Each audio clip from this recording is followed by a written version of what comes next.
The crew places their suits on internal battery power until the time of repressurization when they're back inside the crew lock once they've completed their spacewalk tasks for the day.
Just under 4 minutes until the crew lock section is down to 5 pounds per square inch of pressure.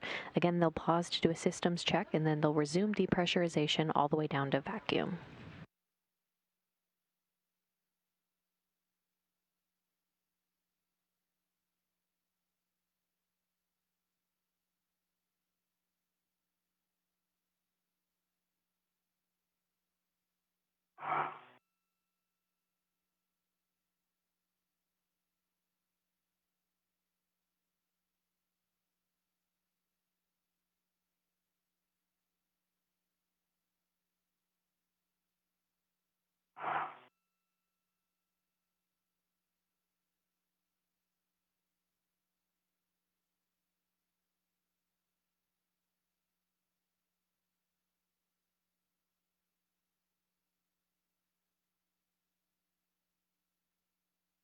Coming up on 6 pounds per square inch now. Again, they're waiting until it gets down to 5 pounds per square inch. 5, you'll be taking the depress pump manual isolation valve to close, and I'll back you up on that call as well from the inside. Copy.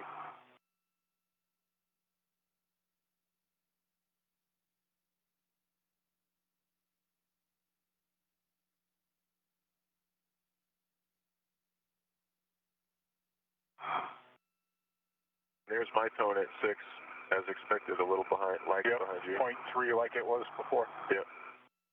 Copy.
You should be getting close, Bob.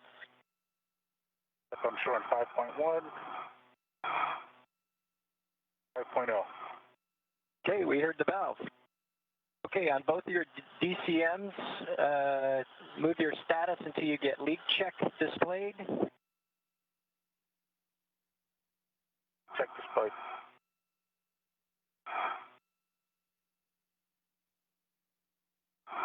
EV1 leak check displayed as well. Copy. Check your O2 actuators to EVA. That's a check.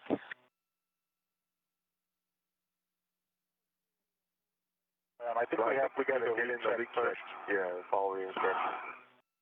Oh yeah, my bad. Sorry about that. So we want the long yes now. Long yes. Hold for 2 seconds. Less than a minute. EV2 as well.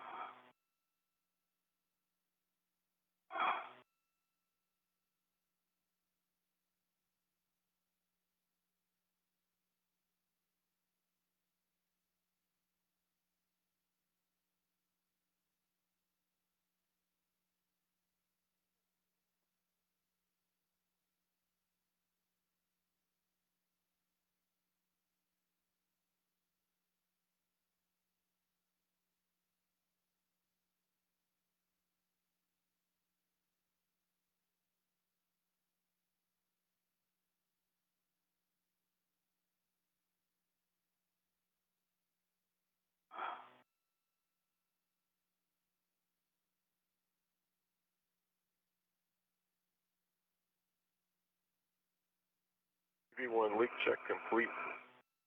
EV2 leak check complete. Copy EV1 and EV2. Check your O2 actuators are in EVA. One there now, EV1.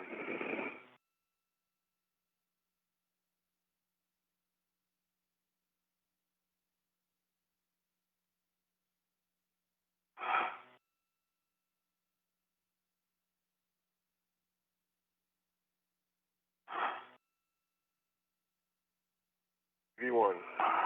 O2 actuator in EVA. Copy EV1.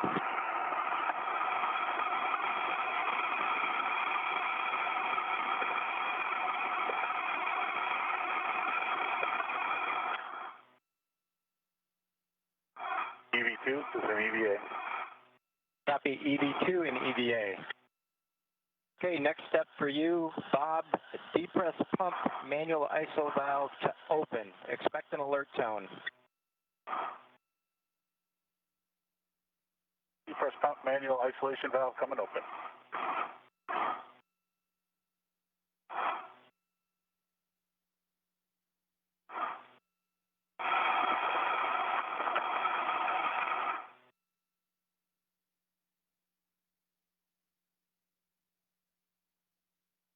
Okay, gents, emergency MPEV is open. You can go ahead and do your tether checks now.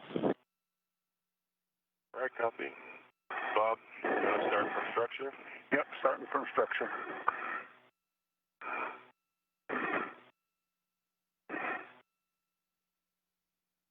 Okay, I've got the airlock waist tether closed and locked on the airlock D-ring extender.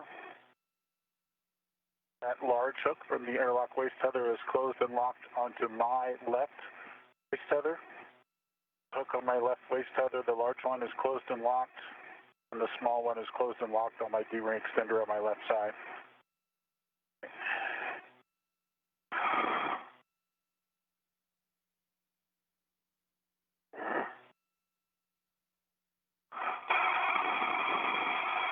My red hook is closed and locked onto my D-ring extender.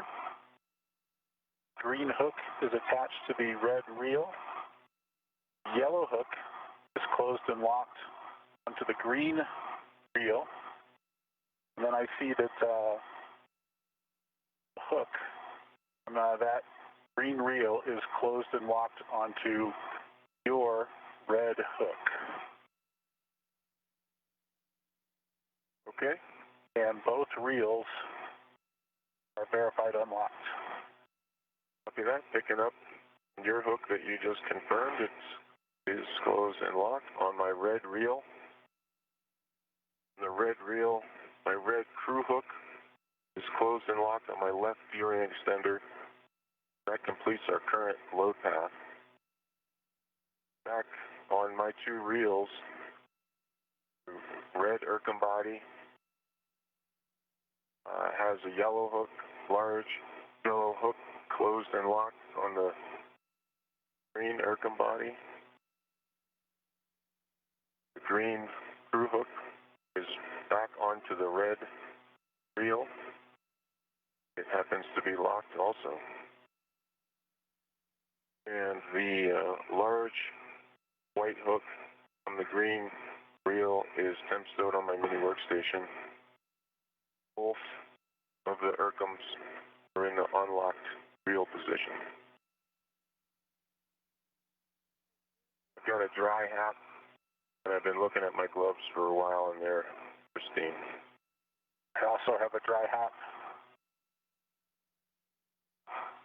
and the gloves are pristine. Copy all.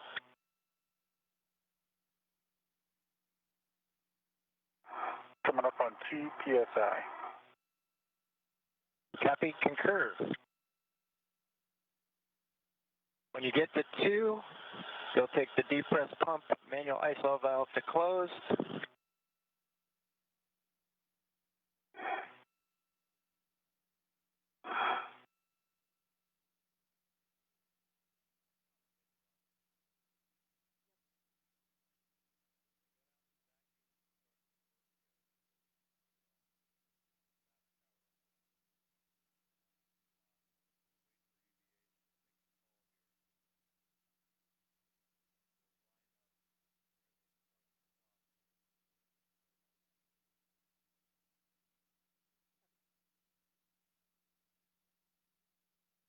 Two coming closed.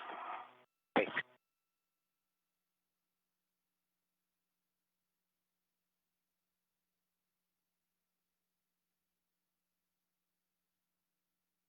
And once you get it closed, take the depress pump power switch on the UIA to off. Depress pump power is off. Okay, we talked about tethers. When the crew lock DPDT gets to about 0, expect an alert tone.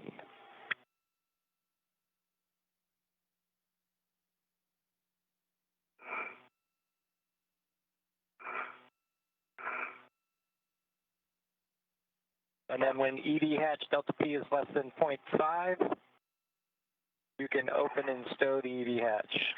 Copy all. Bob, just for completeness on my right D-ring extender,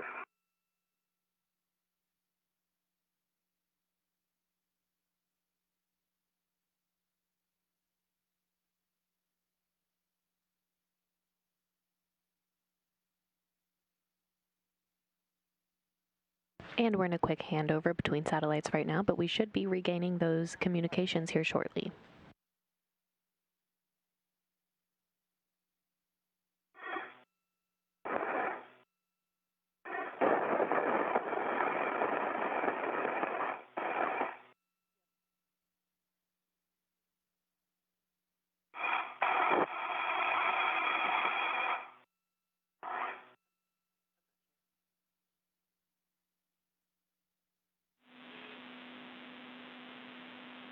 Station on one for the airlock. We just had a handover. Can you repeat your last?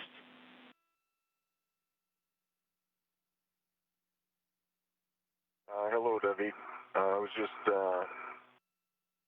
completing the final feather hook check, and that was on my right D-ring extender. I have a closed and locked small hook to my waist tether, and my waist tether big hook is tempstone on my mini workstation.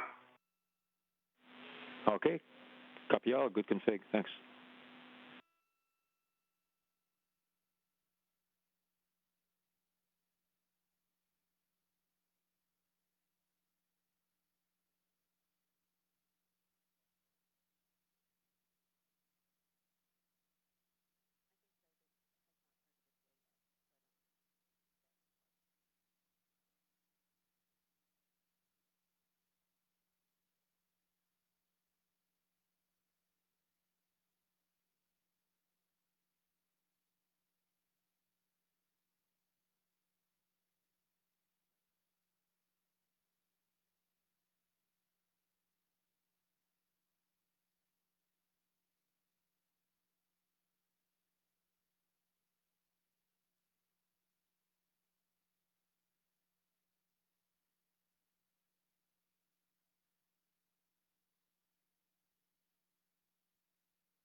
Enough room, Chris?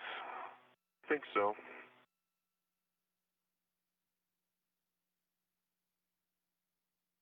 Hatch gauge hovering right around 1.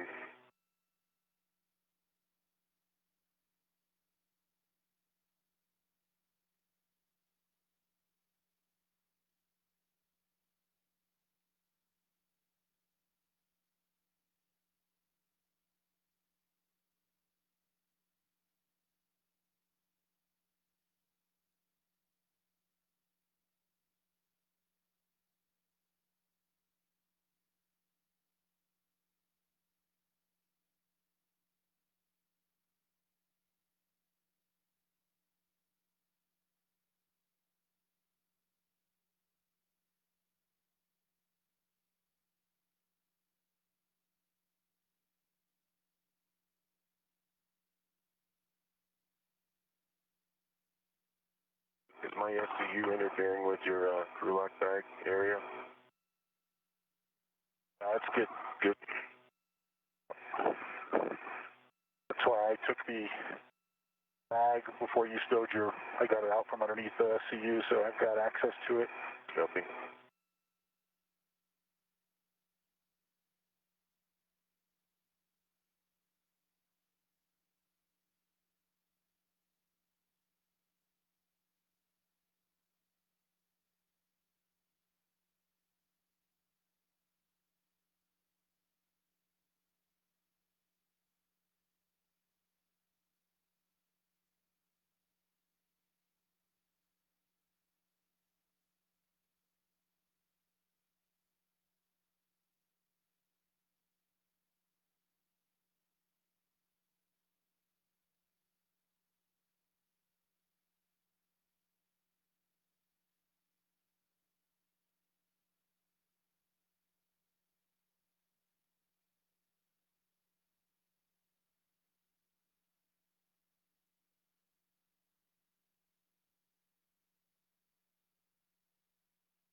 Doug Hurley and Yvonne Wagner in the equipment lock section of Quest, monitoring the depressurization across the hatchway of the crew lock section where Chris Cassidy and Bob Bankin are right now.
Doing about 0.7 on the hatch gauge, Delta P. Copy. Showing about 10 millimeters here before you should get to 0.5.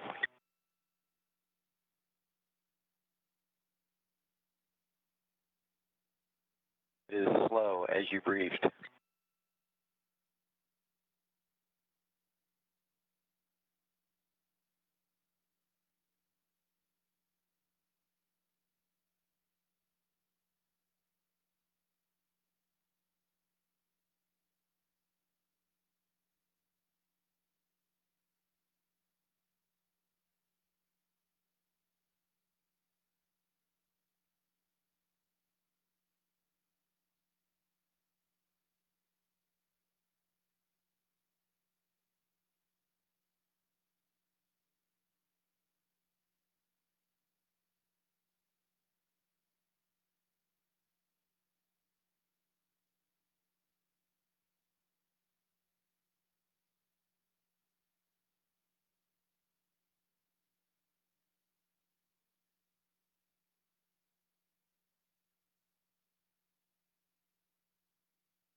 About moving into position. Okay. It looks like about 0.5. A better angle. Yep. All right. Doug, I'm going for the hatch. Copy.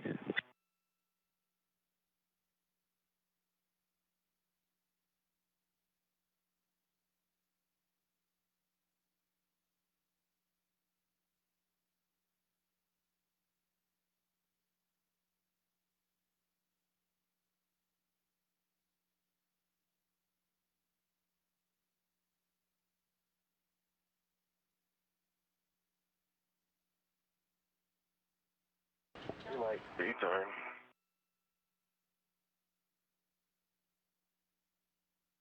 Okay, the emergency MPEV is closed, and with that, Jaws, we're handing it over to you. Good luck, guys. Have fun.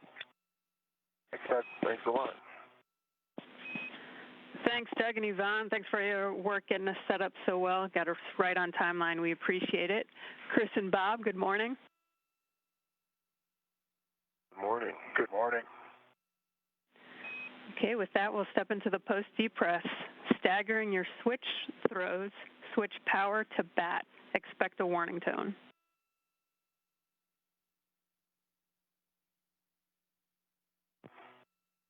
V1 power bat.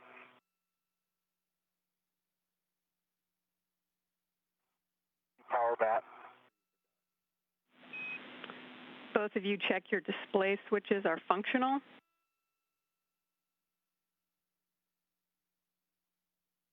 V1 display functional. No bite light. EV2 display functional, no bite light. Bob, on the UIA, you'll switch power EV1 and 2 to off. EV1 and EV2 power are off. Okay, you'll check the 4 LEDs, power EV1 and 2 are off. Verified off. Okay, both of you can disconnect your SCUs from the DCM, install the DCM cover, and stow the SCU in the pouch. Good work.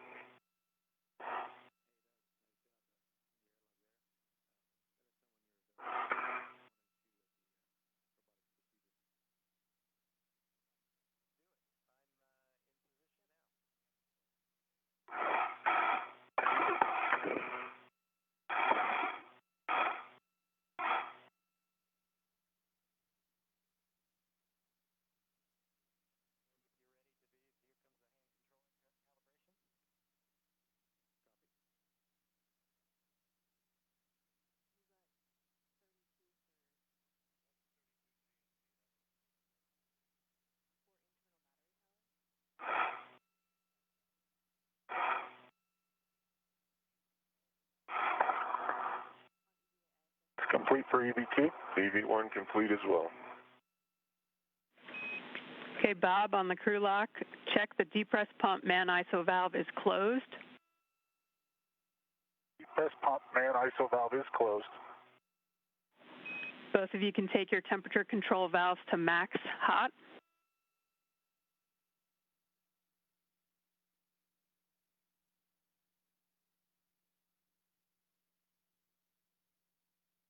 Max hot EV1. Max hot EV2. It's going down, Bob. You can both switch water on. Water on EV1. Chris Cassidy and Bob Bankin have officially placed their suits on internal battery power, marking the official start of today's spacewalk at 6:32 a.m. Central Time.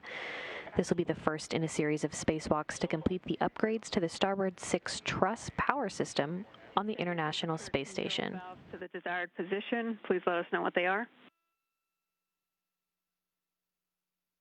5 EV1.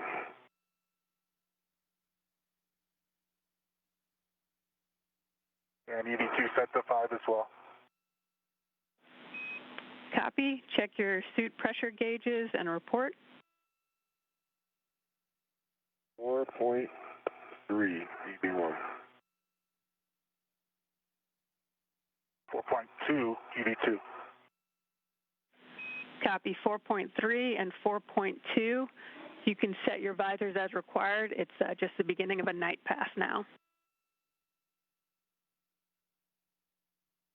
Good night.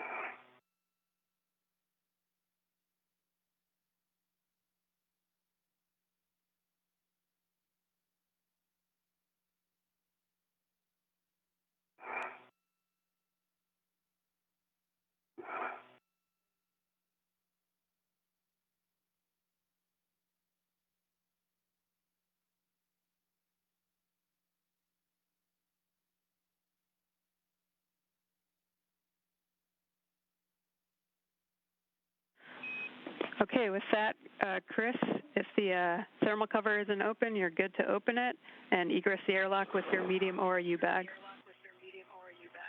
Thermal cover is open. Coming out.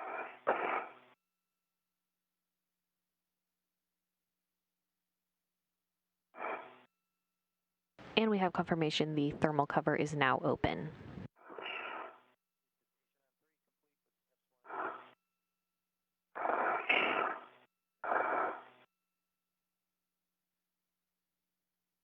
Everything looks good. I don't think you're going to need 2 waist tethers, Bob, to get to this APFR, but right here. Yes. Yeah. All right. Throwing it. Throwing it and And you can see on the right side of your screen, Chris Cassidy is now coming outside the hatch. Your wrist there. yeah, how's that happen? Cassidy will be the first out of the hatch this morning, followed by Bob Bankin. Again, Cassidy as EV1 in the suit bearing the red stripes, and Bankin EV2 in the suit bearing no stripes. Once the crew gets outside to their respective work sites, we'll begin getting helmet camera views. Another way to distinguish the spacewalkers will be through those helmet camera numbers. Cassidy will have helmet camera number 18, and Bankin will have helmet camera number 20. Did you catch if it was starboard or port? Or your, sorry, was it your left or right wrist mirror? Here's my left wrist mirror. And straight station nadir. Copy, left wrist mirror, station nadir.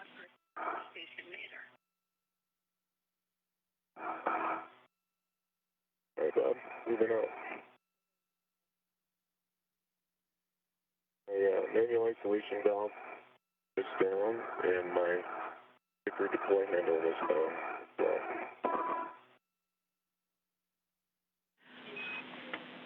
Chris, do you know about how fast that wrist mirror was moving? about maybe a foot per second. Copy, 1 foot per second. Okay, Chris, and we didn't copy all your self-checks. If you can just get us those. Green light is on. Which one are you missing?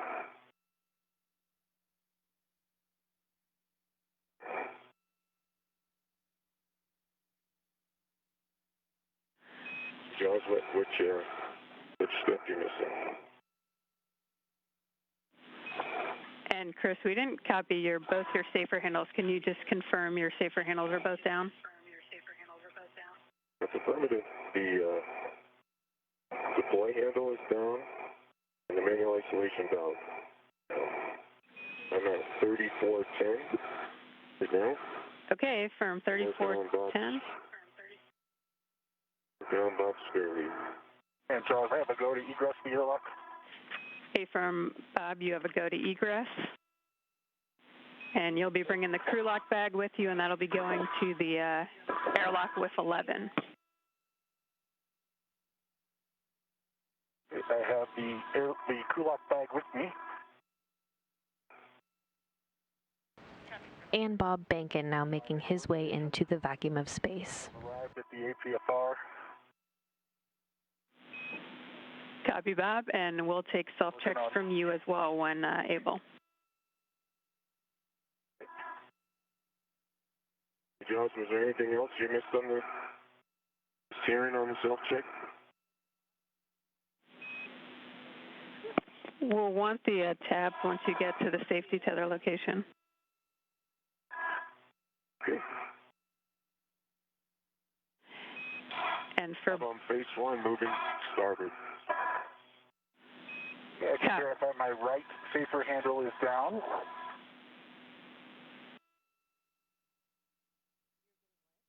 And my left safer handle is down. And my green light is on. Need any of my tether configuration, Jaws? we'll take your tabs. We don't need tethers.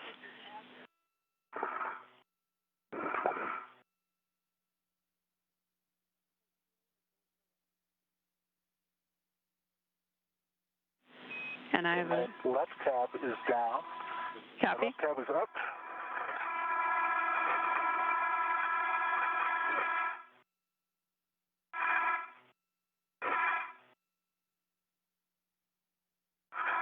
And my right tab. As Chris Cassidy was exiting the airlock, his wrist mirror floated away, and there's no risk to the crew. They're still proceeding with procedures.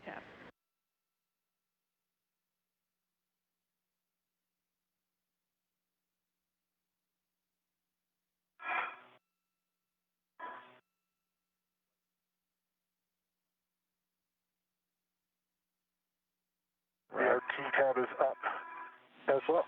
Copy. Good check, Right Bob. at the first. Nothing the first seat occurred. Copy. And I have a caution for both of you. Avoid contact with deployed TUS cable, Zenith and Nader cedar rails. How copy? Copy EV1. Copy EV2. Okay, Bob, you'll be bundling the crew lock bag to that APFR and airlock with 11. And Chris, let me know when you get to the outboard CETA card, and I can give you the handrail numbers. Okay, copy, Joss.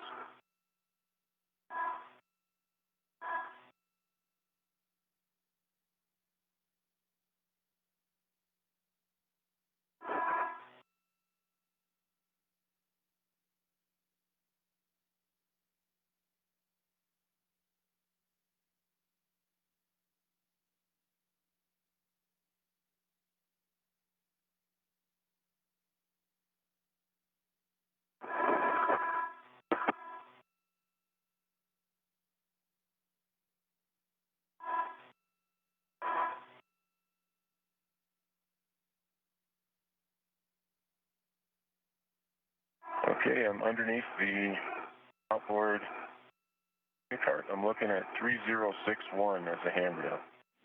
Okay, Chris, that's where you'll drop your anchor hook.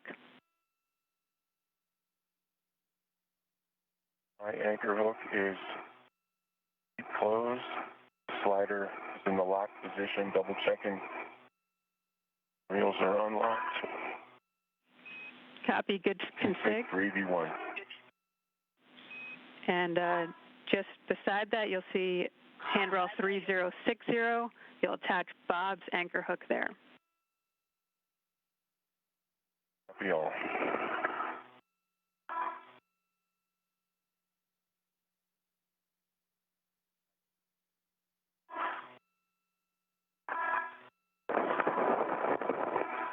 Okay, the crew lock bag is bundled to the APFR.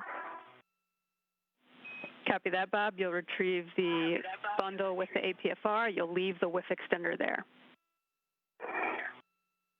Copy.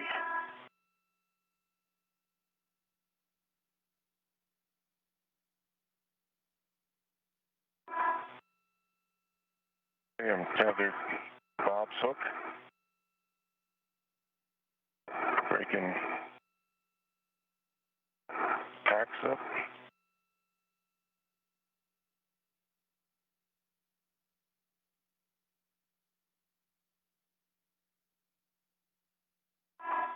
(3060) as Bob's anchor point closed and locked.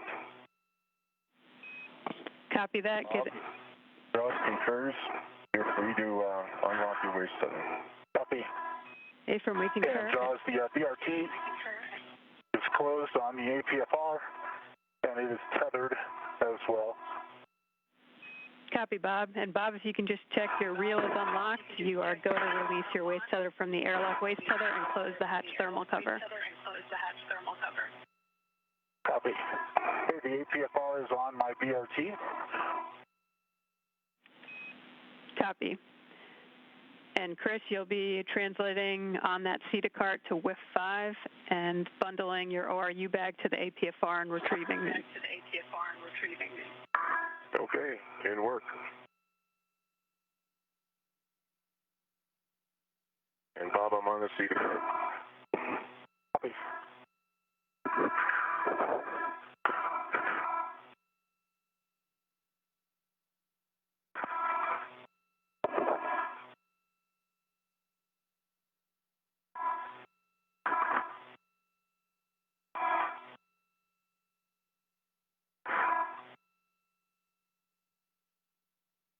Wheels are verified unlocked, jaws.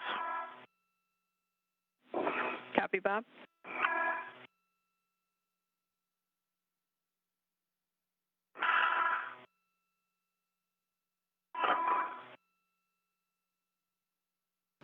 Just over 15 minutes into the spacewalk today, again the first in a series of spacewalks to complete the upgrades to the starboard 6 truss power system on the International Space Station. Again, the 2 spacewalkers will be making their way to the far starboard truss of the International Space Station both today and again next Wednesday, July 1st, to replace aging nickel-hydrogen batteries on the first of 2 power channels for the S6 truss with new lithium-ion batteries and their associated adapter plates. You'll hear the acronym APFR today, which stands for the Articulating Portable Foot Restraints the crews will be using to restrain their feet at their respective work sites. Copy, thermal cover closed. We'll head to the CETA spur. Okay, Bob, copy that. As you get to the top of the CETA spur, you'll release your Richmond fair lead. And for both of you, we're already ahead of the timeline and met rates are high, so if you could slow down a bit. Copy, copy. Okay, and for that caution, avoid contact with deployed radiators. How copy? EV1 copies. EV2 copies.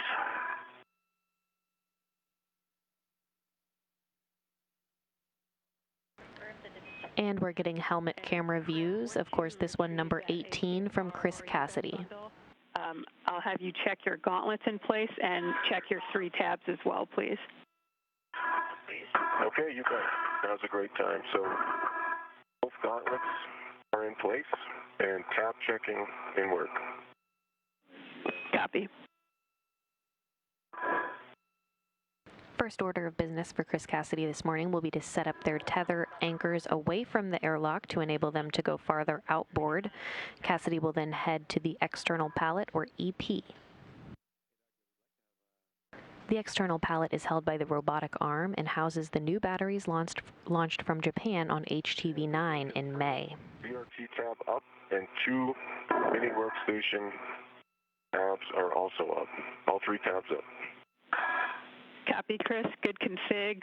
With that, you can translate to handrail 2004 just past S6 when you get to S6. 2004, copy that. Another acronym you'll hear throughout the day is BRT, which stands for Body Restraint Tether.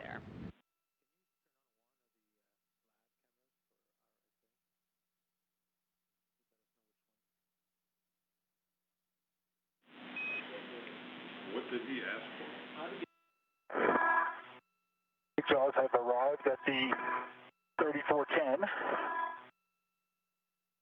We'll release just the Richmond fair lead and leave the adjustable here. Affirm, Bob. It's complete.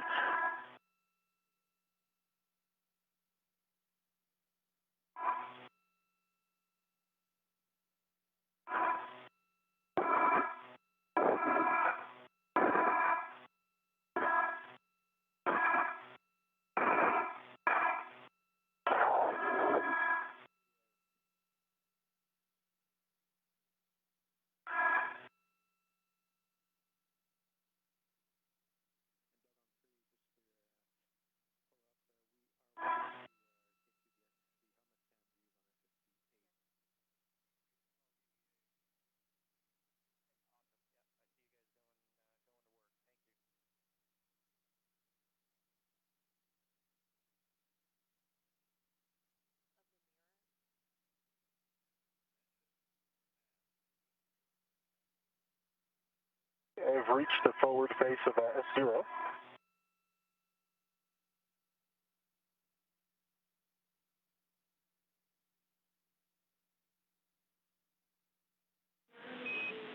Copy, Bob.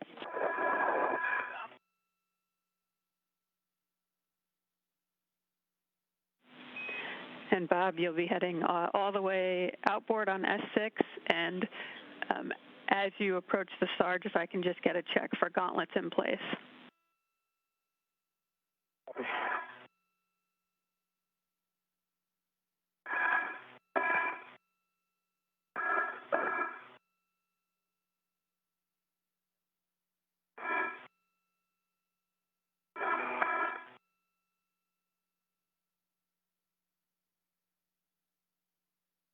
VFR is a little sticky.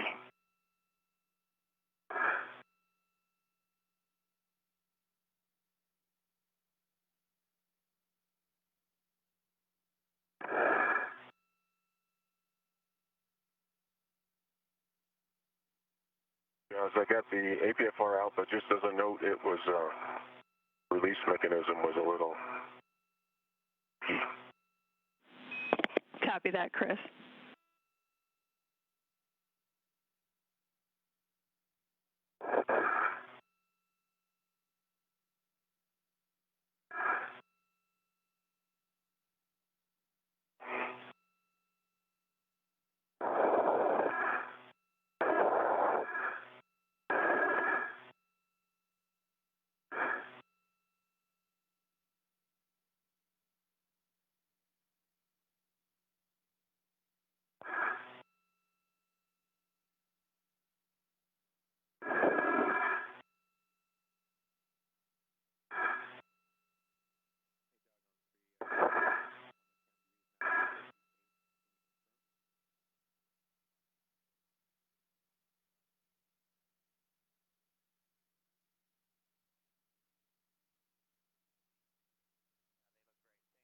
All right.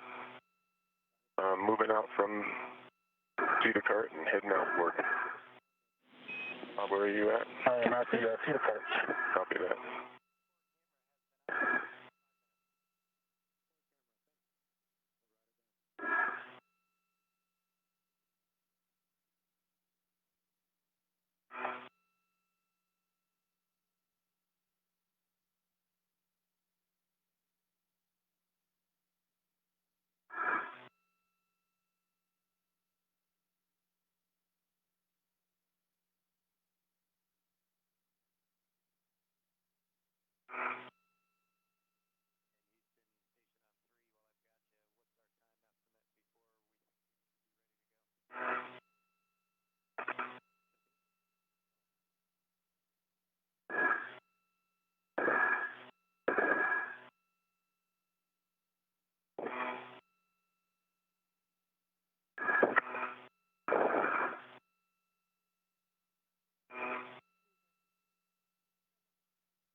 Hey, Chris, I'm coming up the second Cedar Cart.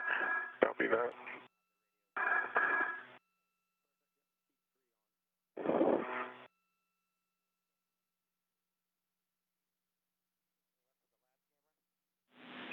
And Chris, reminder for you, you're going to handrail 2004 for your green hook, and Bob will take a gauntlet check prior to crossing the Sarge. 004.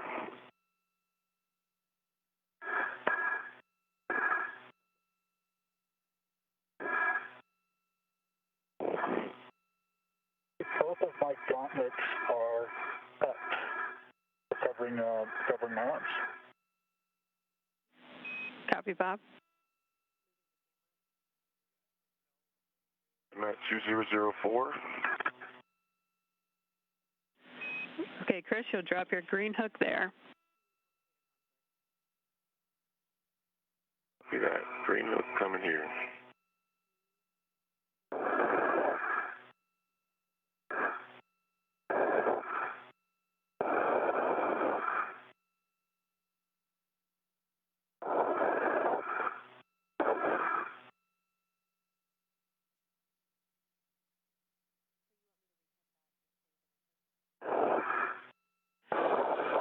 And just a heads up for both of you, once you install your APFR, we're going to take a break for a couple minutes.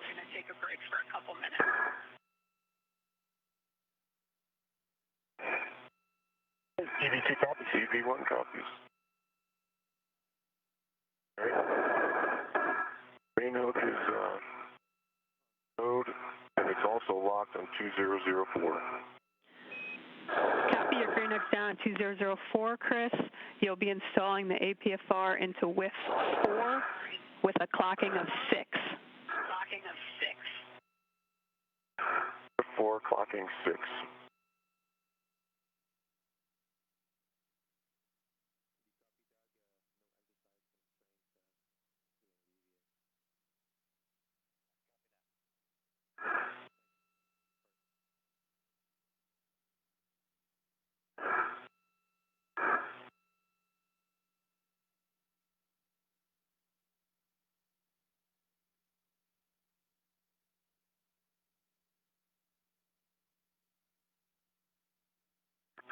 Okay, you want to...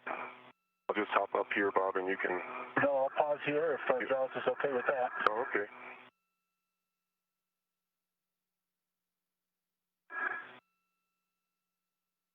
Jaws, Bob's right here next to me. I'm going to put this APFR in. Okay, copy.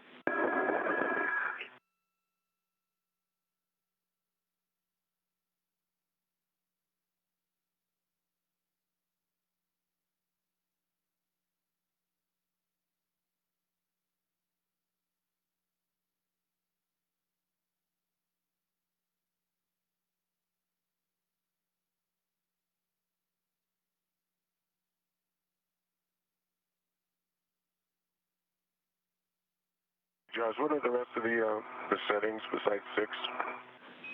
Golf, Golf, Fox, 12. Golf.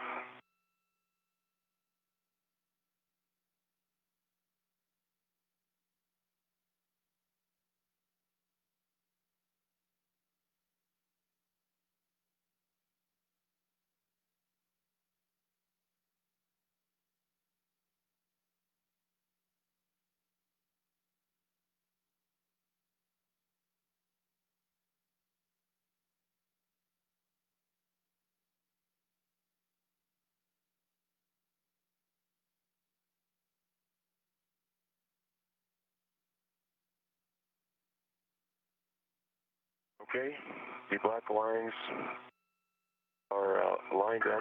It has this is a strong wiggle test. Clocking is at 6. 12's on the double line side. And I'll clean up the Fox 12 here in a second. Copy.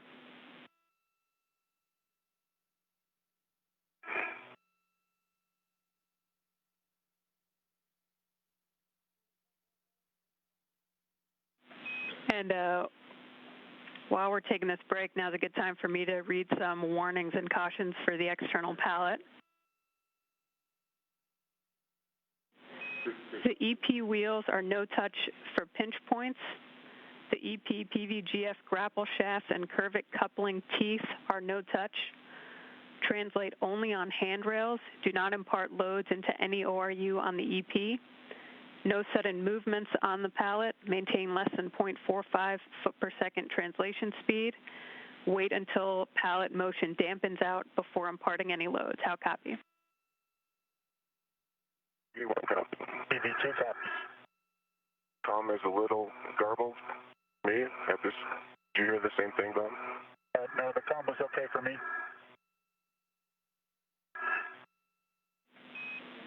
And Chris, are you hearing Bob fine? Is it just me that's garbled? No, it was just you in that last transmission. Now you're fine.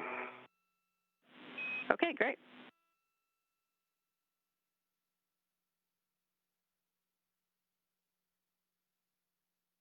EV1 is in 7 for cooling.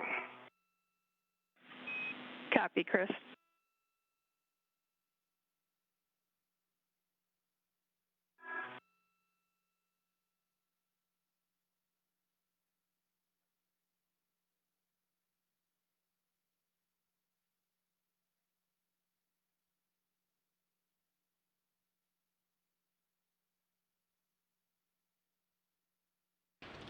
Now 30 minutes into today's spacewalk, recapping the milestones so far, Chris Cassidy and Bob Behnken placed their suits on internal battery power, marking the official start of today's spacewalk at 6:32 a.m. Central Time.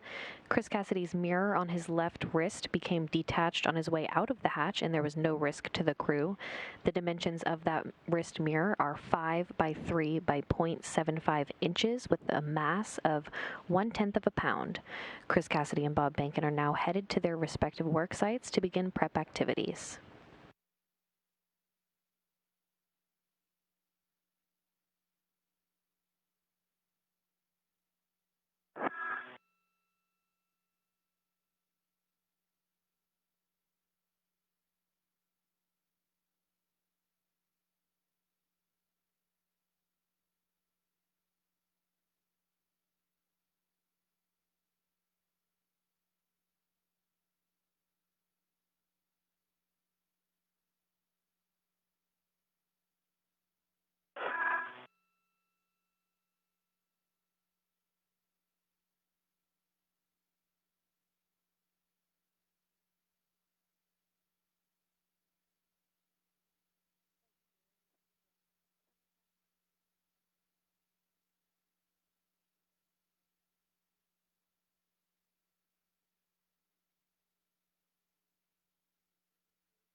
Okay, guys, we're just going to hang on a few more minutes here.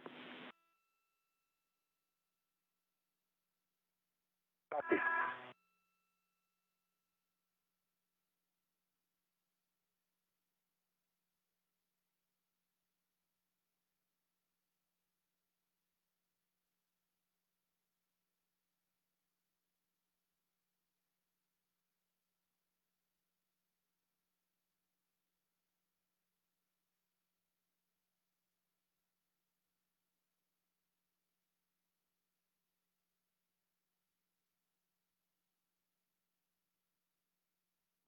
Again, we'll continue to get these helmet camera views. This one now, number 20 from Bob Behnken. Bob, in about 6 minutes when the sun comes up, you should be able to get some good pictures of your ride. We hope to let the fish that camera out here. Maybe get some on the way over to the IEA, Chris? Yeah, that's what I was thinking when I'm getting the bagel organized up there.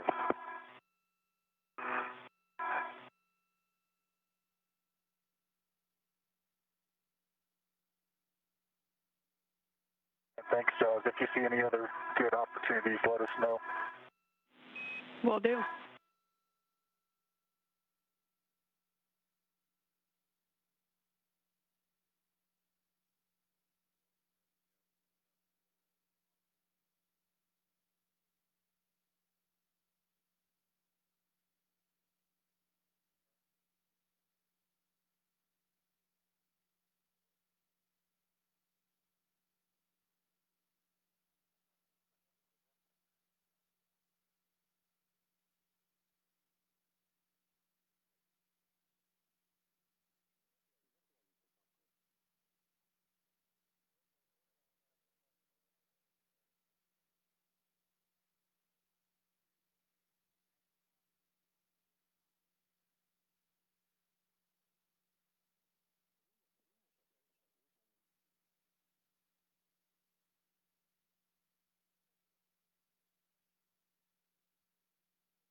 Okay, guys, great job.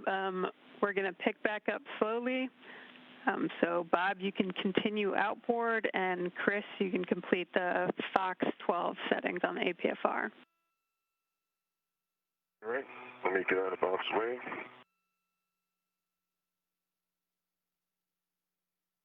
One high, Bob, you can go under. Okay.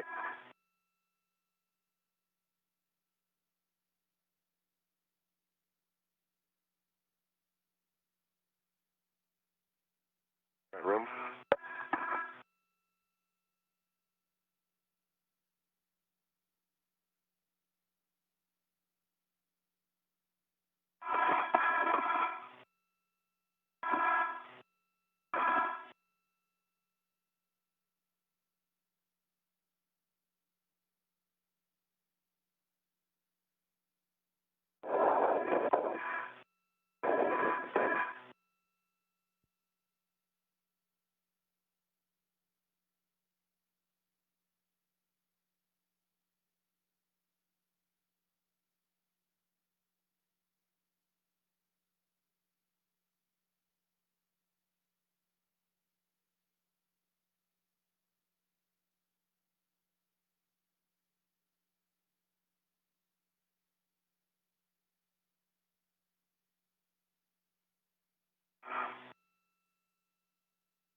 Box 12's complete.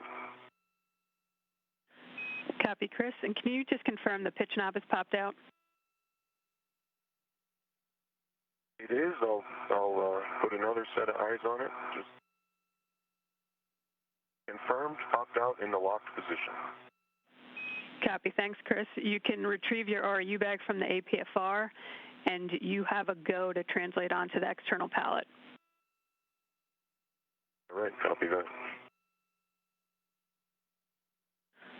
Bob, for you, as you get outboard, you're looking for handrail 2076 or 2075, your preference for your green hook.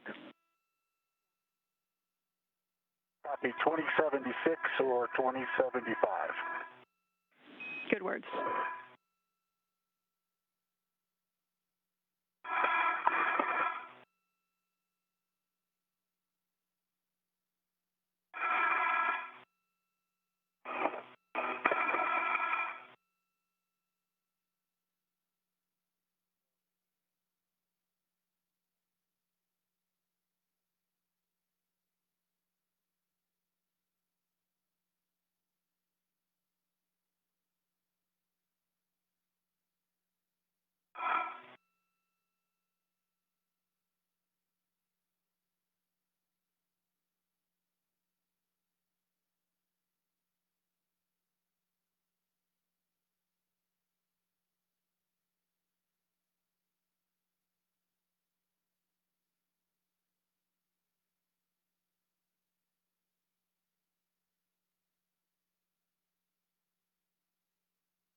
My green hook is on 2076.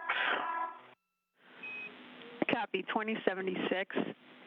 Bob, you can translate to width 30. You'll be width 30. A firm. And the clocking for the APFR is 12. Thank you, 12. Transitioning to the pallet. Copy, Chris. You're looking for handrail 7325. It's adjacent to battery alpha. You'll stow the ORU bag there. Okay.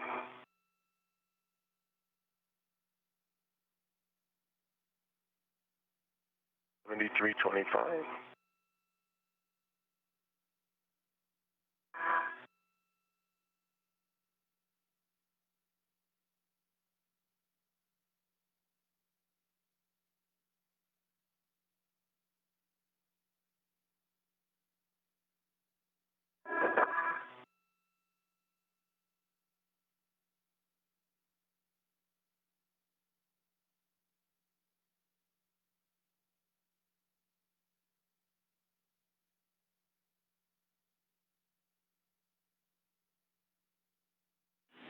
You should be coming up on the coast of California soon. If you look south, you might see Hawthorne.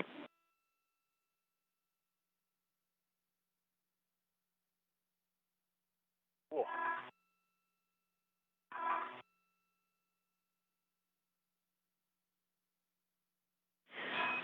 Chris, does the APFR is installed in with 40 minutes into the spacewalk today, and recapping some of those milestones so far, Chris Cassidy and Bob Behnken placed their suits on internal battery power, marking the official start of today's spacewalk at 6:32 a.m. Central Time.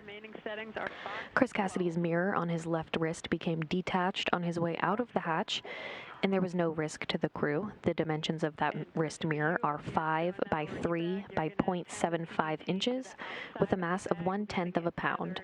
Cassidy will still be able to use the mirror on his right wrist for the duration of the spacewalk today. The primary reason the crew wears mirrors on their wrist is to allow the crew to see switches, actuators, and labeling on the front of the suit that is typically out of their view. Labeling is, of course, written in mirror image because it's intended to be read via the mirror. Chris Cassidy and Bob Behnken are now headed to the work site to begin prep activities. And this view now from Chris Cassidy's helmet camera number 18.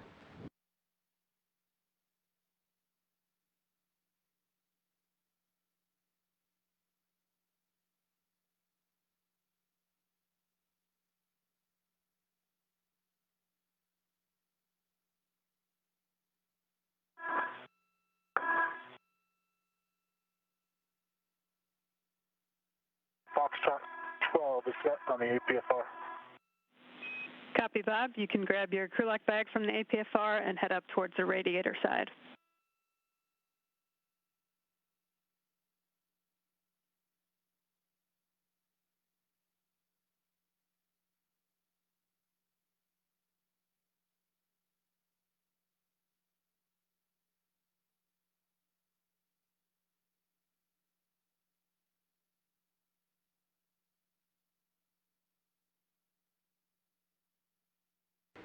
The spacewalkers today will be removing existing nickel-hydrogen batteries and replacing them with new lithium-ion batteries that arrived on a Japanese cargo ship last month. These batteries store electricity for one pair of the station's solar arrays, and then the swap will upgrade the station's power supply capability. The batteries store power generated by the station's solar arrays to provide power to the microgravity laboratory when the station is not in sunlight as it circles Earth during orbital night. Okay, Chris. Been great. Just working on the those tools. Got a good view of you. Great.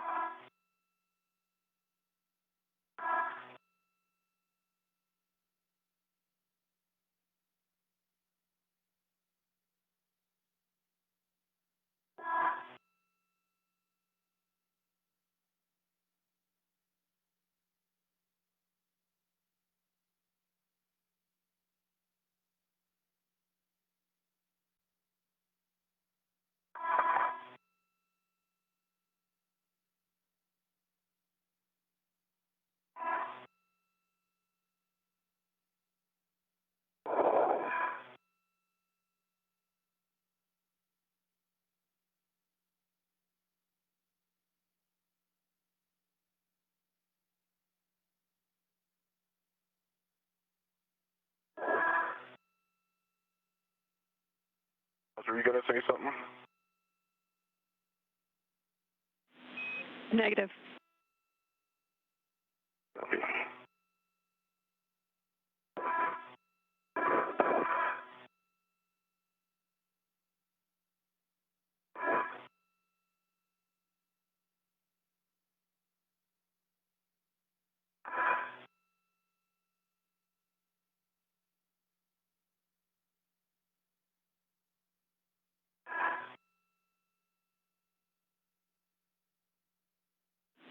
Bob, I see you heading up towards the radiator side. You're looking for handrails 2049 and 2054.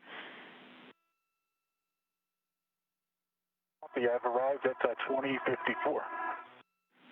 Copy. And just a reminder, you want the crew lock bag handrail towards the radiator, and you want to make sure the adjustable equipment tether is inboard of the gap spinner that you're going to deploy on handrail 2054. Okay.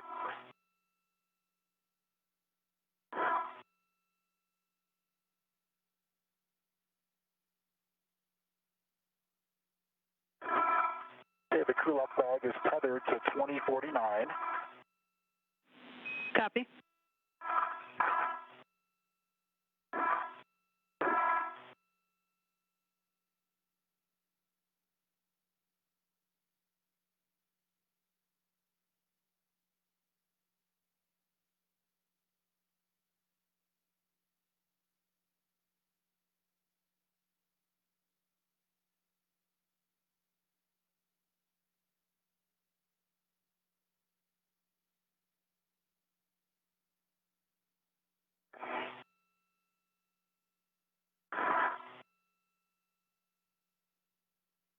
Okay, Jaws, I don't know if you can see my WVS or not.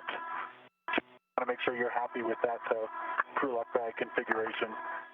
The Affirm, Bob. tether is inboard of, okay. Looks good. You can go ahead and start working the gap spanner chain, and that will start from handrail 2054 on the radiator side. Okay, copy. And just a reminder as you do this to make sure you don't trap your safety tether. Thank you.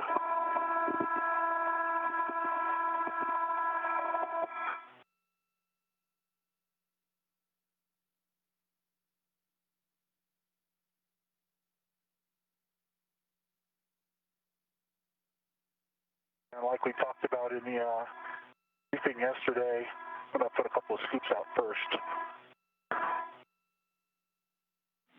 Copy. Sounds good.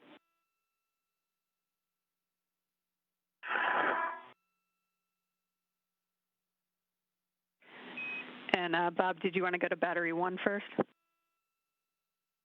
I'd like to go to battery 3 first. Okay, copy. Let me know when you're ready for the clockings. Okay, H2 on battery 3. Will be 9 o'clock, so straight down. Okay. Hey, Josh, I have camera, GoPro, trash bag on me, EGT, and also the ratchet wrench are attended outside. Okay, Chris, you can head back to the IAA to help with the scoops and gap spanners. Roger that. Inward. The scoop is installed on H2 at 9 o'clock with the doghouse on the top, which is the handle straight down. Okay, Bob, and for H1 on battery 3, it'll be going to the 10 o'clock, so down and slightly to the left. Copy.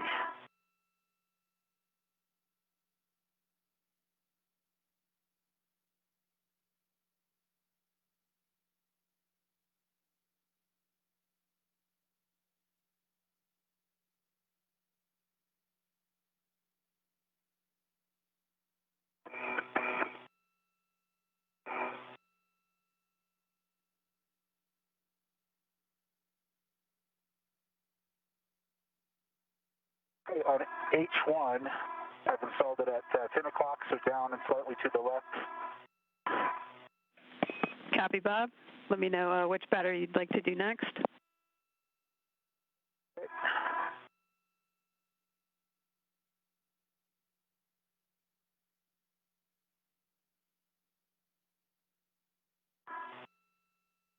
Okay, I think at this point, with these 2 scoops and ingress aid, the way I've deployed it, we can work on the gap spanner.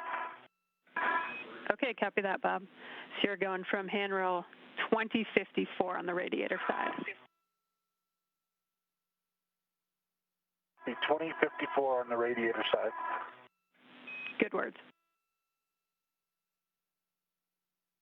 All right, I'm off the pallet and on structure. Copy that, Chris.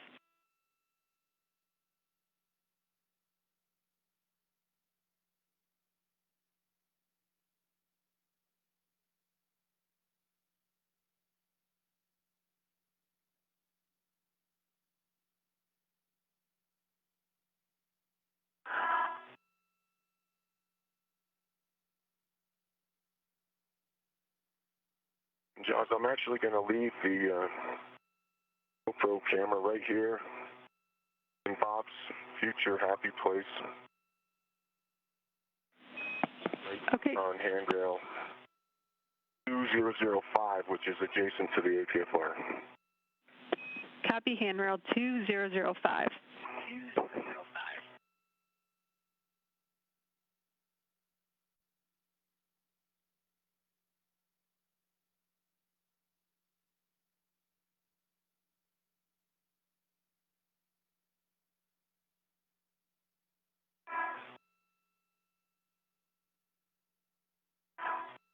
Okay, Jaws, I've got the gap spanner deployed to handrail 2054. It's the wire tie end of the gap spanner chain.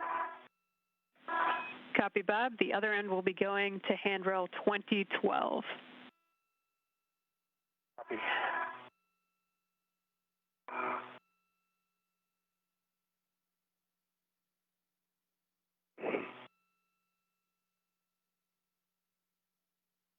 All right, Bob, finally heading your way. Sounds good.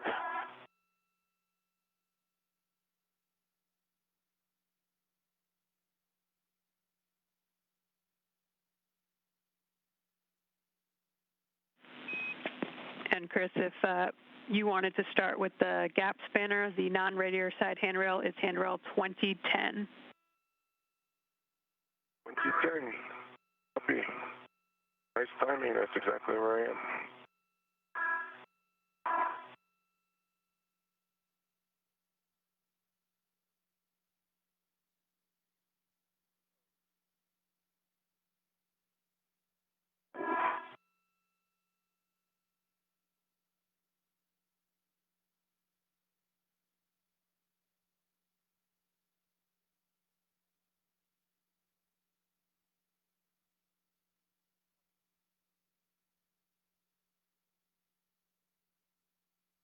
And the still digital camera is on 2010, the same handrail as gap spanner. Copy, handrail 2010 for the camera.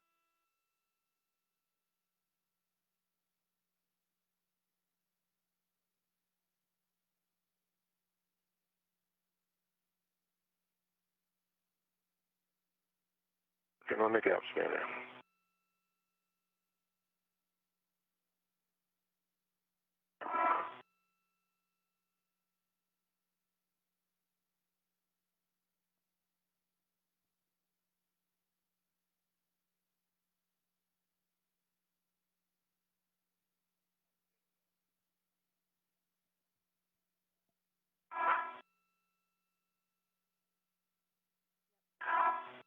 Okay, Jaws, the gap spanner is installed. The handrail 2012. Okay, Bob, we'll check, do a tension gap spanner check and tension it down and then turn the buckle 180 degrees to ensure slacks. And Bob, for your essay, we've lost your WVS video. Okay, copy. If you could just check I will the fix the gap spanner chain down.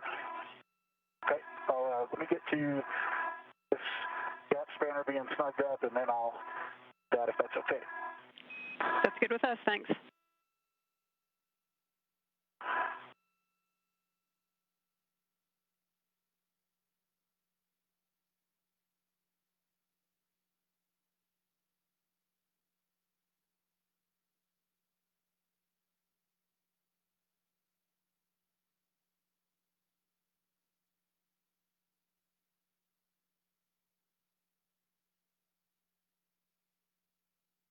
Okay, Bob, working my way up to the radiator side.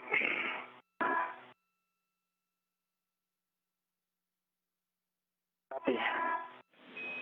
Okay, Chris, you're going to handrail 2043 on the radiator side, and reminder to make sure you don't trap either of you or Bob's safety tethers. 2043. Copy. And copy the warning. Okay, I've cinched the gap spanner up reasonably well. The translation on it loosens it back out, but it is looser than a quarter turn jaws. I'll get my WVS cycled here for you. Copy, Bob.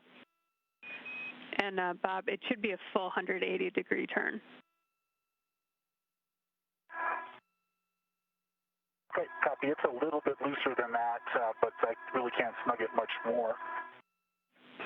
Copy, Bob.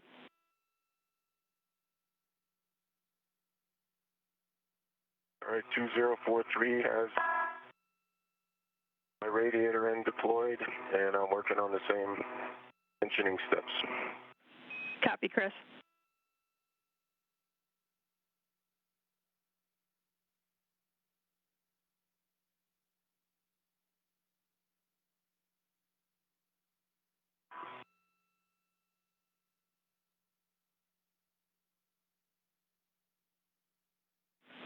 And Bob, we see your camera. Look like the green light's on. I cycled it. I don't think it was on when I cycled it, but it was hard to tell in the sunlight here. Okay, we see it. Thanks. So for me, my next jaws will be more scoops or the PGT, I think. Is that right? Okay, yeah, affirm. So before you do the PGT, you'll need to get the scoop to battery 4.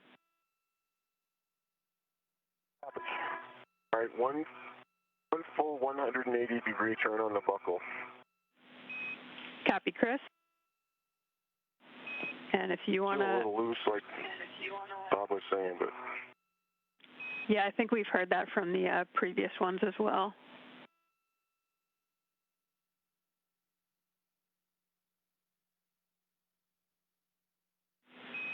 And I don't know if it would help you to deconflict, Bob, if you went to battery 1 and Chris went to battery 4 and the DCSU, but up to you.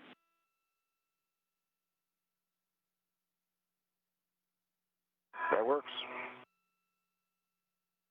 Okay.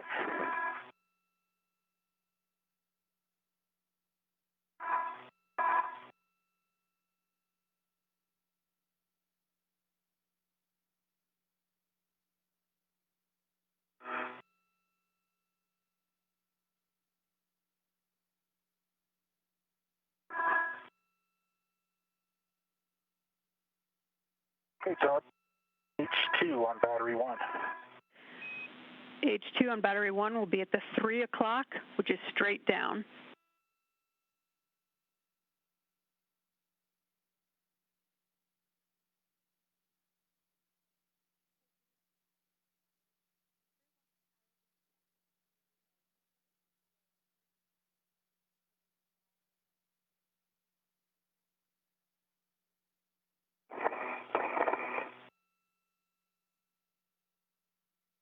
That's complete. H2, 3 o'clock, straight, verified, locked. Copy, Bob. For H1 on battery 1, you'll be going to 2 o'clock, which is down and slightly to the right. Copy.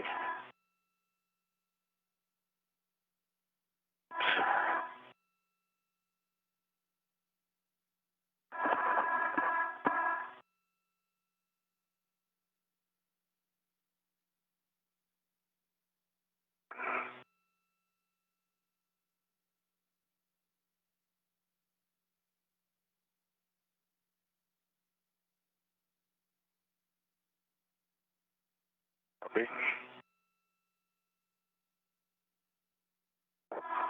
You've got...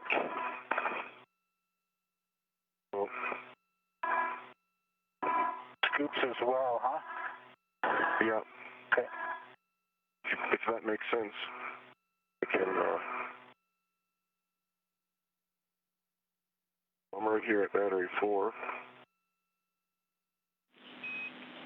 Yeah, Chris, if you want to do battery 4 that way, Bob can, as he sets up his PGT, stow it there. Okay. So you'll be going to H2 on battery 4. Let me know when you're ready for the clocking.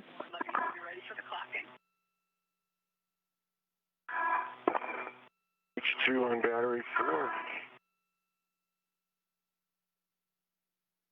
ready for that clocking. It'll be 9 o'clock, which is straight down. And the acronym PGT, which you just heard, stands for Pistol Grip Tool, and that will be used to help the crew release the bolts during some of their procedures today.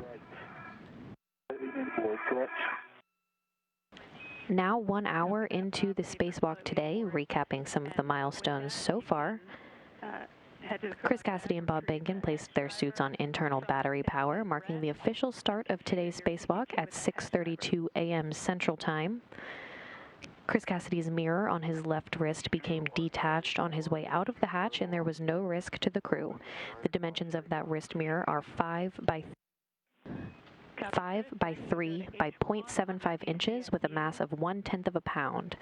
Cassidy will still be able to use the mirror on his right wrist for the duration of the spacewalk. Again, the primary reason for the crew to wear those mirrors on their wrists is to allow them to see the switches, actuators, and labeling on the front of their suit that is out of their view. Of course, the labeling is written in mirror image because it's intended to be read via mirror.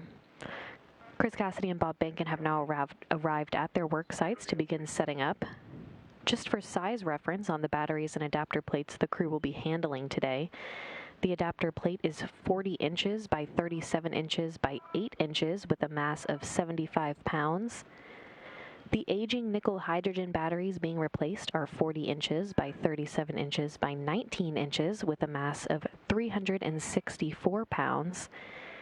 And the new lithium-ion batteries being installed today are 40 inches by 37 inches by 19 inches with a mass of 428 pounds. I think all I'm doing is I'm going to put this right angle, sorry, the 9-inch X head onto my PGT. Okay, copy.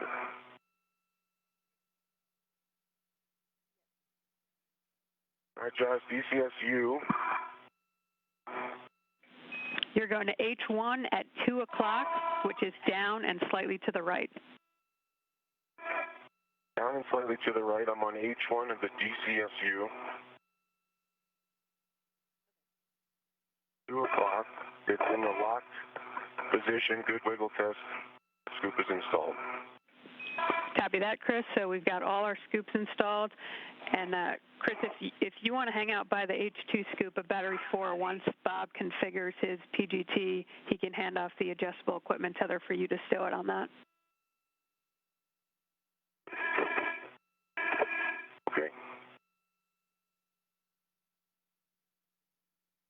Hey, Chris, I can pass you the PGT, and you can tether it there, and then I'll move my right swing arm tether to the crew lock bag. Okay, the PGT's adjustable is hooked to battery 4. Copy, and Bob, you may have said it, but I didn't catch it. You've got the red series going back to the crew lock bag and a good pull test on the hex driver? Good pull test on the hex driver, and I am moving, tethering the PGT red series to the crew lock bag at this time. Copy.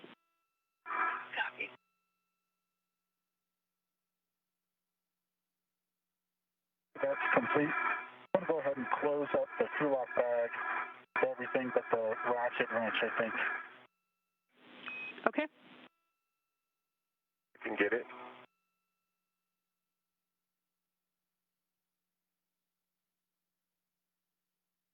Over. I got it. Your wrench is out.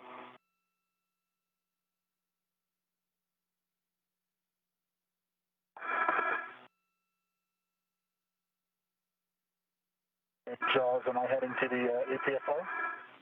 Yeah, we'll take a glove, hap, and gauntlet check from both of you first, and then from Bob, you're checking the gap spanners clear of slot 1 and then ingressing the APFR. EV1, gauntlets in place, hap is dry, gloves, same as egress.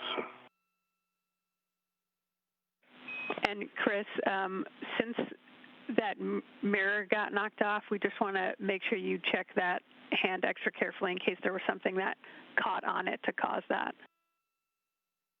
Yeah, I had done that a while ago, but it's good to double check and now that it's sunlight, because it was dark when I did it before, and no evidence of a red damage or anything like that. All nominal.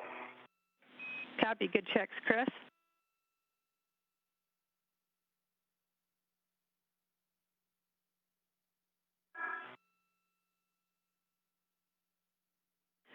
And Bob will take your checks, and Chris, your positioning where you've got the ratchet wrench and in a good position to assist Bob with battery 1.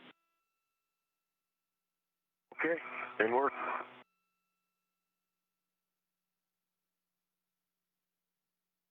I've got a good glove check. I still look at a little bit of black smudging, so nothing significant. Gloves are in good shape. Cap is in same state that it was when I left the airlock, and both of my gauntlets are up. Copy that, Bob. If that gap spanner's clear, you are go to ingress APFR.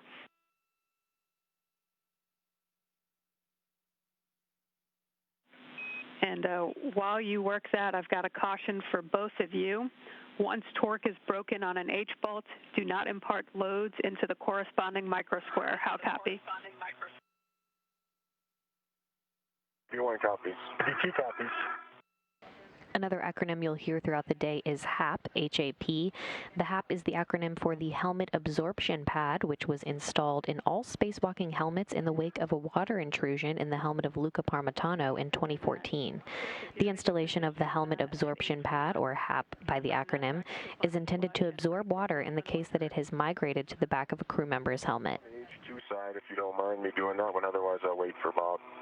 Need that order. We need H1 first. Then that's for Bob to do. Copy.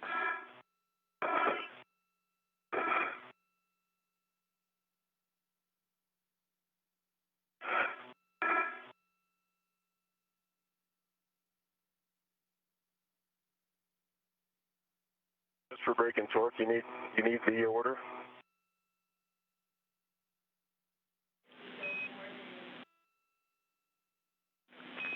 I'm being told A-firm we need to go in order, even braking torque.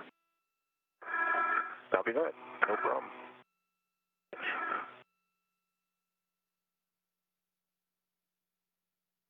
I've ingressed the APFR, and we'll brake torque on H1. Okay, Bob, if we can get you to just make sure your ingress date is tucked, tethers are clear, and get the serial number off that battery. I can read it right here. 0075. Copy, good serial number.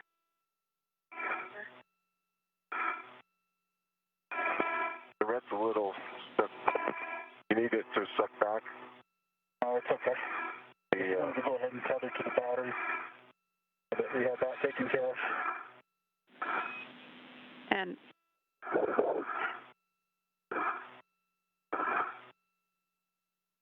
ahead, Josh. no, sorry, I saw your right after I was about to say something, so.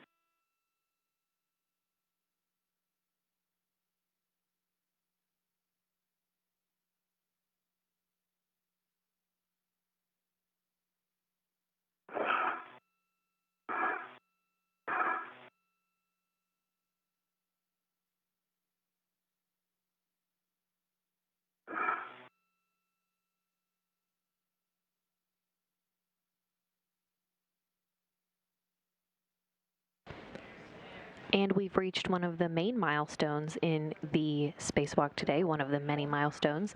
The battery from slot number 1 is being retrieved. The crew will release torque with the ratchet and then use the pistol grip tool, or PGT, to complete the release of the bolts.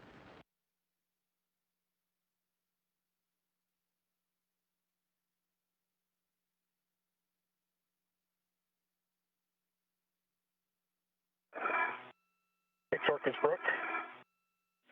Okay, you can hand that ratchet wrench back to Chris. Maybe a quarter. Has it? And swap for Chris's PGT with the 6-inch.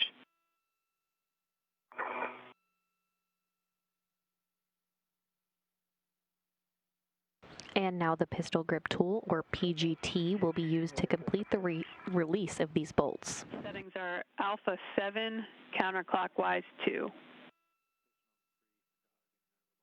I'm sorry, I should have called it for you. Alpha 7, counter 2. Alpha 7, counter 2. Copy, you'll be going to H1, confirm socket tape lines flush to the scoop, and looking for approximately 8 turns.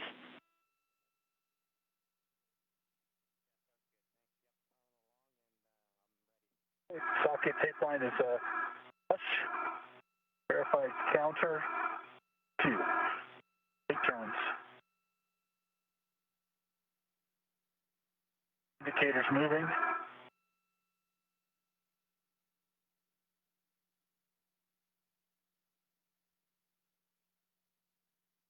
So about 6.5 turns, the indicator started popping, indicating it was fully unlocked.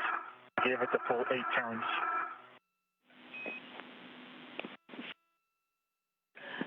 And Bob, can we get you to do the full 8 turns?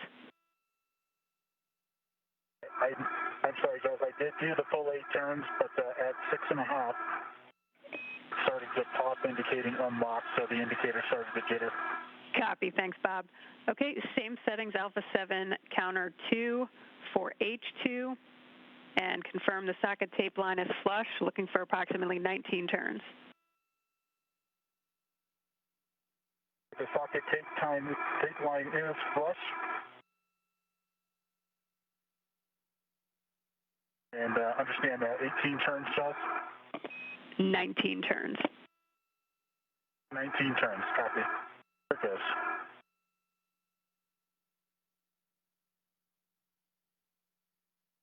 See the battery rising? Yeah.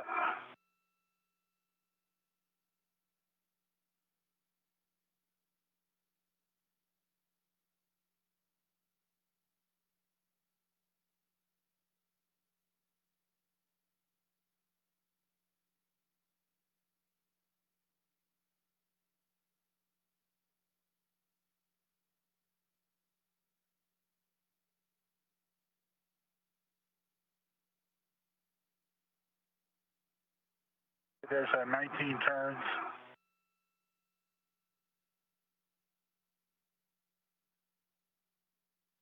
All right.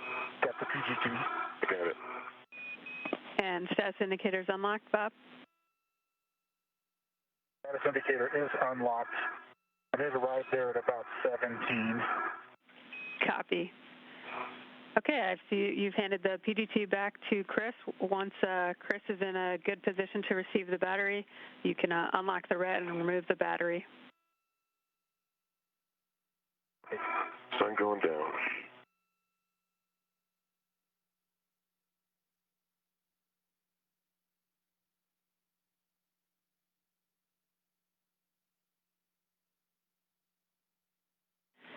And Chris, for you, just a reminder to check that you're not local tethered on the outboard gap spanner and all your fair leads are released. No fair leads this time, and I am not tethered on the gap spanner. Get myself situated here, Bob. Copy. Local tether to a handrail.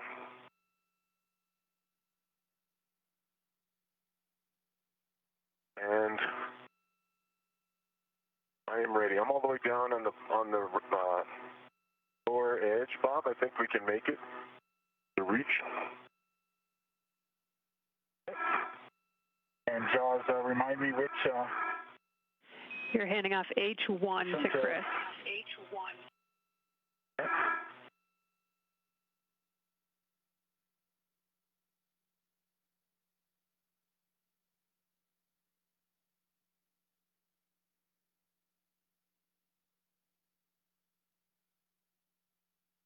Have a rep.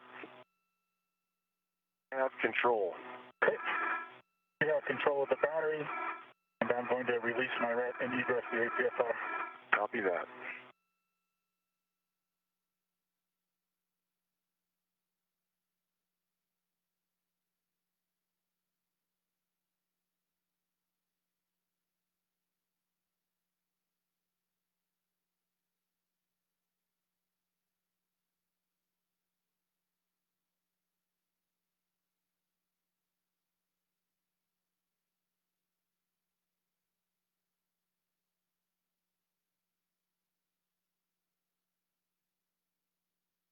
put that APFR right in the middle. Yeah.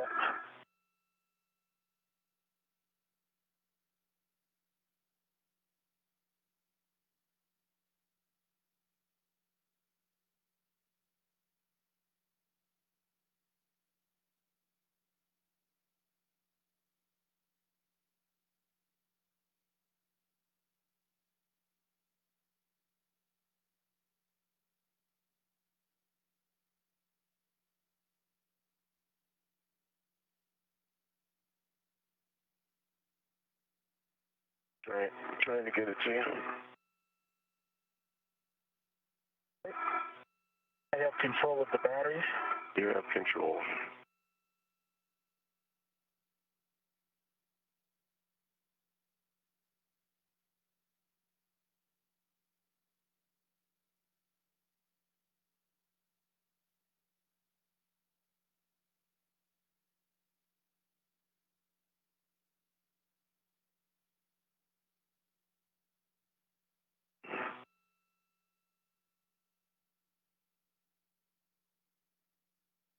I have control of the battery. You have control of the battery.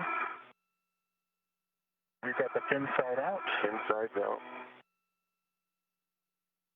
And the first nickel hydrogen battery has been released. The crew will now work together to move it over to the external pallet for disposal. While you're translating.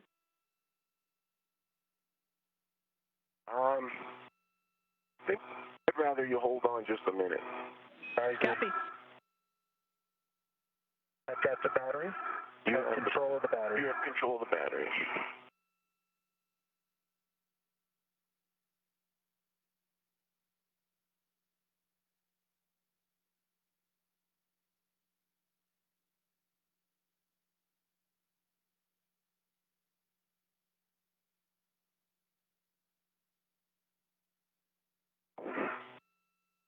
Maybe that's too far.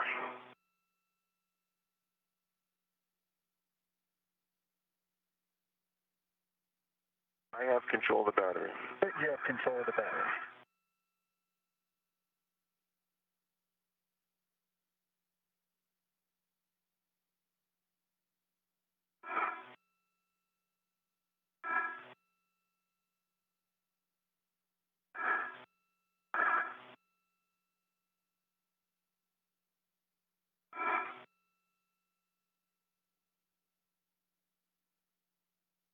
I have control of the battery. You have control.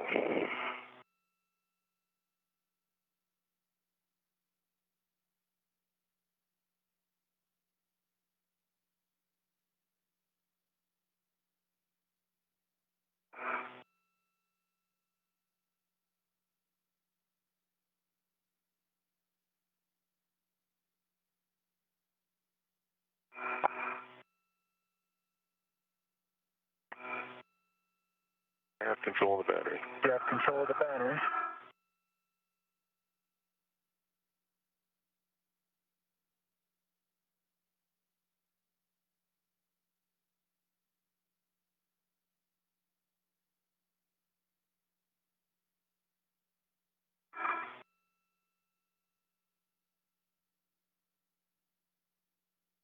I'll move over one more handle. Okay, copy. I have control of the battery. You have control.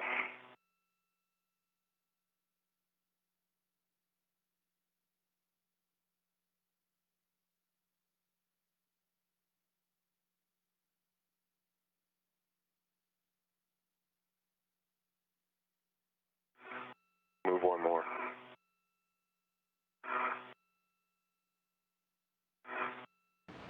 Again, the first nickel hydrogen battery has been released. The crew is now working together to move it over to the external pallet for disposal. I have control of the battery. You've got control of the battery.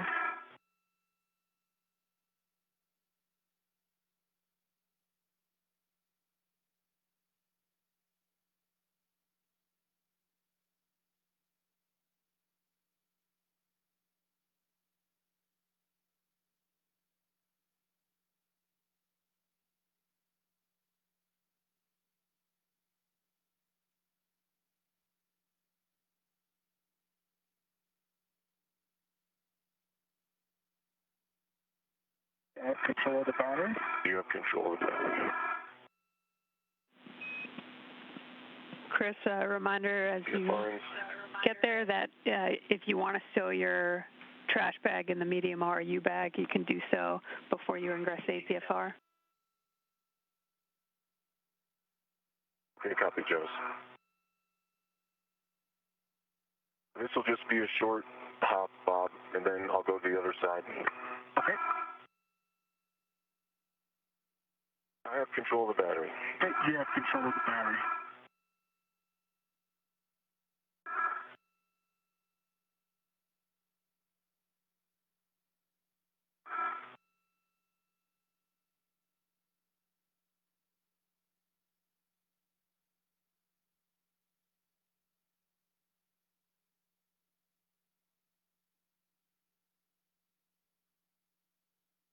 I have control of the battery. You have control. Why don't we take the second to switch to your red? Okay. I have control of the battery. You have control of the battery.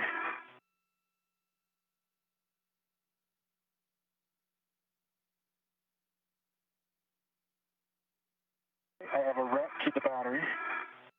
Copy. I have control of the battery. And you have control. Moving my red. Okay, my red is off. You have control. I'm moving.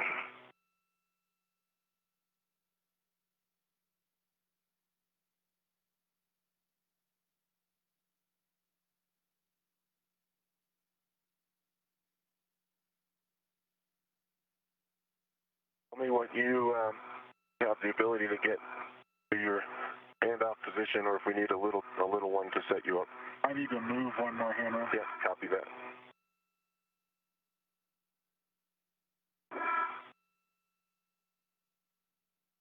Clear you. I have control of the battery. You have control of the battery, and I'm going to go ahead and put my RT down. See that? The Alpha.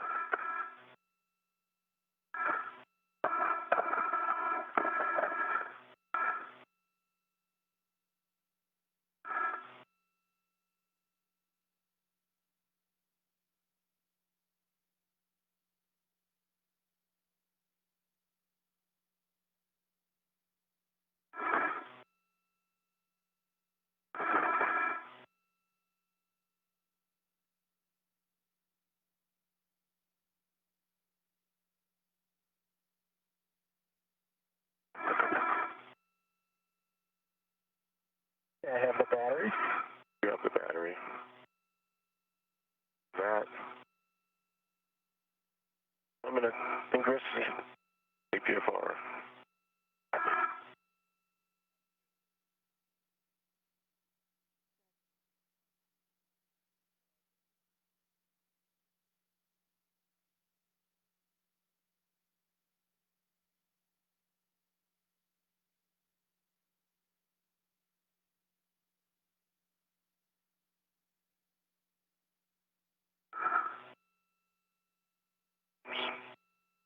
To the yaw.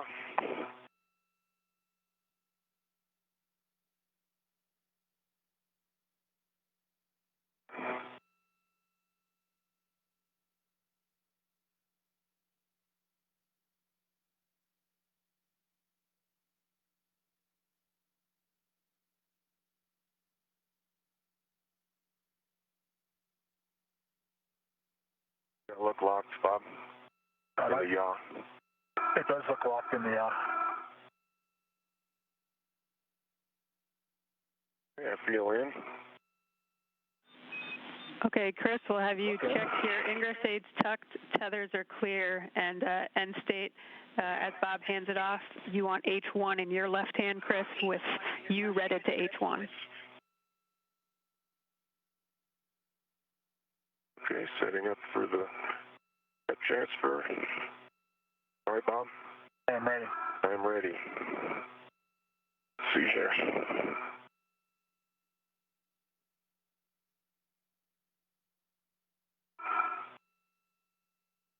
I'm readied. I have control. Okay. Remove my ret.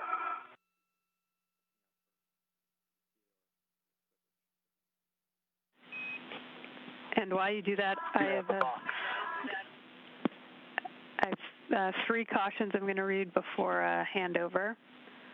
Crew must not simultaneously impart loads into the external pallet. When SSRMS brakes are off, free float crew member on EP must remain quiescent. Do not exceed 20 pounds forestern or use soft dock. Engage, disengage with pallet. How copy? Copy all. And Chris, you've got good access to your tools?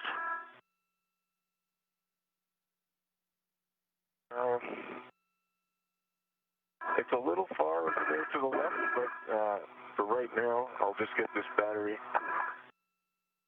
solved. I've got my PGT in. Yeah, Chris, you'll only need your PGT for this one. Okay. And we're going to have a handoff here soon, but you're looking to soft dock the battery into slot X with H2 outboard. H2 is outboard.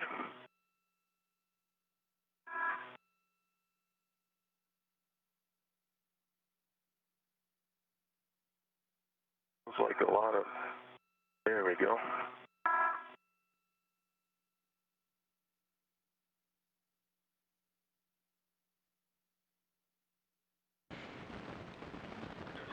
With the battery from slot number 1 now retrieved, the crew has worked together to move it over to the external pallet for disposal. Cassidy is now working to ingress the foot restraint, and the two will work together to install the battery in empty slot X. We're in a short handover between satellites right now, but should be regaining communications here shortly. The interface looks good. If anything, it looks a little bit like the H1 side is pushed in a little bit. Yeah. That squared up right there. It did square it up some, and I saw you decrease the distance between the connectors on the H2 side. H2 side. Yeah. It feels soft docked. Really?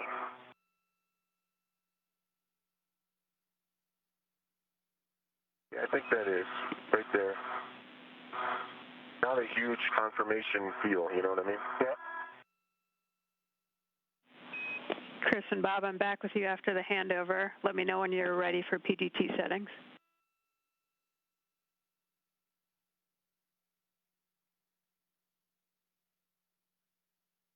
Okay, I'm ready for PGT settings. Alpha 7, clockwise 2.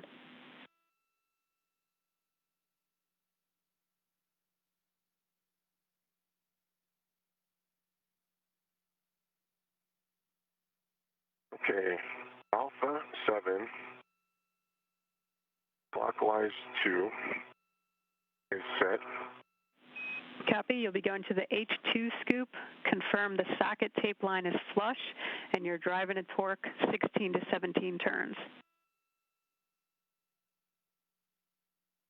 Okay, the socket tape line is flush. Driving, I see the indicator moving. Battery is moving in.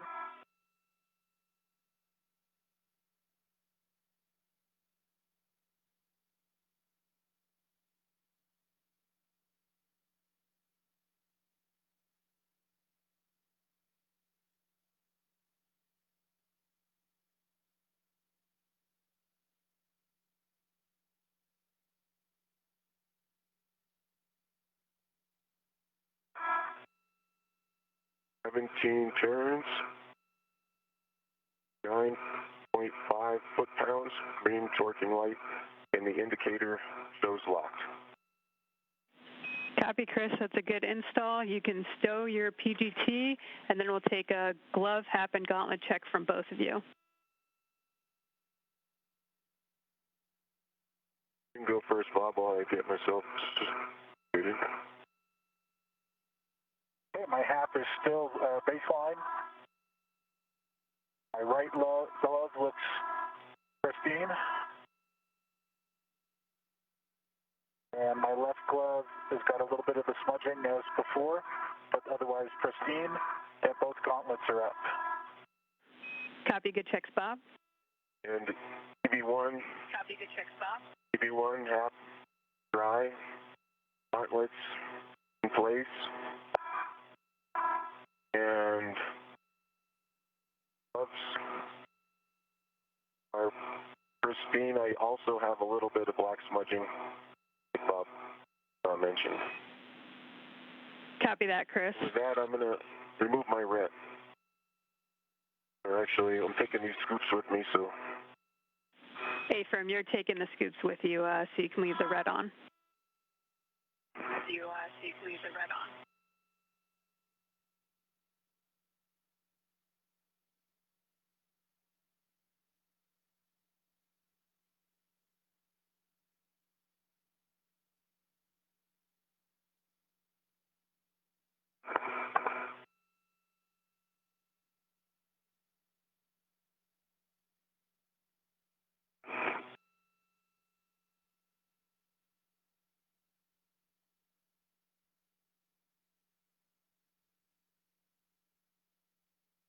Okay, both scoops removed. Copy that, Chris. If you can check that your ingress aid and tethers are clear, you can give SSRMS the go to the published EPA alpha position.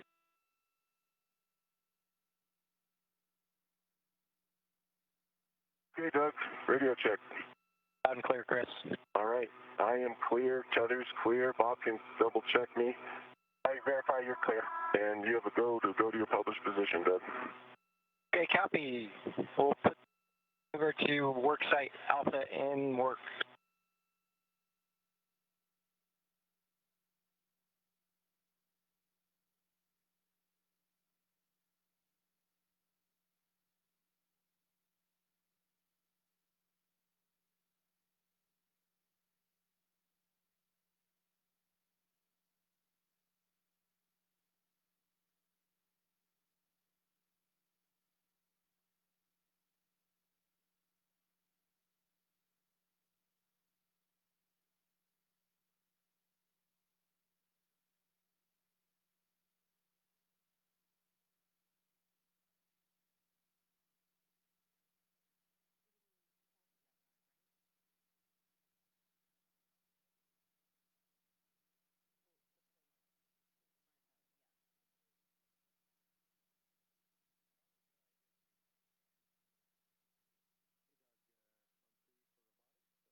I'm going to look down at the GoPro, Chris.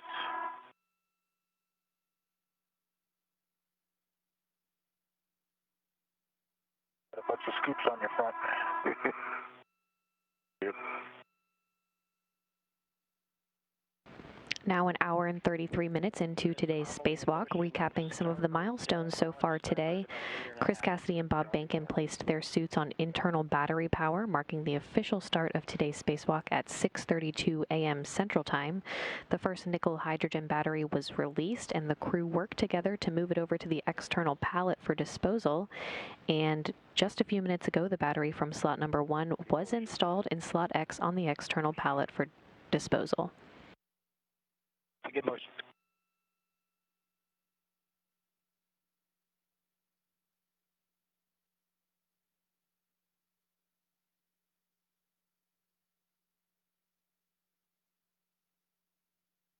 Doug Hurley now at the controls of the robotic arm, and the arm will maneuver to place Cassidy in front of the first new battery in slot A.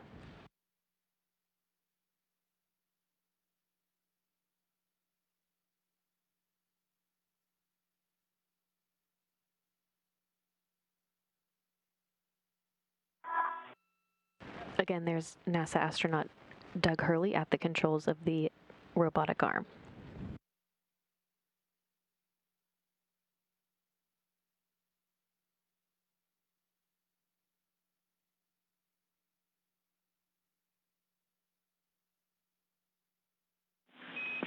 And we're about to enter a night pass.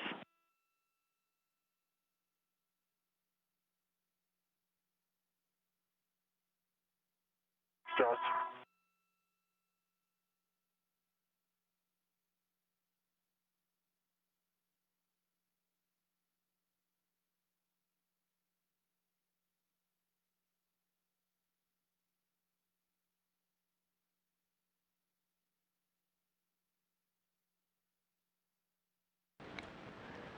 Again, the robotic arm is now being maneuvered to place Chris Cassidy in front of the first new battery in slot A. After placing scoops to create handholds, the crew will remove the battery and translate it back to the truss to install it in empty slot number 1. Okay, let's hold that for a second. You can, actually, you know what, before you do your brakes, I think it's going to be low for my GT. Can you come up by pallet up towards my head, 15 centimeters? Okay, copy. Pallet zenith, 15 centimeters. Maneuver.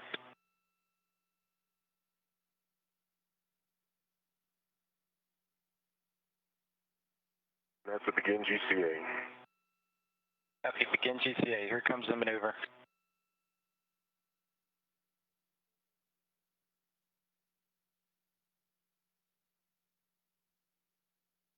That was 15. Stop there, NGCA, thank you very much. NGCA. All right, Jaws. Oops. And I didn't catch it. Are brakes on? Brakes are on. Okay, copy. So, Chris, for H1, we'll be going to the 2 o'clock. That's down and slightly to the right. All right, copy that.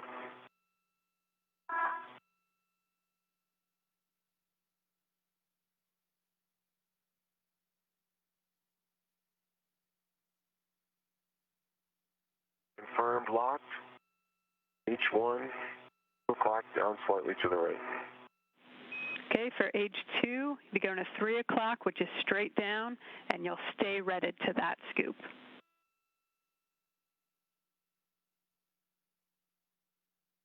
Copy. H2 coming straight down. Keep my rep.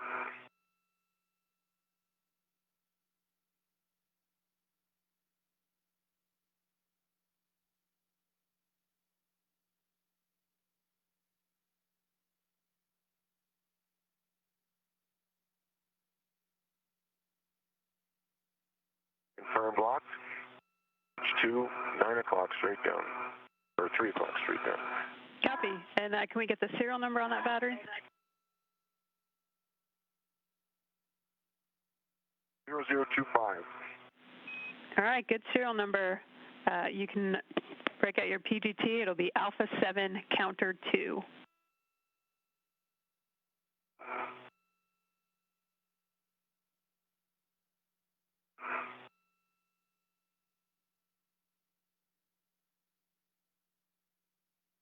Alpha 7. Counterclockwise 2 is set. Copy. And Chris, can you confirm your red is still on H2, correct?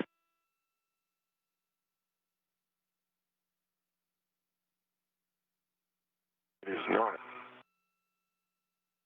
Check Jaws, perfect. Ready.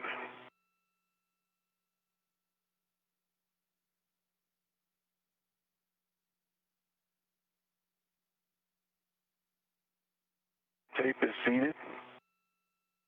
The head of H1, and I'm waiting on your go. And Chris, H1 is actually already released, so we'll be going to H2. Confirm the socket tape line is flush and looking for 19 turns. 19 turns. Tape line is flush. 19 turns, here we go, H2.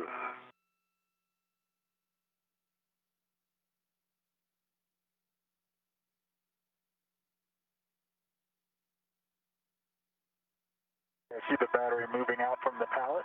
Copy.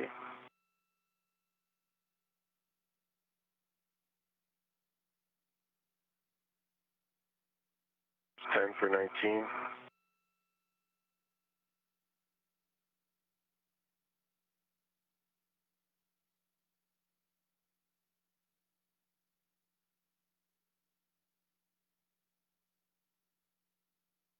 Eighteen, 19, same as Bob. I got the hop at around 17. went to the full 19. Indicator is in unlocked position. Copy, Chris. Good release. You can stow the PGT.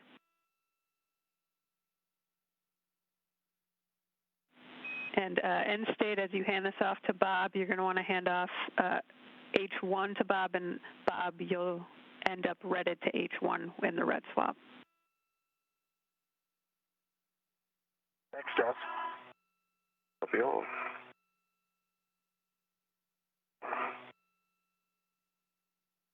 GT stowed. All right, Bob, confirm you're ready. I am ready. Pulling it out, presenting H1 to you. I have the ret right now. Coming out.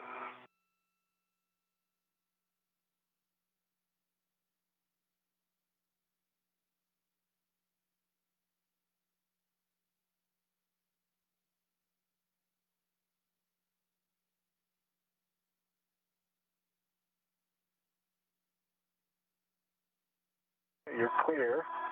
Just come down.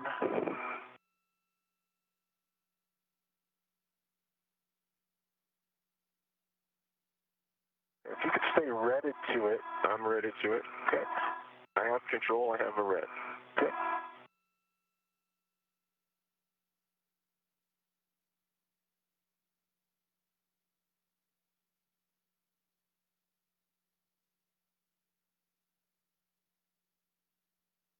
I have a red as well. I have control now.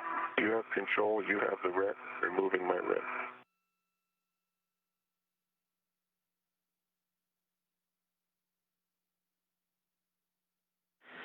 Okay, with that, Chris, you can egress the APFR and start heading back to the IEA.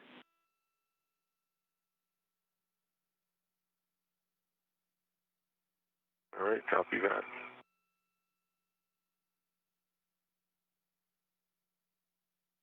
I'm going to let you egress, and if you take the inboard route, we'll work together to rotate the battery just to make sure we keep the fins safe as we get past this APFR and get the fins pointed outboard. Copy all.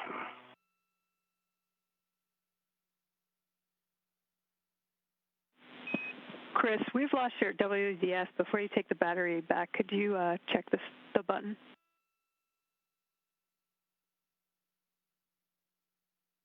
Sure thing.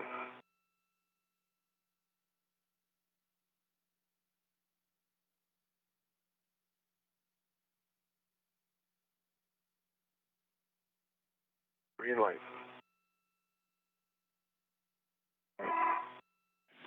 And we have your WDS back. Thanks, Chris. All right, Bob.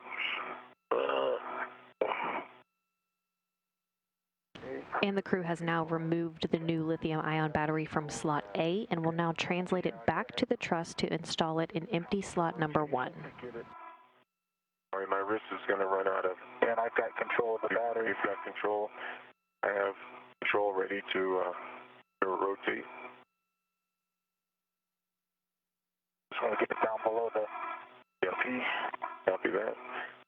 All right, I have control. You have the ret.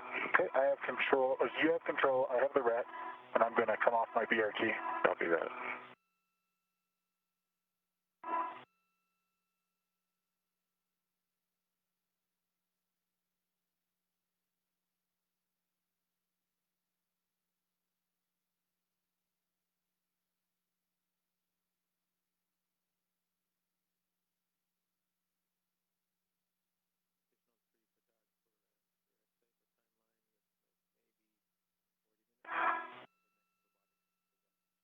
I have control. You have control. Of the battery.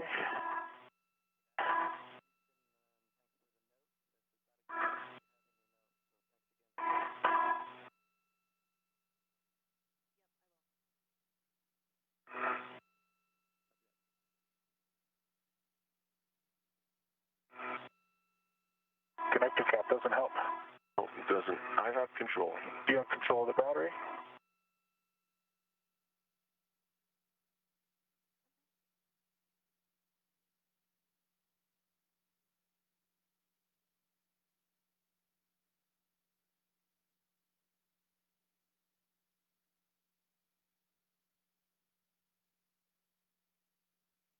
I have control of the battery. You have control of the battery.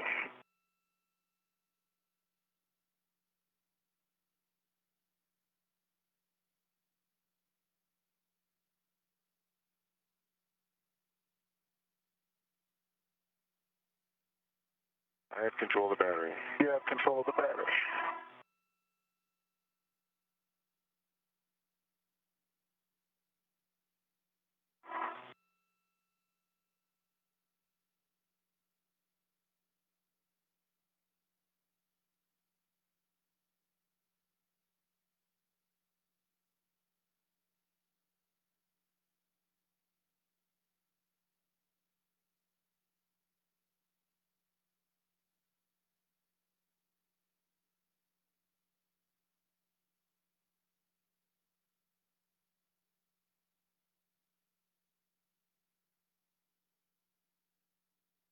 The little ones are barely enough room to put hands. Yeah, I have control of the battery. You have control of the battery.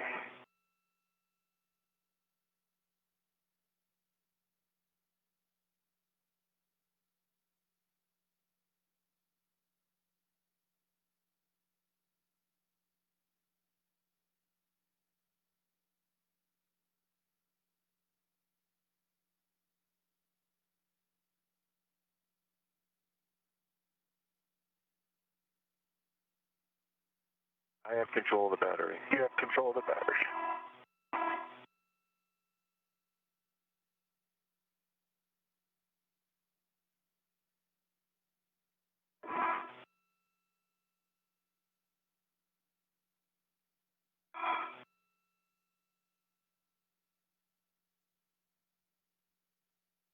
I have control of the battery. You have control of the battery.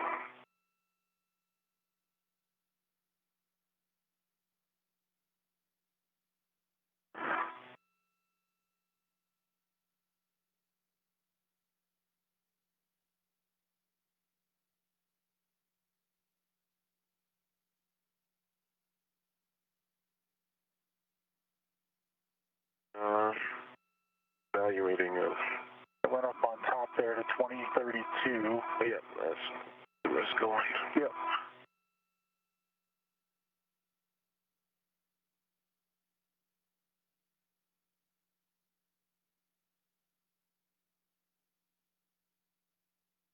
You have control of the battery. Copy, you have control of the battery.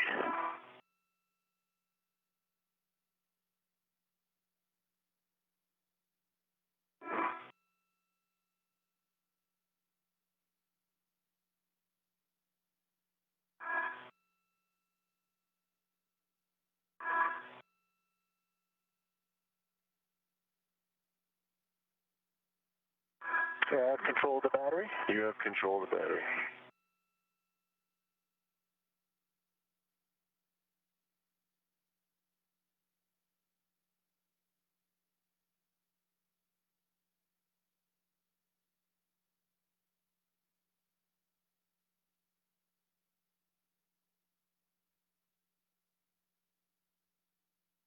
I have control of the battery. You have control.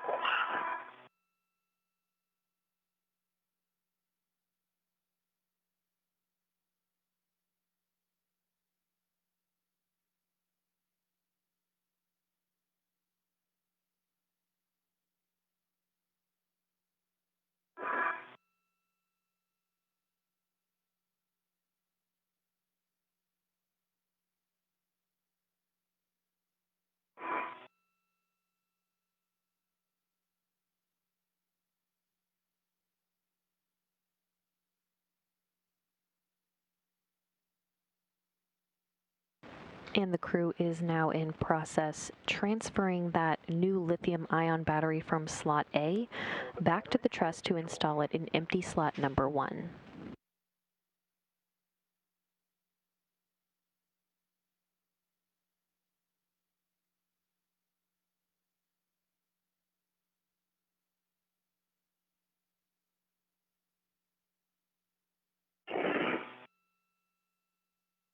So let's see. What's your next move? My next move is probably for you to get to the, can you get to this handrail I've got my hand on right now? Yeah, if you still have control? I still have control. Okay, I have control. Okay, and so at this point, you could get a RET on there. Yep, all right, then you take control back.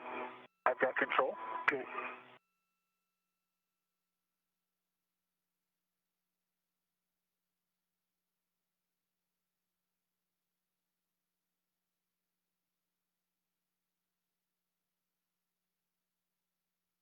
I'm confirmed redded. Okay. And I have control. Okay, I'm going to remove my RET. I agree.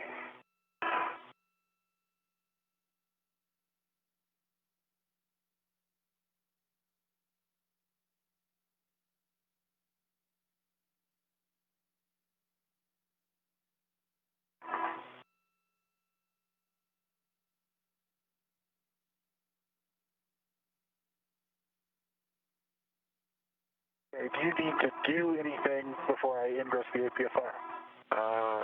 Bob, you just need to check that the gap spanner is clear of slot 1. Okay, the gap spanner is clear of slot 1. I don't know if I have the leverage to maneuver myself up. If you if you can take it. I have control of the battery. You have control of the battery.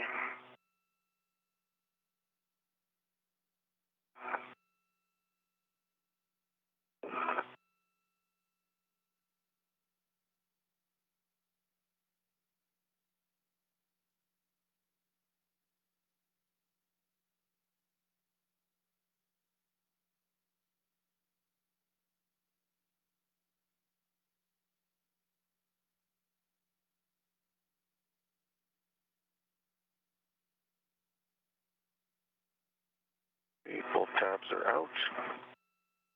Grab onto this.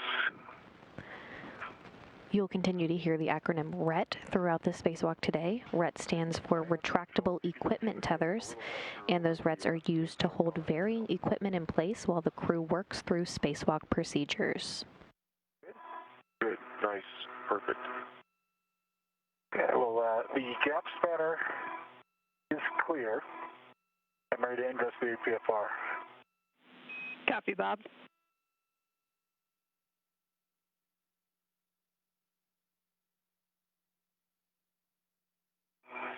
Probably have to just move the battery as you need to.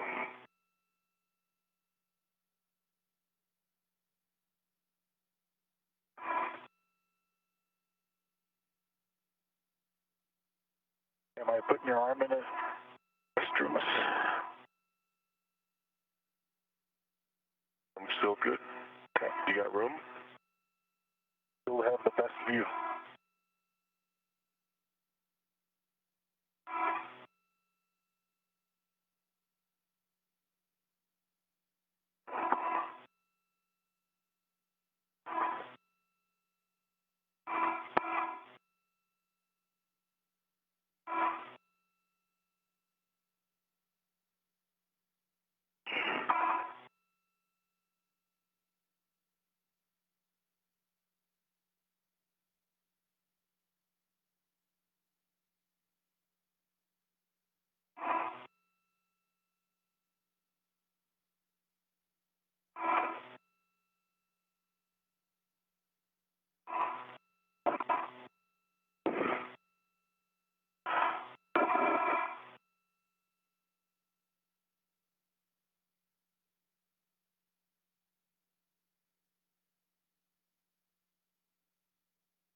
Okay, I'm ingressed. Copy, Bob. If you can check your ingress aid is tucked and tethers are clear, then we'll take an inspection of the IAA receptacle. The ingress grate is tucked. The IEA receptacle looks clear. The fins are straight. No FOD. The electrical connector looks good as well. Copy. My arm's in a bit of a singularity. Okay, I have control. You have control. Oh, okay. And Bob, you'll want H2 inboard, and you want to inspect or present the battery, the bottom to Bob, or to Chris rather, for an inspection of the connector pins, FOD, and EMI band. That'll be right there, Bob. Okay.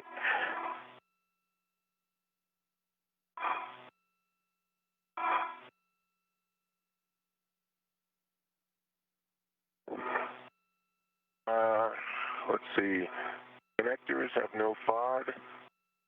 I can see the EMI band is intact. Fins look straight. Fins on the back, nice. Everything's good. Copy, good inspection. I've got control of the gap spanner. The gap spanner is free and clear. Okay, Bob, you look to soft dock the battery onto H2 with H2 inboard. Okay, I got the H2 inboard, and should we swap reps prior to that? Yeah, you'll want... Good if you just want to put it in there. Yeah, over to you. Whatever you want, Bob. Okay. I am ready to it. You're ready to it. Copy that. Got it.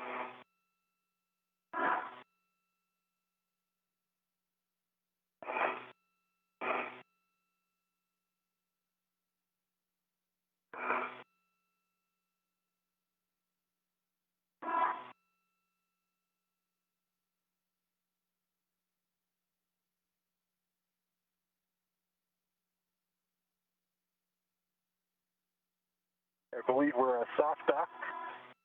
It looks equal to me on both sides. I agree. Looks straight and orthogonal.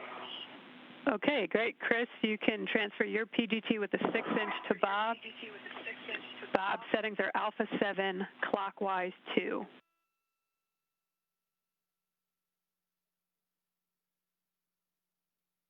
Okay, alpha 7, clockwise 2.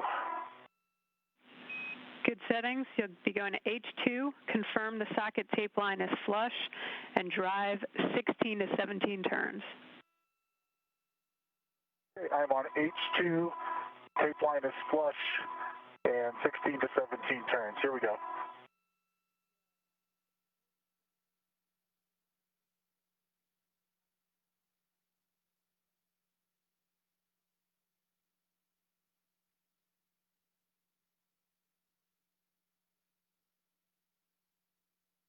There we go. Battery's going in.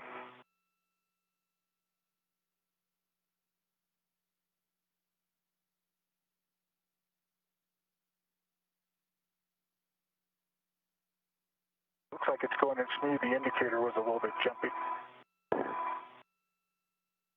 Yeah. Relative to the Approaching 2 hours into today's spacewalk, recapping some of the milestones so far. Chris Cassidy and Bob Bankin placed their suits on internal battery power, marking the official start of today's spacewalk at 6:32 a.m. Central Time. The first nickel hydrogen battery was released from slot number 1, and the crew worked together to move it over to the external pallet to install it in slot X for disposal. The crew then removed the new lithium-ion battery from slot A and translated it back to the truss, and they're now working to install that new lithium-ion battery in empty slot number 1. Status indicator is locked. Copy, locked. It'll be the same settings, alpha 7, clockwise 2 for H1. As I say that, we're 2 hours into the EVA. The limiting consumable is MEDOX on both at 6:40, and you're 1 hour ahead of timeline. Copy, Josh. Thank you. Rick, I recognize that H1 is just captured on here. It's not locked. Could I pass you the PGT? Yes, certainly. And you just heard from Ground IV Jasmine Mugbelly, informing the crew that they are working about an hour ahead of schedule today. H1 is verified locked. Copy, Bob. So it'll be same settings, alpha 7, clockwise 2 to H1. Confirm the socket tape line's flush. You're driving 4 to 5.5 turns. same settings. Tape line is flush. Here we go. Indicators moving.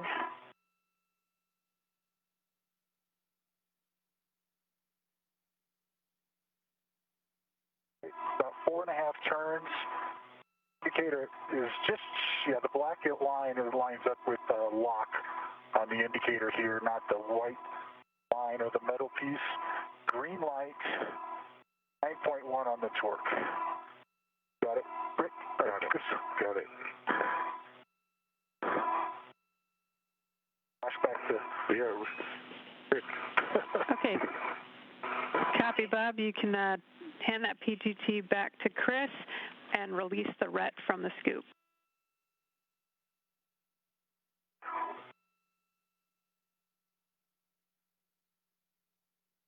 Rick has the PGT. Thanks, Dave. Okay, Tommy. Okay, the RET is released from the battery. Copy. With that, we'll start moving on to getting battery 2 to the EP alpha slot. So, Bob, you'll be relocating the APFR to WIF 26. It'll be a clocking of 12. And Chris will have you relocate those 2 scoops down 1 to battery 2. Okay. Okay, I'll egress the APFR.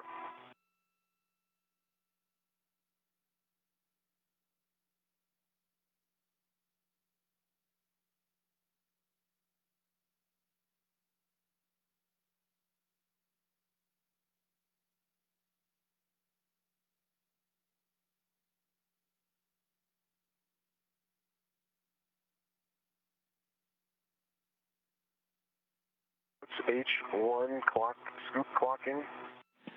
For battery 2, it'll be 2 o'clock, down and slightly to the right.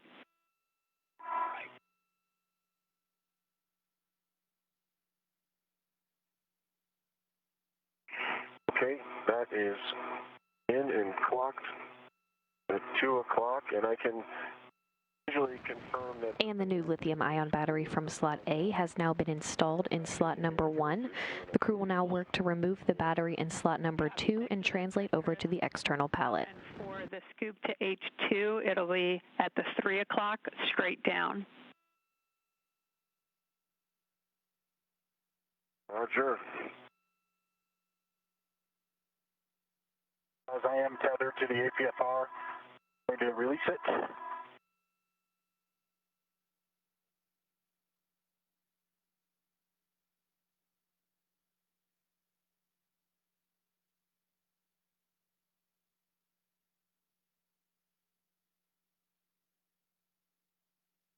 H2, 3 o'clock straight down, confirmed locked, good wiggle, and a scoop.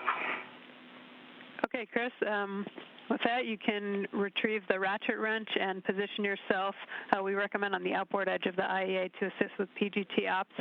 And if you want to check that gap spanner's clear of slot 2 in the, as well, that would be great. Okay, the gap spanner's clear.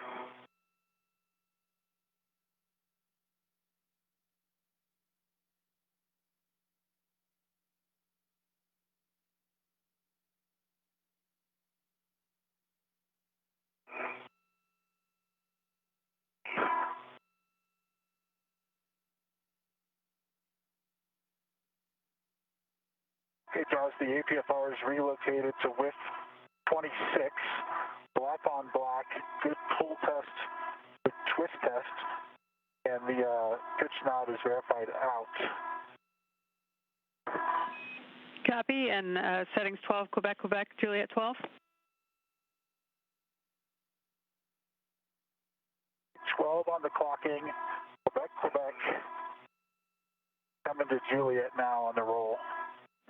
Copy. And H1 torque is broken. Copy, Chris. And you can move on to H2. Juliet 12 is set. I'm going to release my RET from the APFR. Copy, Bob. And once you do that, you can ingress the APFR, make sure the ingress aid is tucked, and your tethers are clear, and then we'll take the serial number.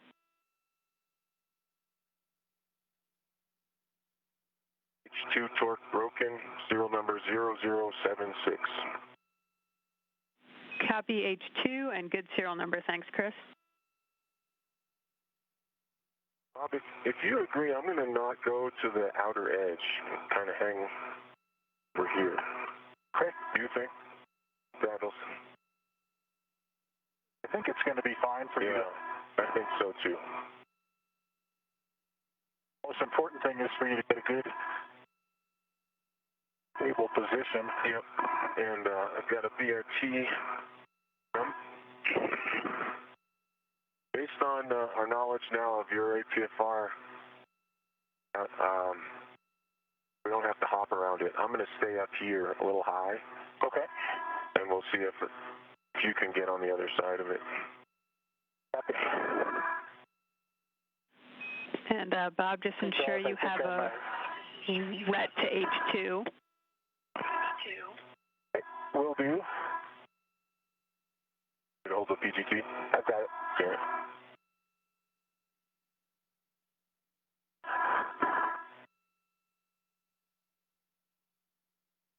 I am ready to H2.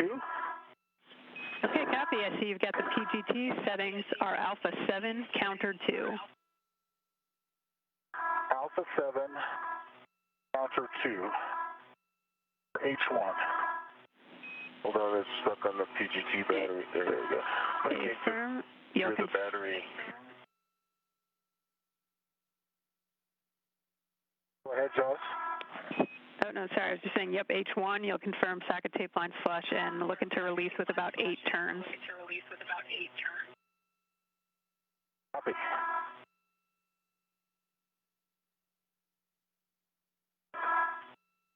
Not the best Velcro on that. Yeah.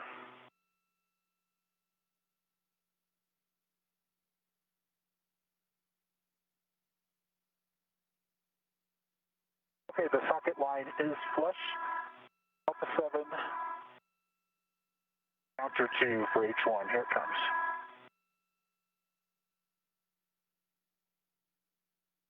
Indicators moving.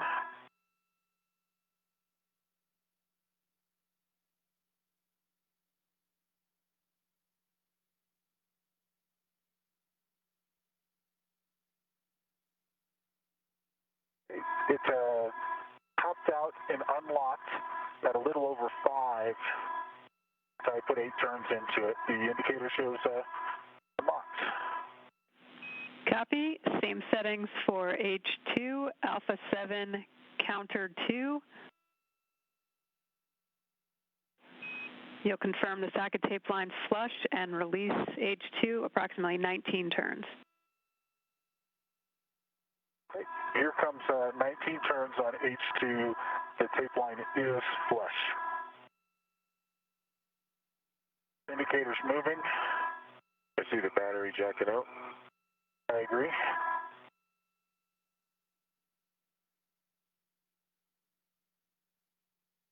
Again, the crew is now working to remove the battery in slot number 2 and will then translate over to the external pallet.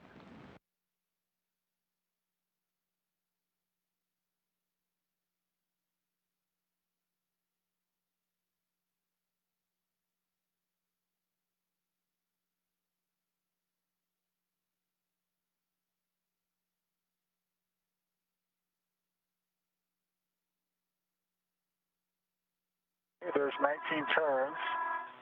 The indicator shows beyond unlocked. I didn't quite have the same feeling of it being all the way loose and jumping, but got the PGT? I have the PGT. Okay, copy. And just a heads up, you're going into a day pass in about a minute. Okay, I'm going to configure my visor then before I pull the battery out.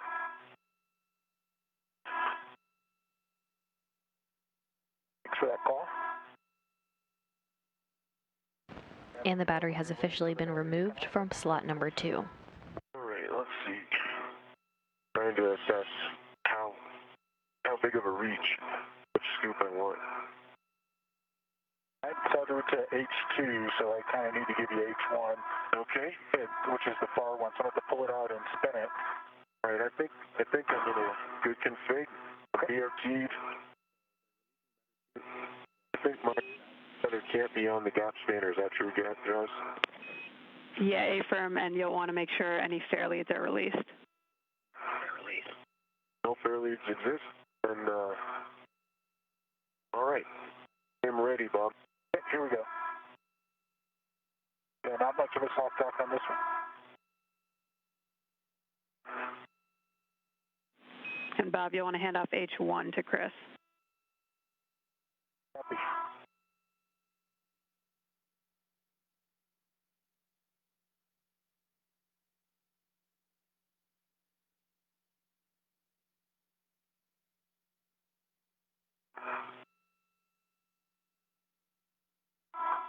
I have control. Okay. But you put a red on it. All right, you take control back. I've got control. Here's my ret. And I have control. Okay. You have control. I'm going to release my ret. Roger.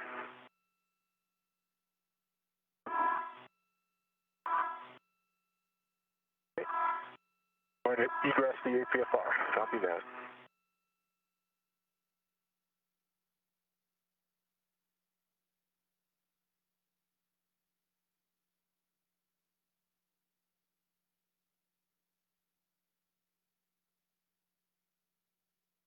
It's just like Jaws predicted. Yep, there it is.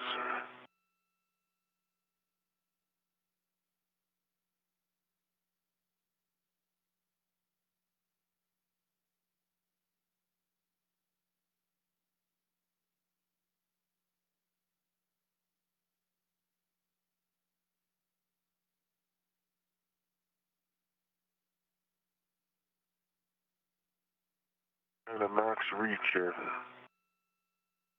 Okay. I have the battery. You have the battery.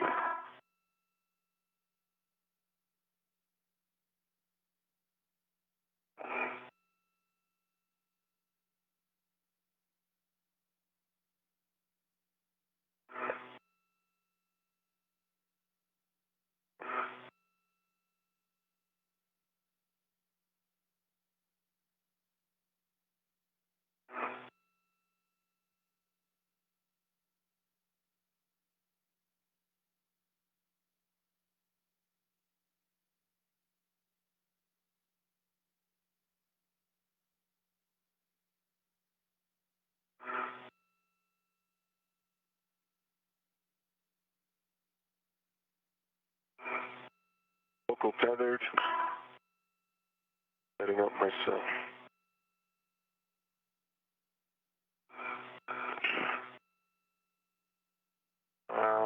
You want me to go a little bit farther? Yeah, can you go one more? Yeah. Just go ahead and hold. Can you take control for a second? I have control. And I'll just move to the other side of the APFR. Okay.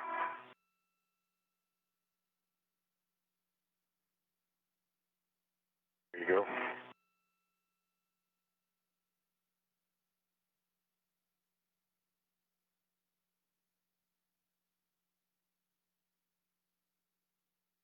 Yeah, I have control. I have control.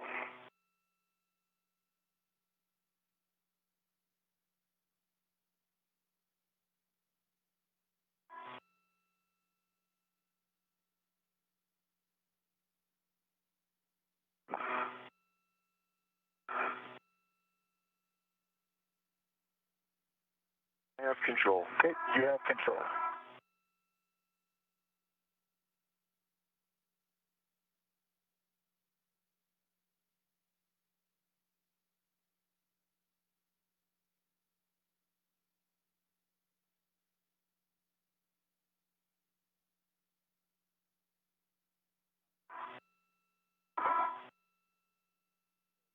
Okay, I have control. You have control.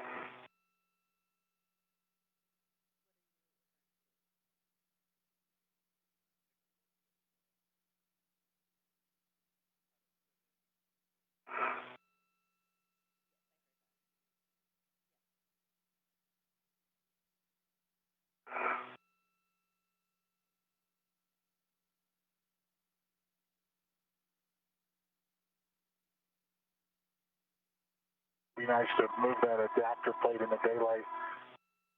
Better view of it as I translate. Yeah. It's hard to keep track of the thing on your BRT if it's that dark.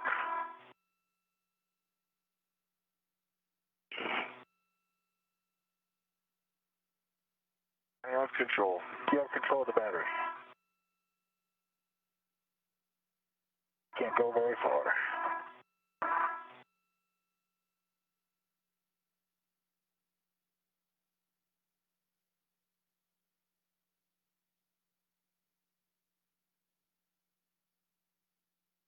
Okay. I have control of the battery. You have control of the battery.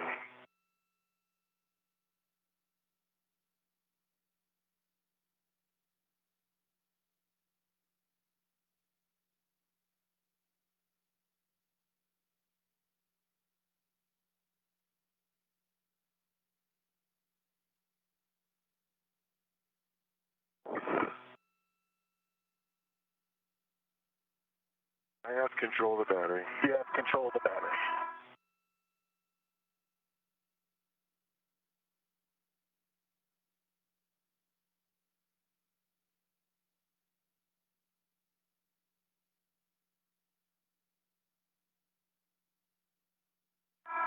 It's a hash marked one, careful.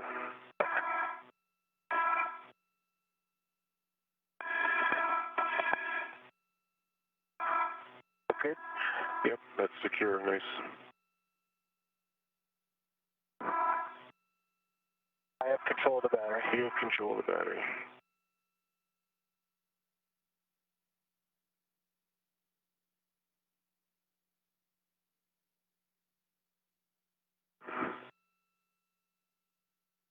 I have control of the battery. Copy.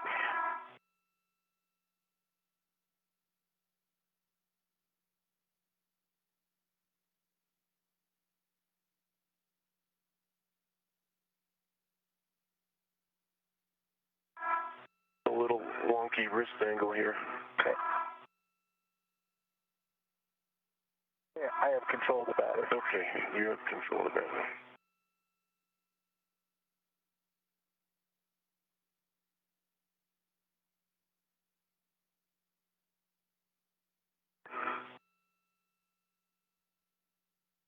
I have control of the battery. Copy.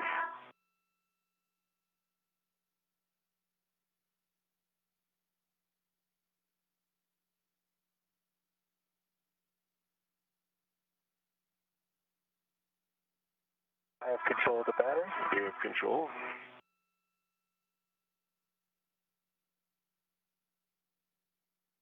Okay, I'm even with the APFR.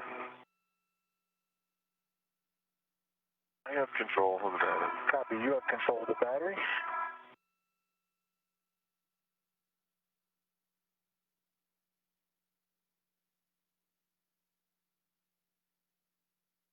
Make it to your BRT spot. I think I can Get a little bit more. tether there, but I might need to. A little bit more for the BRT. Yeah.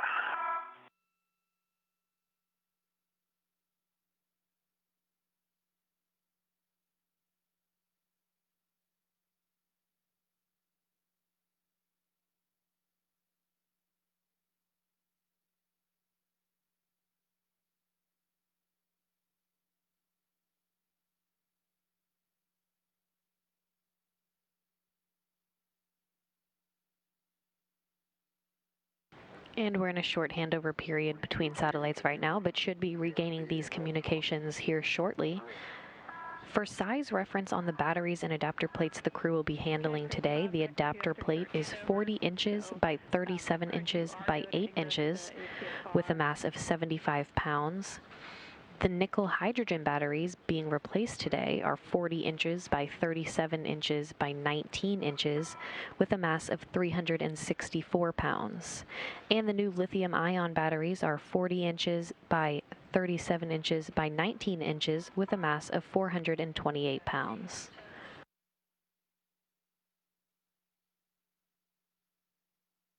Okay, I have a ret on the battery. Let me get it so that it's retracting. Okay, I'm reted and I have control of the battery. You have control. I'm removing my RET. That's good. My RET is removed. And you're ready, Bob? I'll get in the APFR. I am ready.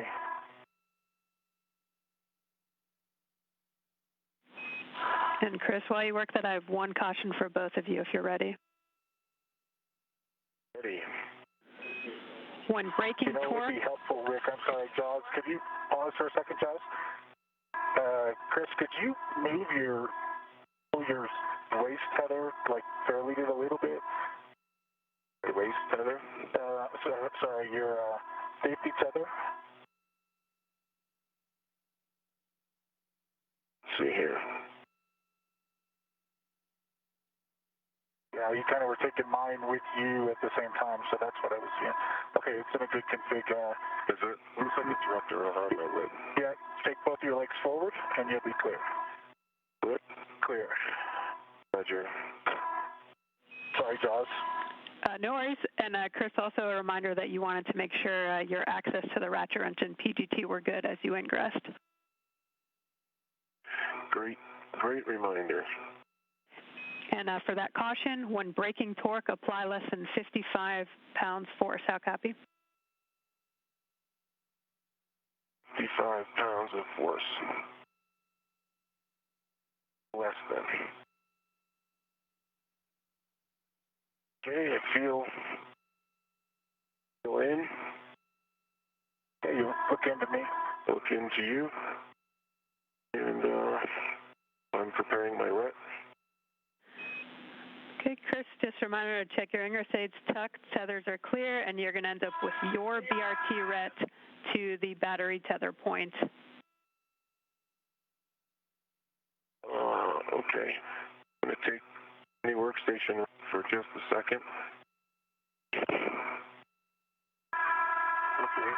And Chris Cassidy is now set up in his foot restraint. He will then place the battery from slot number 2 on his BRT, or body restraint tether. Cassidy will then release the adapter plate underneath the battery and will remove the adapter plate and hand it over to Bankin. Bankin will then translate back to the truss to install the adapter plate in open slot number 2. At the same time, Cassidy is putting the old battery in the slot he had just emptied for disposal. Chris, you want H1 stowed in your BRT. Okay, copy. And Chris, just go ahead and move a little bit further away from the pallet there. If you could, your ingress aid probably could be a little stuck. Pull it back. Pull the battery back. All right, battery's coming back. Okay. Kind of just gently nudging the ORU back up at the top. Yeah. Okay. You're clear. All right, John. So let me sync back up with you and talking about the BRT. Review those steps, please. Yay from Chris. So your BRT RET should be to the battery tether point, and you want H1 stowed in your BRT. Okay. Working on the RET. Okay, my BRT RET is on the center battery tether point. Copy. And H1 onto my BRT. Both paddles are out. I have a RET. Okay, copy that, Chris. Once you get that in a good position, we'll take a glove, hap, and gauntlet check for both of you.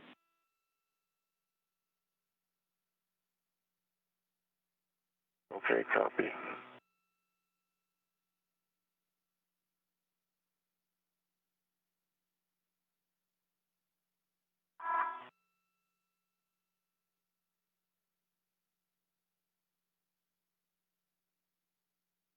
Both of my gloves are pristine. Hap is still baseline, and gauntlets are both up. Good checks, Bob.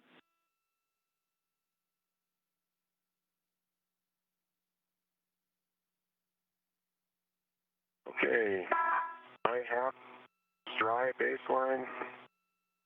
Hooks are in place and up. And no change to the gloves. Great. Copy, Chris. Okay, Chris, you'll attach your... Batteries BRT. Batteries BRT. Go ahead, John, sorry. Oh, copy that, Chris. You'll be attaching a RET to the adapter plate heater mat tether point. Okay.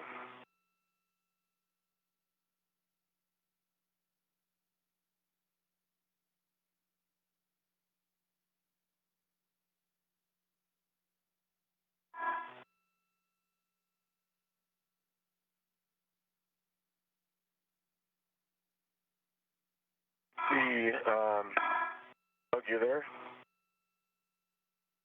I'm here, Chris. All right, I'm going to need a GCA, so let's begin the GCA and bring the pallet towards me. Go with 30 centimeters to start.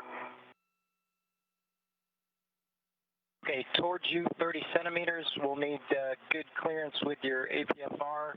And just a heads up on that grapple fixture. I think you're far enough to the right to be okay, but we'll bring it in towards you, 30. In towards me, 30. Copy the grapple fixture. That's in sight, and no issue.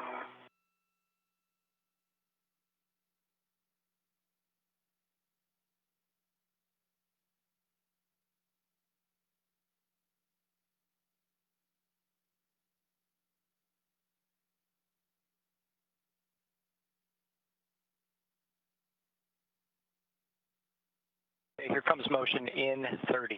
Copy that.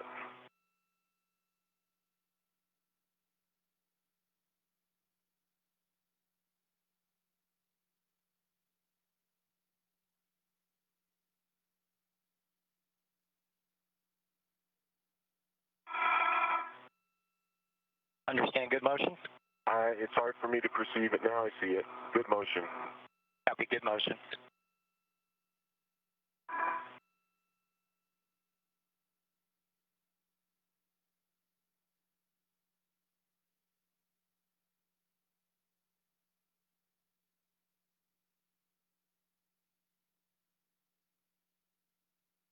Five more.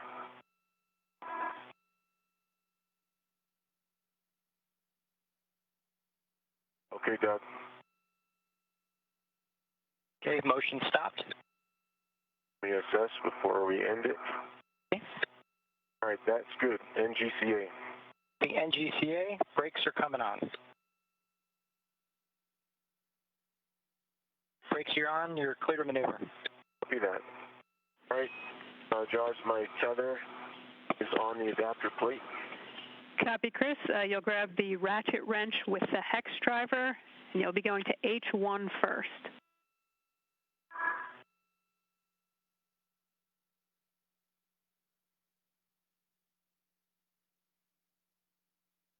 Ratchet.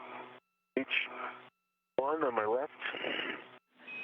Okay, firm, you'll confirm one line flush, and then brake torque less than 1 turn. There's one line flush. Torque is broken on H1. Less than 1 turn, about a quarter. Copy, quarter turn. You'll do the same for H2, looking for one line flush again, brake torque less than 1 turn.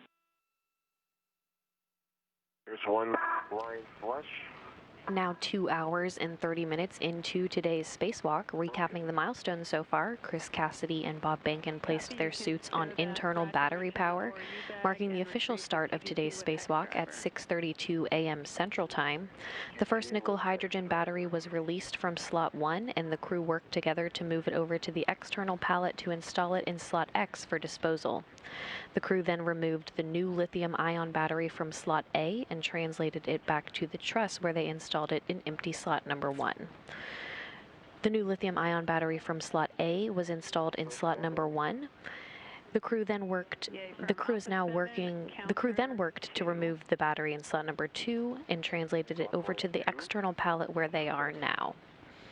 Chris Cassidy is now working to release the adapter plate underneath the battery and will then hand it to Bob Bankin. Bankin will then translate back to the truss to install the adapter plate in open slot number 2. At the same time, Cassidy is putting the old battery in the slot he just emptied for disposal.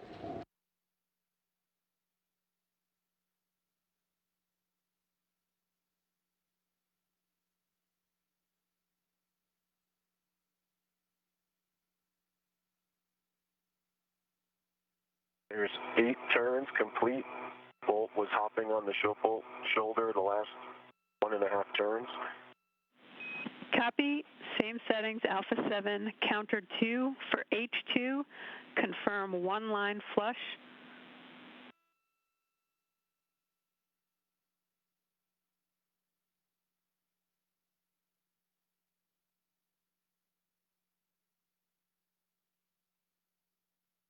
There's 1 line flush.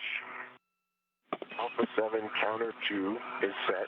Looking to release approximately 19 turns. 19 turns, here we go.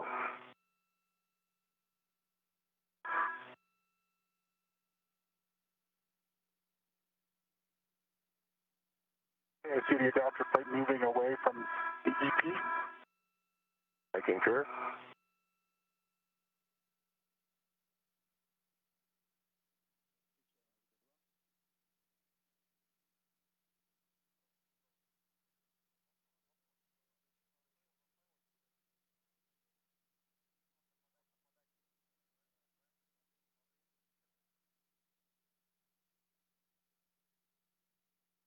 There's 19 turns. The bolt was hopping the last 2 turns.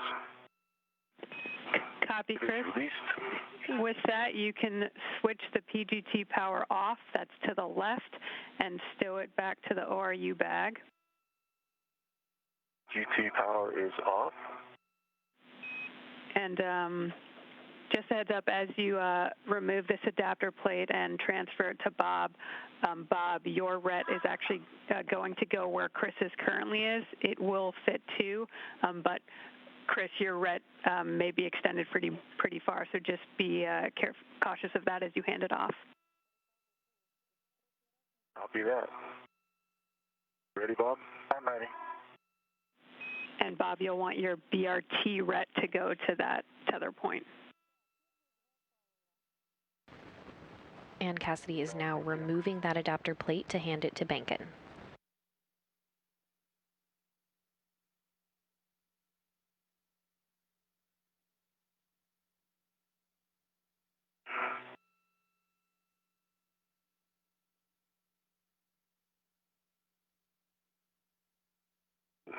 Here you are. Closer. I'm ready to it. Copy. Here comes your RET. Just let it go. Got it. Okay. And Bob, you'll stow the adapter plate on your BRT. Control. Copy. Right, Bob, you have control and you have the RET. I have control and I have the RET. I'm releasing. Okay.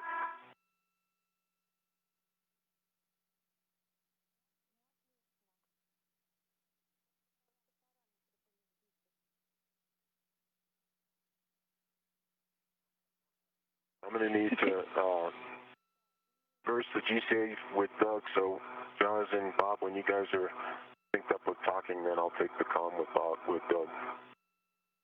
Get the BRT onto the adapter plate. Okay, that's complete. Copy, Bob. With that, you can translate to the IAA, and I don't have any comms for you, so I'm good for the GCA if you are, Bob. Yeah, let me get clear, Chris. Okay, copy. No pinching.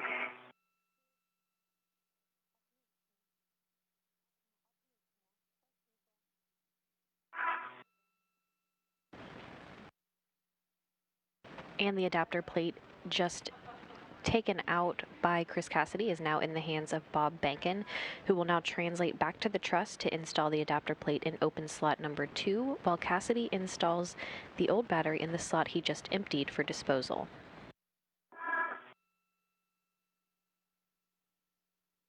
Here I go. Copy.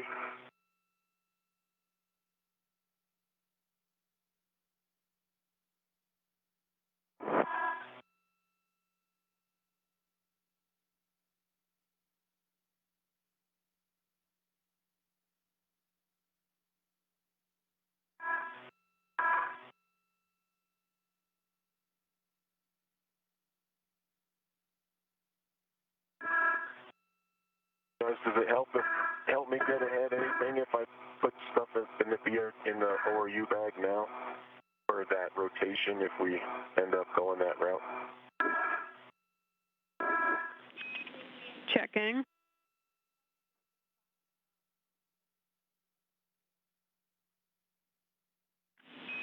Chris, stand by one and I'll get back to you on that.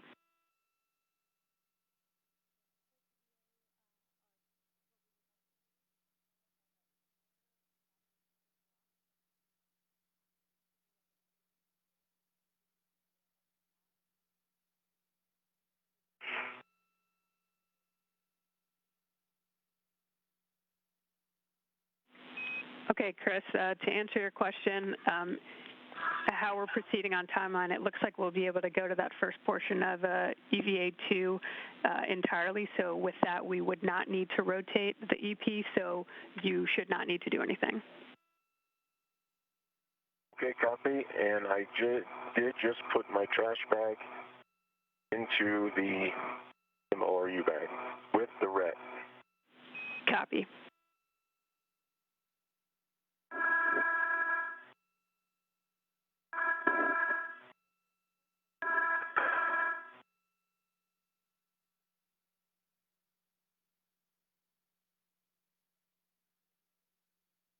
Okay, Doug, you there?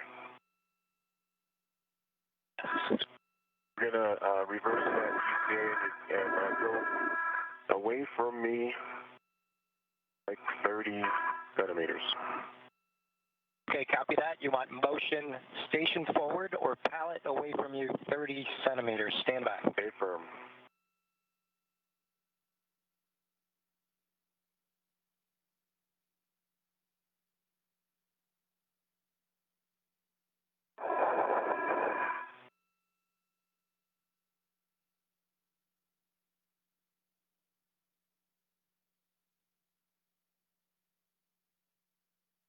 Here comes motion.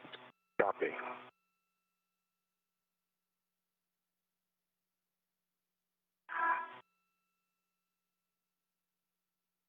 It's good motion. Good motion. Okay, Jaws, I will ingress the APFR.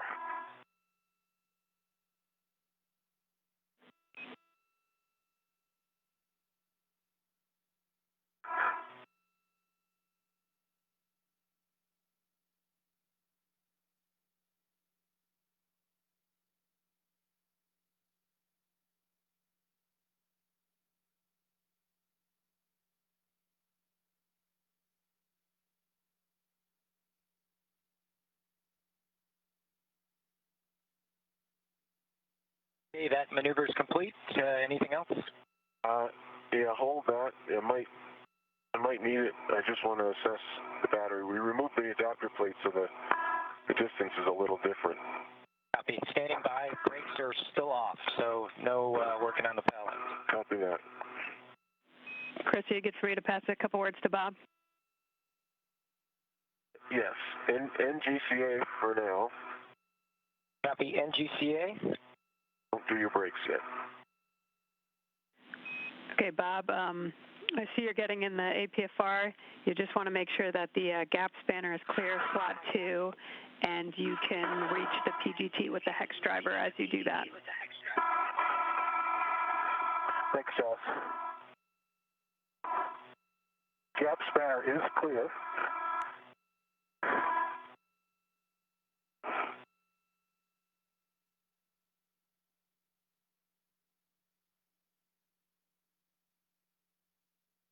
And I have ingressed the APFR. Okay, Doug. This is good. You can do your brakes.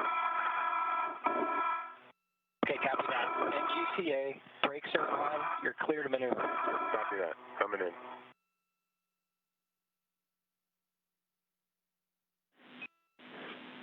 And my PGT is accessible. And Chris, I think I copied you're done with the GCA, so you're going to retrieve the batteries from the BRT with H2 in your right hand, and you'll soft dock it, and then PGT settings are alpha 7, clockwise 2. Okay, Okay, 7 clockwise 2. And Bob, for you, once you make sure your ingress aid is tucked and your tethers are clear, you can inspect the IEA bolts and blind mate connectors.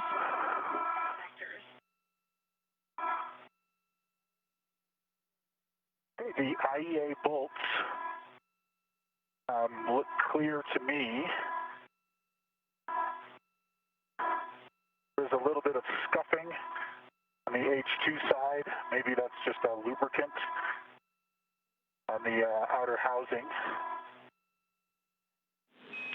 Okay, yep, and I've confirmed there is a lubricant there. And so looking for H2. no FOD and good EMI band and blind mate connectors. Copy, Chris. Yep, just getting a good body position to see that. Good EMI band and no FOD in the connectors. The 2 connectors. Again, Cassidy is now working to install the old battery in the slot he just emptied for disposal, while Bob Benkin translates back to the truss to install the adapter plate in open slot number 2.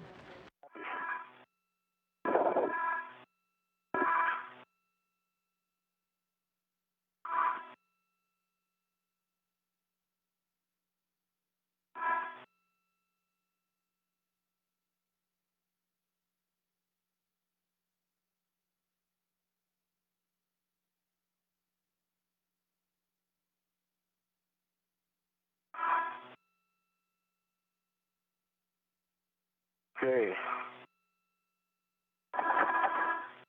Green torquing light. 17 turns. I see the indicators in lock. Feels secure. And Chris, could you say the torque again? 9.1 on the actual torque. Copy, 9.1. With that, you could stow the PGT, release the RET, and egress the APFR. Copy all. Okay, good EMI band, no FOD in the electrical connectors or the 2 bolt interfaces on the battery adapter plate.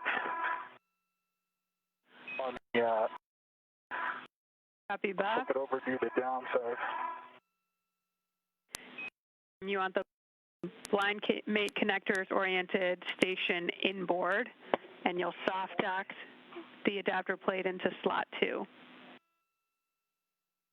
Copy. Does any work with scoops?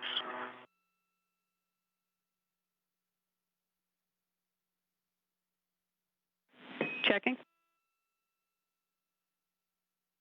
Negative, Chris. You can leave the scoops where they are. Copy that. I'm egressing.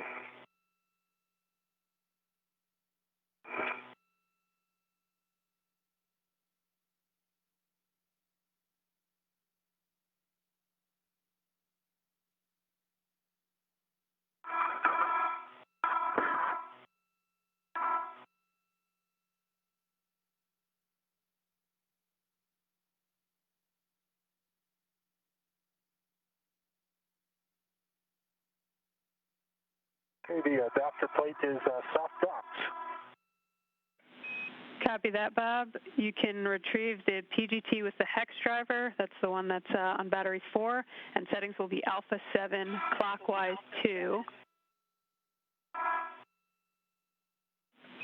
And Chris, for you, as you get back on structure, you'll want to prepare the EP for translation, so make sure the ingress aid is stowed towards the boot plate and tethers are clear. And then once you're 5 feet clear of the external pallet, you can give SSRMS the go to maneuver to the EP Bravo position. Okay. The ingress aid is against the boot plate.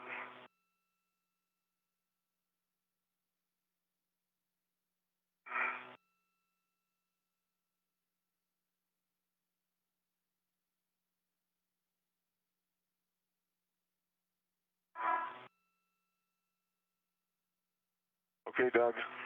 I am well clear No tethers, no interference, you're clear to move. Copy, Chris. Clear the work site. Here comes the maneuver to EP work site Bravo. It'll be another starboard maneuver, about a little over a meter. Okay, copy.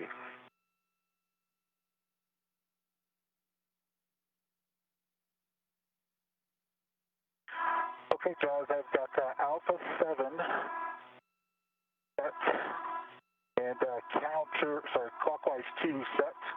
I'm getting ready to drive on H2. A-firm H2, you'll confirm one line flush, looking for 16 to 17 turns. One line flush, looking for 16 to 17 turns. Here we go.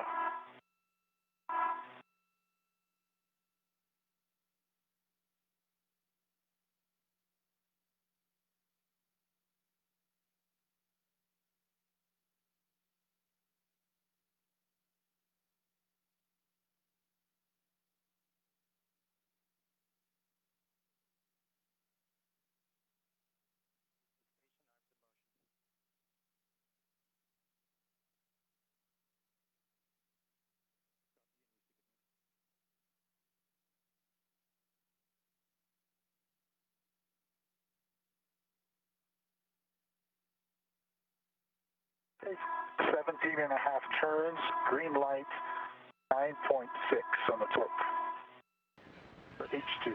Copy, Bob. Same settings, Alpha 7, clockwise 2 for H1. You'll confirm 2 lines, one of them flush. And Cassidy just completed the work to install the old battery in the slot that was emptied for disposal, and Bankin is still working to install the adapter plate in open slot number 2 on the truss. Okay, confirmed 2 lines, one of them flush, verified, and can you say again number of turns? It'll be 4.5 to 5.5 turns.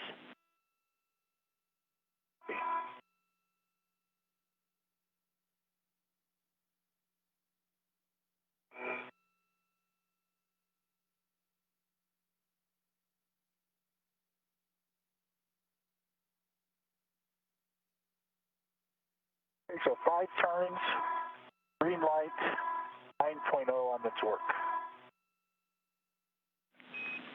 Copy, Bob. You can tend that PGT with the hex driver back to the crew lock bag and then unlock and release the red. Copy.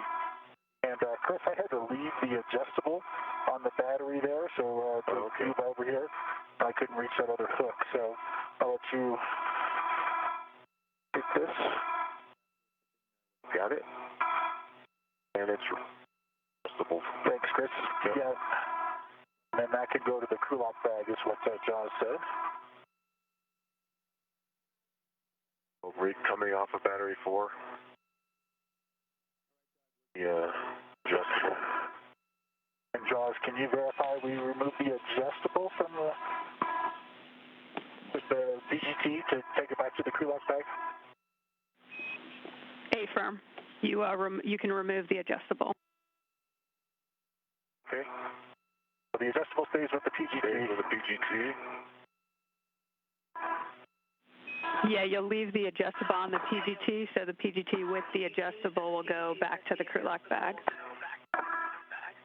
And that's complete.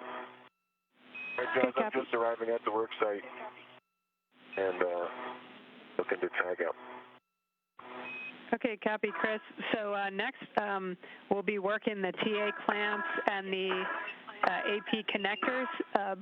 Bob, over to you if you prefer to egress the APFR, and if there's room for both of you to work it. We're releasing 3 TA clamps and demating the adapter plate connector. I'm going to go ahead and egress the APFR and then release the TA clamps. And we're just taking this electrical connector to release it from J4. Are we ready for that yet? Yep, to the battery up there at J4. Yep, A-firm. And the cap also needs to be moved from the lithium-ion battery.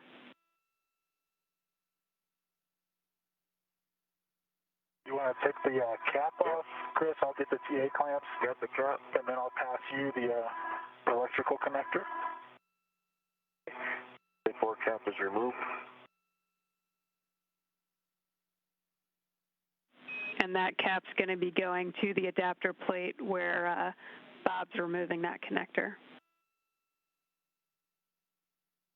Roger that. TA clamps are removed.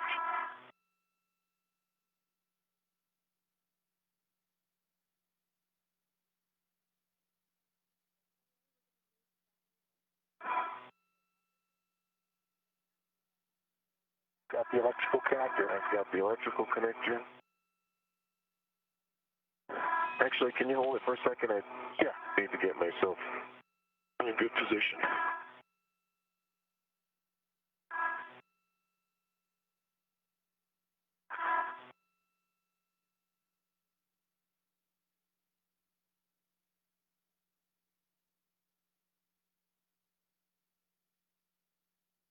All right.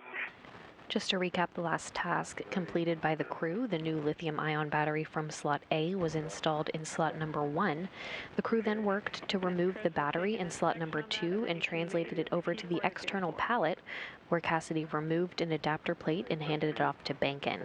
Bankin then translated to the truss to install the adapter plate in open slot number 2, while Cassidy then installed the old battery in the slot that was emptied for disposal. Next, together on the integrated electronics assembly, Cassidy and Bankin will place a cable between the adapter plate and the new battery to complete the circuit. Top spanner is clear. Needed over center. I see the blue lines lined up. Copy, good connection, and that connector cap that you took off will go on the adapter plate. Okay.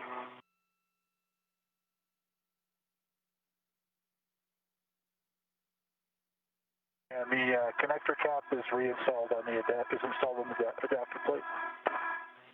Copy. With that, I'll take glove, hat, and gauntlet checks from both of you. And once that cable between the adapter plate and the new battery are complete to complete the circuit, one of the 3 battery pairs will be complete. Copy, Chris. All good. All good.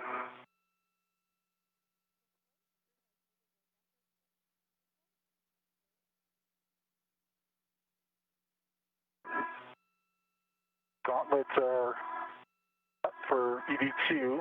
Good hat check. And gloves still look to be in good shape. Okay, good checks, Bob. Okay, next, big picture, we're going to be moving the battery from slot 3 onto the adapter plate you just installed in slot 2. So, Chris, if you can verify the PGT with the hex driver is clear of slot 3 and that the adapter plate... Before we get started on that, Jaws, I'm sorry, before we get started on that, Chris, what do you think about that electrical cable? It's kind of right on. We're going to... Maybe we can put a twist in it or something, or... Yeah, it's kind of, And if you want to put a twist in it, stand by. Do not disconnect it right now. Copy. I think we can hold it out of the way if that's what we need to do. I just wanted to... Okay, so definitely we got to watch it.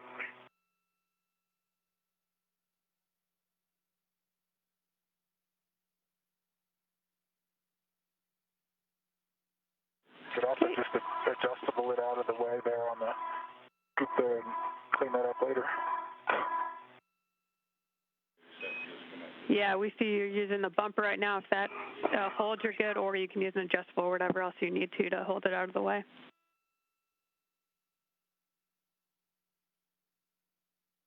What do you think?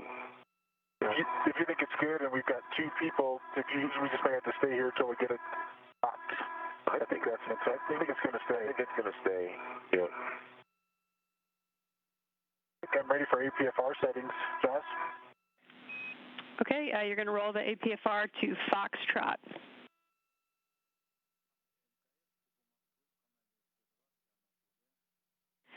And Chris, for you, I see you've already checked that connector cable, and then just making sure the PGT with the hex driver is clear of slot 3, and then you can reposition to the outboard radiator side of the IEA for the PGT transfer and to assist Bob if he needs it. All right. Yeah, PGT, lock bag, clear. Copy. Got the top spinner to deal with, Bob. Okay. We can slide it around.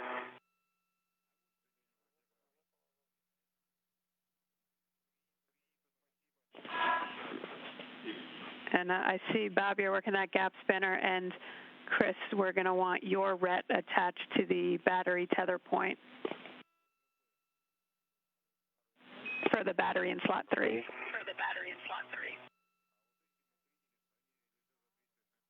3. Okay. Copy that.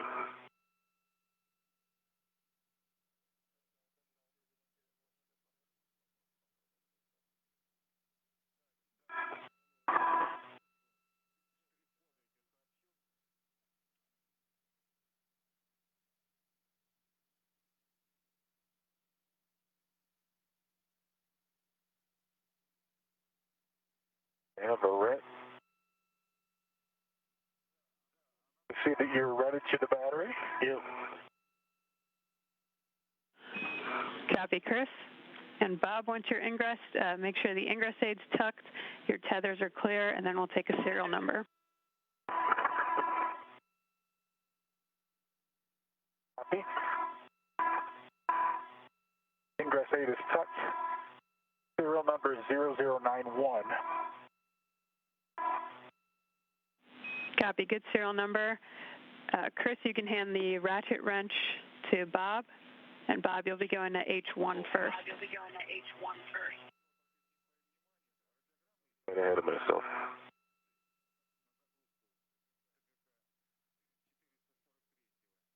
You want to do H1 since it's right in front of you? I can. I just need to deconfigure my body.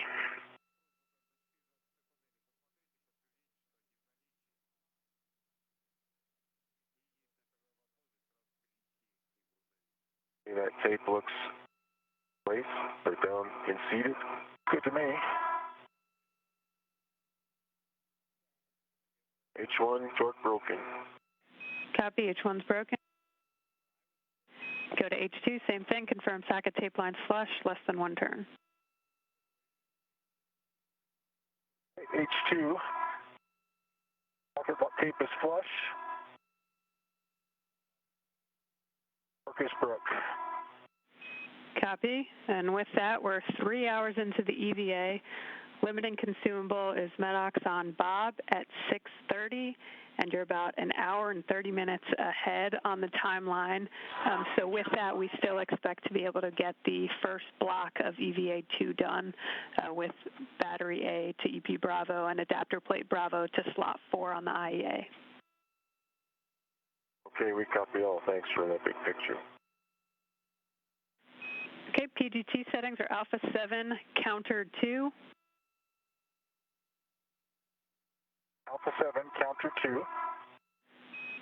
You'll go to H1, confirm the socket tape line is flush, and looking for 8 turns. Socket tape line is flush. Comes to turns. Indicators moving.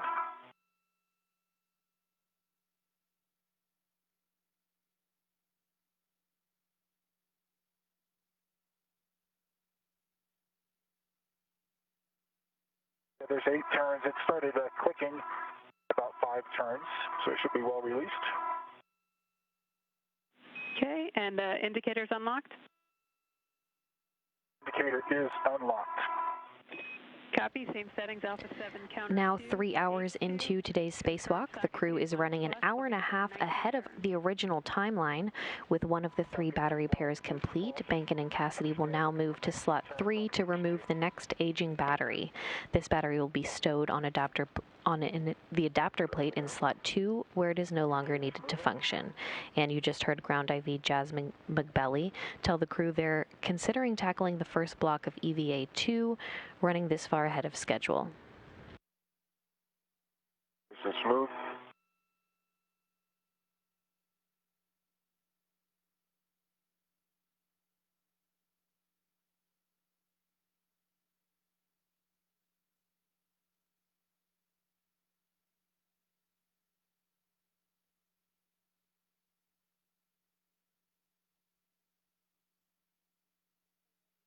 There's 19 turns. I believe it's unlocked. The indicator shows unlocked. Copy, you can hand that PGT back to Chris and remove the battery from soft dock. Chris, you can stow the PGT back in your swing arm. Okay, it's in work. I'll pull it out once you're in a good position, Chris. Yeah, okay. GT mode. Far enough away for you to get it out? I think you probably need to move. I think one more over. Yeah. A little bit tricky because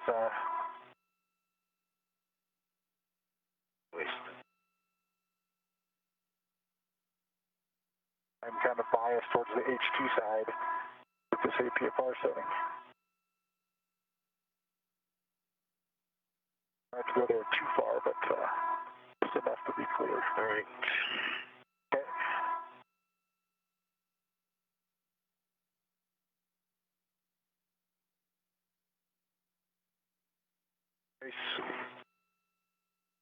Tell me when you want me to grab it. Okay, you can take it. Okay. You got it? I have control of the battery. You have control of the battery. Okay, Bob, you're going to make sure your ingress aid's tucked, and then you're rolling the APFR into position to put you in front of H2 of the adapter plate you just installed on slot 2. Copy.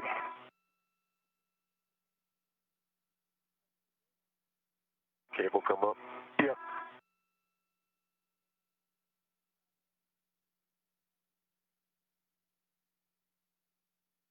Send the cable once you get back in there and sit.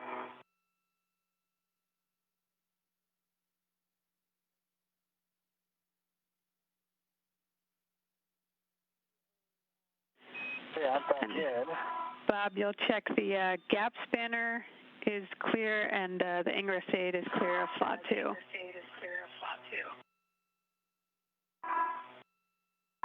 The ingress aid is clear, and we'll make sure that once I get the battery from Chris, we'll control a little bit of the gap spanner. Bankin and Cassidy have now removed the aging battery from slot 3. This battery will now be stowed on the adapter plate in slot 2, where it is no longer needed to function. It's kind of all fins on this side. Okay. I'm in a bit of a... There we go. You get it? Thank you.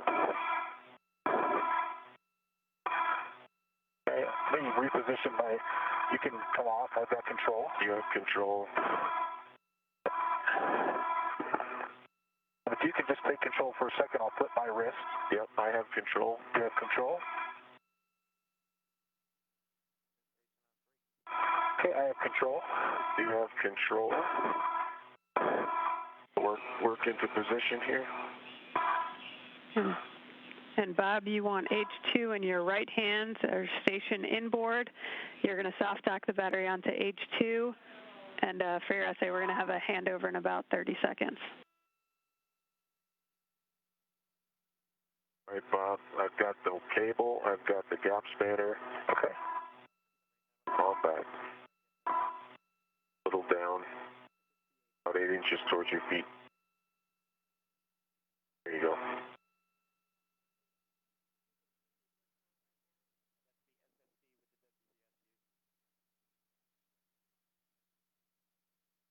Looks lined up.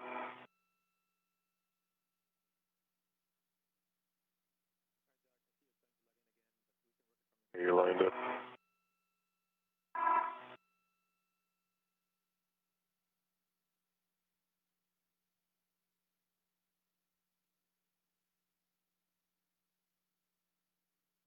Again, Bacon and Cassidy have removed the aging battery from slot 3. This battery will now be stowed on the adapter plate in slot 2, where it is no longer needed to function. Cassidy and Bacon will return to the pallet to retrieve battery B, and they'll translate back to the truss and together install it in empty slot number 3.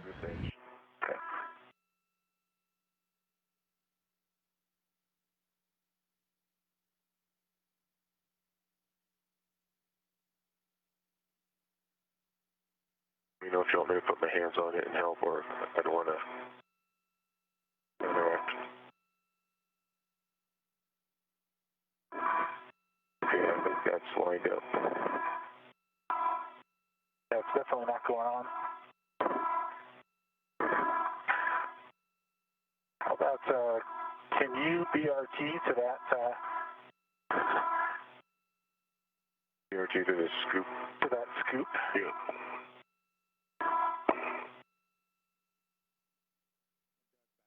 I think I'm going to have to come out of the APFR and go to the Other side? other side.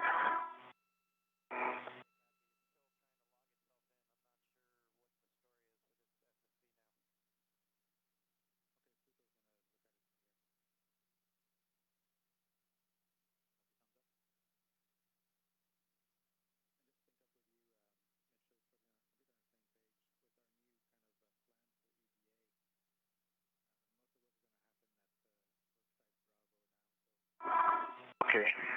I'm at it. I'm going to come out of the APFR. Okay. That's lined up. You think that's lined up? I really do, yeah. I'm looking right along this black line is lined up. The bumper plate. Okay, it's probably just the adapter plate height. The height, I think so. Cable is not interfering at all. Okay. I think you're good. Okay. Thank you. This doesn't feel like much of a soft dock. No, it really doesn't. And Chris and Bob, we have heard that previously, so.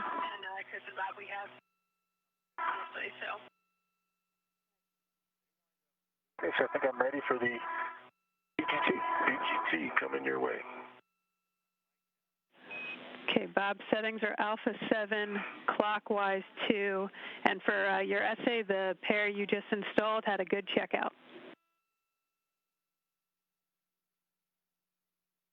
Great. Good news. Thank you. Alpha 7, clockwise 2, and H2. A-firm, and you're confirmed the socket tape line is flush, looking for 16 to 17 turns. Socket tape line is flush, 16 to 17 turns. Okay, the socket tape line is flush. Chris, watch closely to, of course, make it sure it's going in. Yeah. Here we go.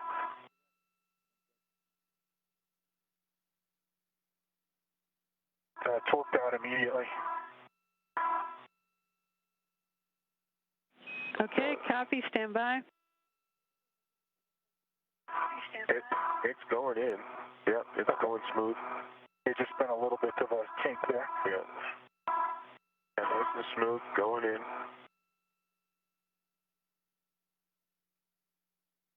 Yeah, it's traveling smooth to me. Yep, I agree.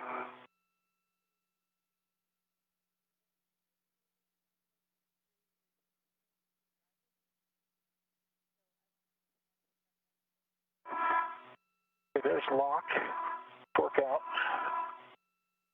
green light, 9.4, 16 and a half turns. Copy, Bob. Same settings, Alpha 7, clockwise 2 for H1, looking for 4 to 5.5 turns.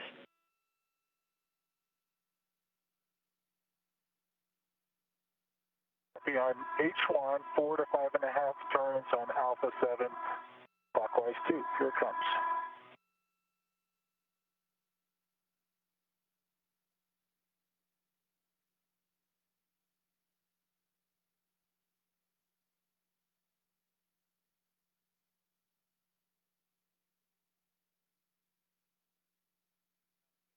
Four and a half turns, green light, 9 on the torque, 0.0.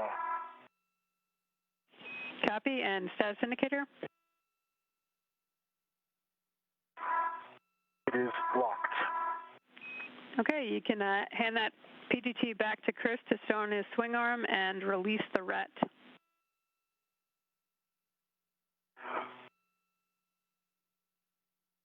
Chris has the PGT and here's your RET. All right. I'll just take this scoop straight in front of me. Okay.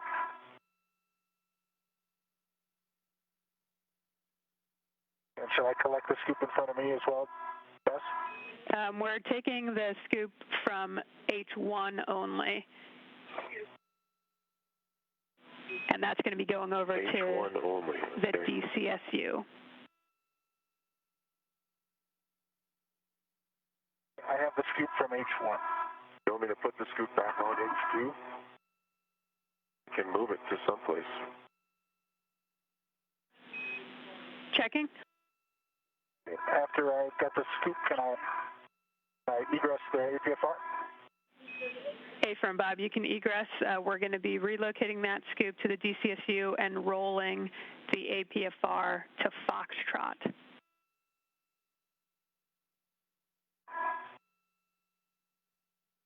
Copy. Jaws, confirm you want me to leave this scoop on H2. I already have it off. I'll put it back on if that's what you'd like. We're looking for the next location for it. Stand by.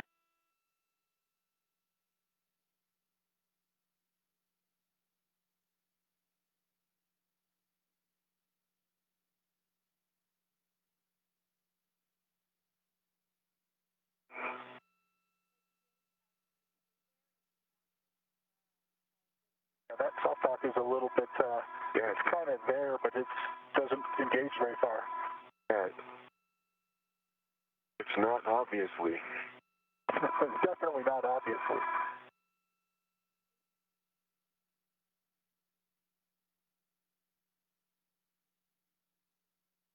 You're trapping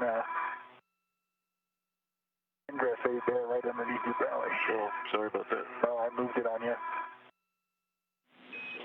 And Chris, you can either leave the H2 scoop there if you think it's going to be needed for body positioning, or you can move it to battery 4 at H1.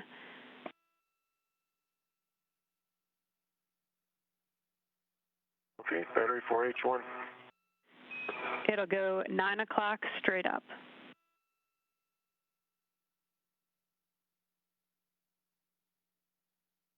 And Jaws, just to verify, roll to Foxtrot, correct, for the APFR? Affirm, Foxtrot.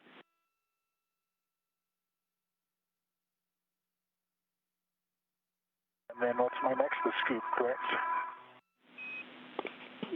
And so that scoop that was off of H1 will go on the DCSU H2 at 9 o'clock or straight up.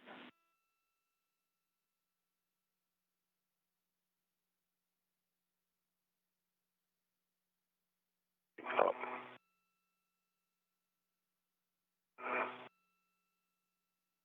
Can I hand it to you? Yeah. It's right by your... Absolutely.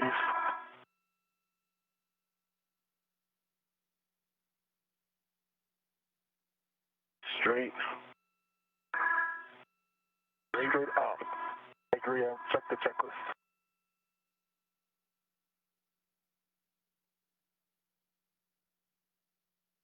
And we're in a short handover period between satellites right now, but we should be regaining video and audio communication with the crew here shortly.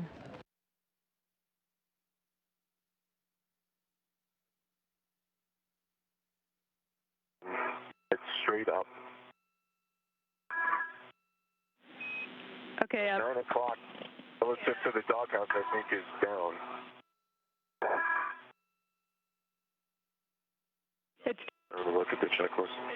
it should get down. I think you're correct. Yeah, it's correct. Battery 4 both go down. Yep, I agree. Is that correct, Jaws? Yeah, A-firm, sorry. It's straight down at battery 4. For both scoops. All right, what's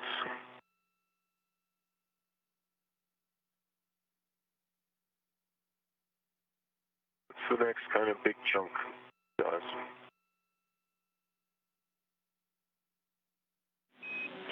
And Chris, the next big chunk, we're moving, so you'll both be heading over to the EP. We're going to be moving battery Bravo to slot 3. Battery Bravo to slot 3. Look at that.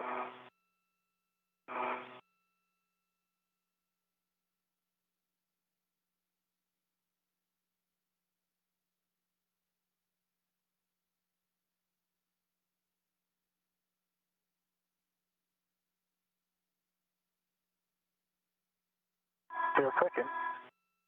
Good work. Put the lid on that? Yeah. I'll get out of your way.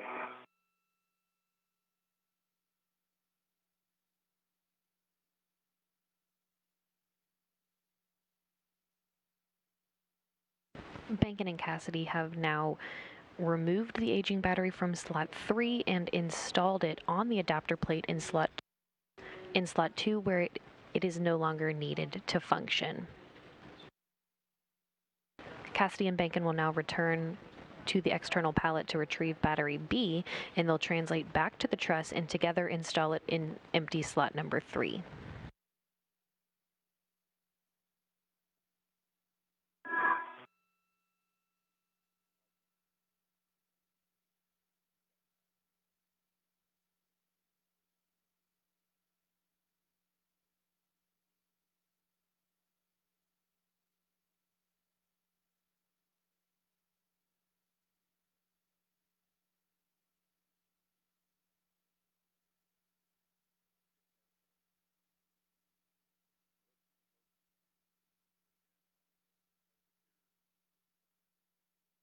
It's on.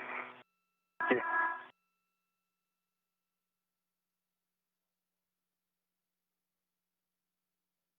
Battery Bravo to slot 3, so guess looking for a go to get in the HFR. Okay, Chris, we're going to relocate some scoops first. So you are go to translate onto the EP, and you're going to be moving scoops from the battery in slot Alpha to the lithium-ion battery in slot Bravo.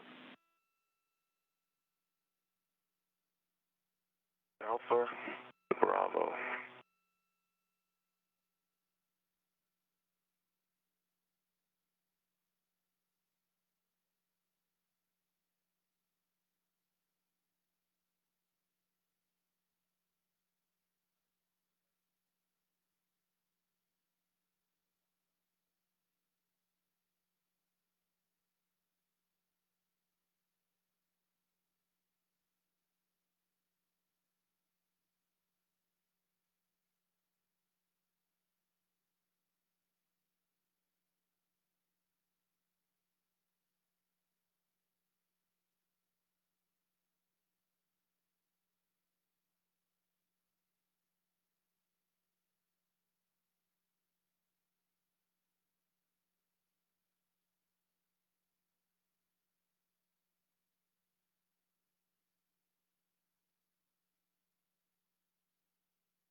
And the clocking. Okay, Chris, for the battery in slot Bravo at H1, it'll be at the 9 o'clock or straight down. straight down relative to the pallet.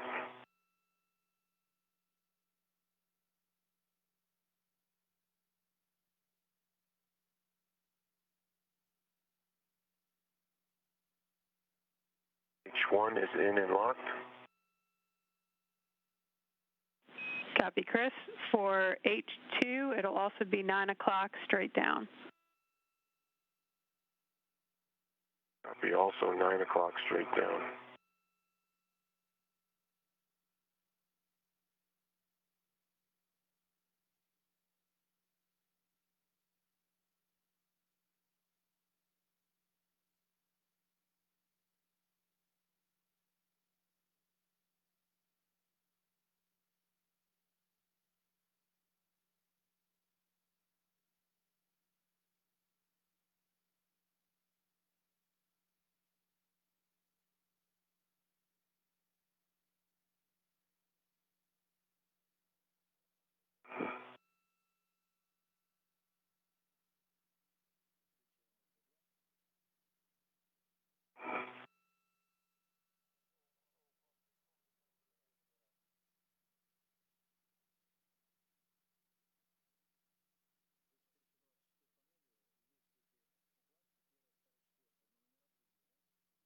Right, I've ingressed the APFR. I'm working on H2 scoop.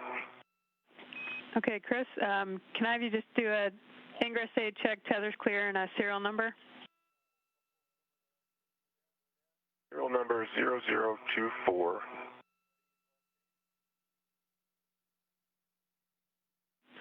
Copy, and you'll be reading to H2. Heading to H2. That ret is complete. Okay, and PGT settings And are Alpha 7, counter 2. Clear. Copy. All right, just double checking everything. I'm tethered. Hoops are locked. Ops ready.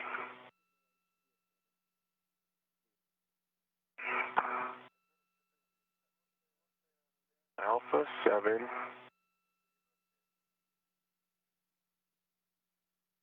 Counterclockwise 2. Going to H1. H2. Oh yeah, I keep forgetting that. Already done. And it'll be approximately 19 turns. 19 turns.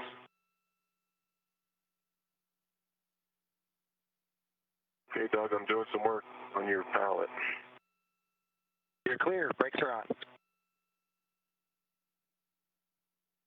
Okay, the tool is inserted to the tape line. I can feel it's on the socket. And copy 19 turns. Affirm. Here we go. Worked out. There we go. First attempt worked out right away. Diving now. Copy.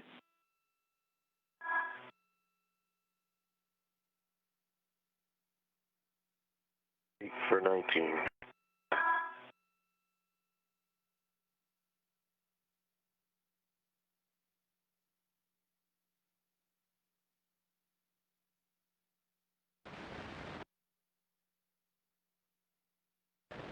Cassidy and Bankin are now working on the external pallet to retrieve battery B. They'll translate back to the truss and together install it in empty slot number 3. Working light. The unlock indicator is unlocked. Copy, Chris. You can stow the PGT, and when Bob's ready, you can remove the battery, and you'll be transferring H1 to Bob with a ret swap.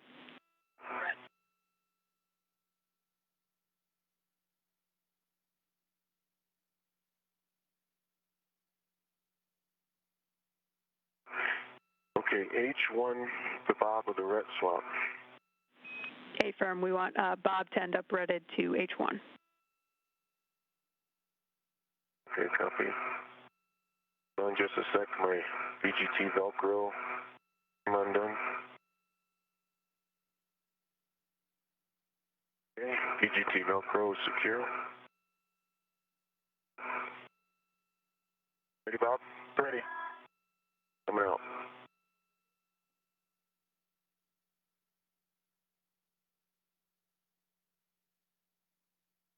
Out.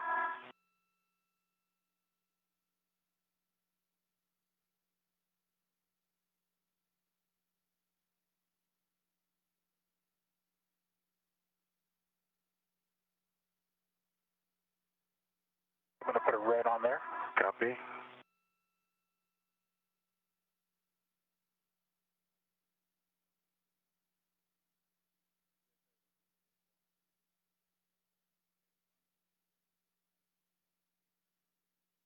I am ready. Take the battery for a second. I have the battery. I will release my BRT. Okay, you've got the battery. I have the control of the battery.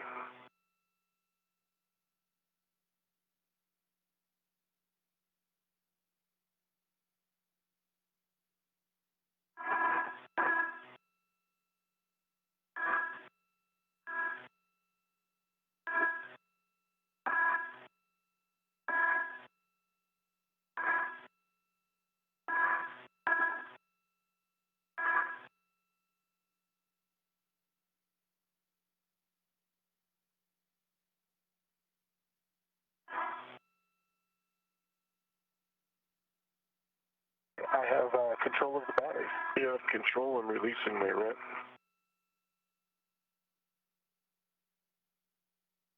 It's released. You have control. Copy. And with that, Chris, you can... Now coming up on 3.5 hours into today's spacewalk. Recapping some of the milestones so far today, Chris Cassidy and Bob Behnken placed their suits on internal battery power, marking the official start of today's spacewalk at 6:32 a.m. Central Time. The first nickel hydrogen battery was released from slot number 1, and the crew worked together to move it over to the external pallet to install it in slot X for disposal. The crew then removed the new lithium-ion battery from slot A and translated it back to the truss, where they installed it in empty slot number 1. The new lithium-ion battery from slot A was installed in slot number 1, and the crew then worked to remove the battery in slot number 2 and translated it over to the external pallet, where Cassidy removed an adapter plate and handed it off to Behnken. Behnken translated to the truss to install the adapter plate in open slot 2, and Cassidy then installed the old battery in the slot that was emptied for disposal. Next, together on the integrated electronics assembly, Cassidy and Behnken placed a cable between the adapter plate and the new battery to complete the first of 3 circuits. Behnken and Cassidy then removed the aging battery from slot 3, which was then stowed on the adapter plate in slot 2, where it is no longer needed to function. Cassidy and Behnken just completed work on the external pallet to retrieve battery B, and they'll now translate back to the truss and together install it in empty slot number 3.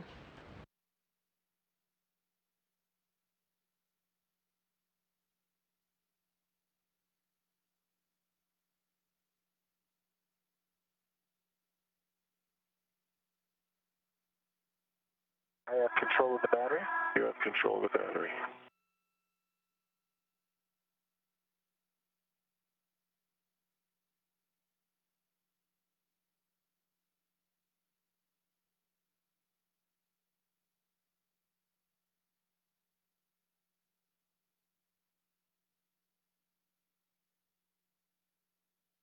I have control of the battery. Okay.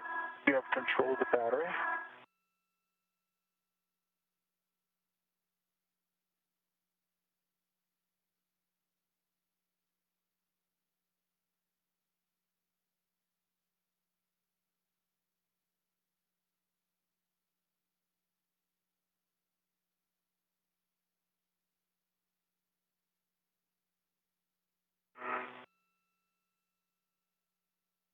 I have control of the battery. You have control of the battery.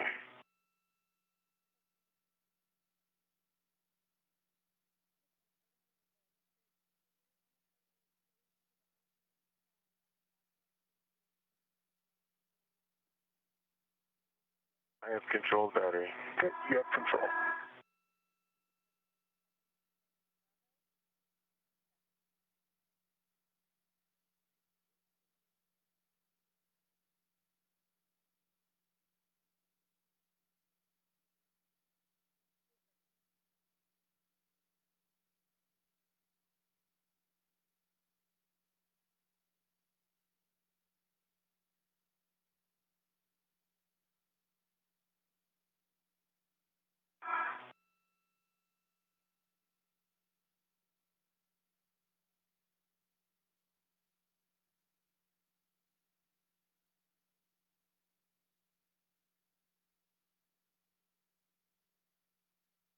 I have control of the battery. You have control.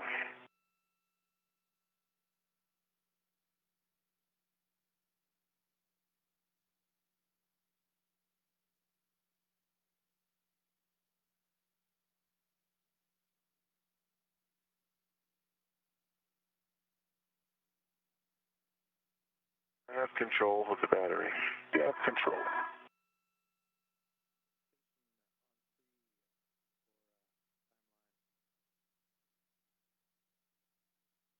Go ahead on 3.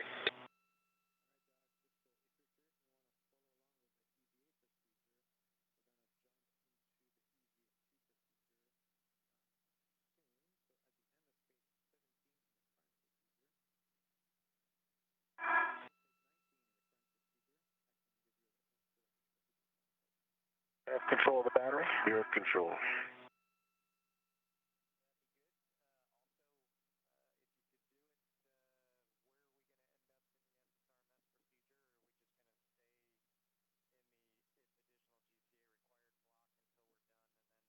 Go here, then back off a little bit.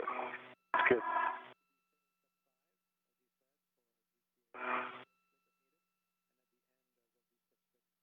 Okay, I have control.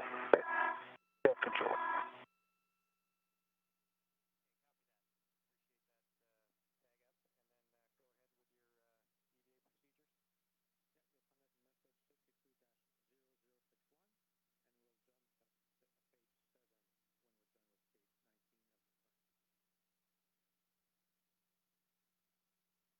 I have control.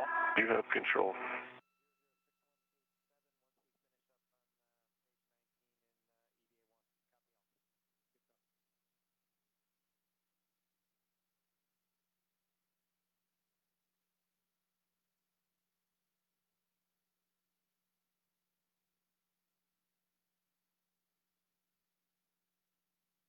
You have control. You have control.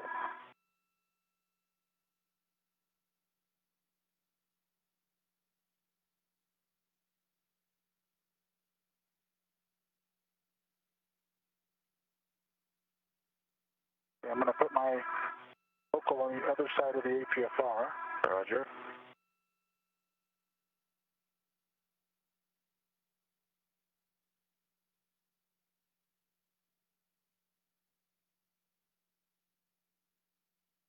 I have control.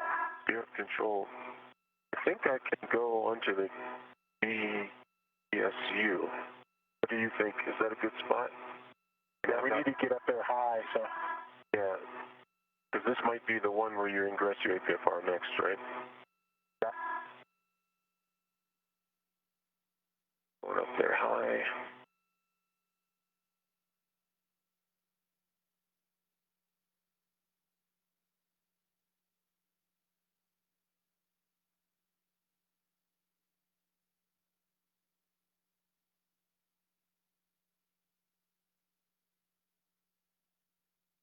And you probably need to take over the red. Yeah, maybe take the red. I've got the battery. You've got the battery.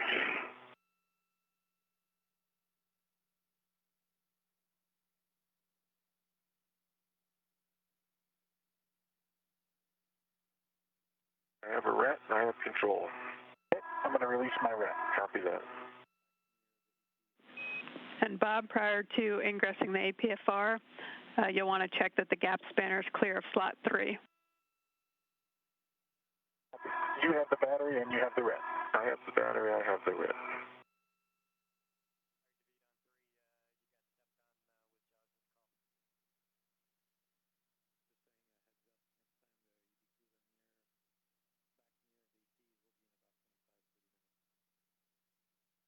It's kind of dark out here, Chris. Yeah, it's kind of dark.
and I have a caution for both of you. Since this is one of the slots with the interference, avoid translation and BRT loads into a scoop on the H2 microsquare for lithium-ion batteries installed with bracket interference, and slot 3 is one of those slots. Okay, copy.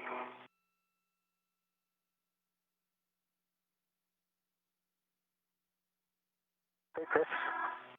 I will still my ingress aid.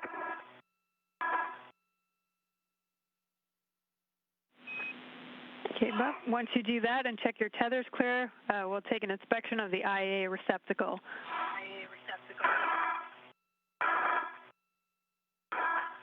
You can pause there, Chris. Is that okay place? Pausing.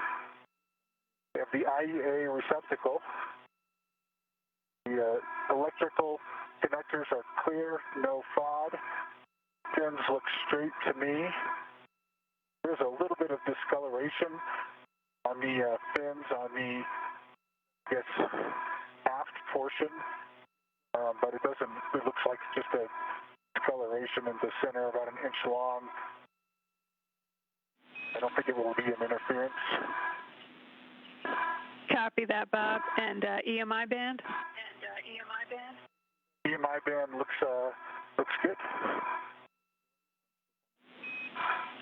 Okay, copy. Okay, And we're just checking quickly on that discoloration. But as you hand off the battery, H2 will end up outboard.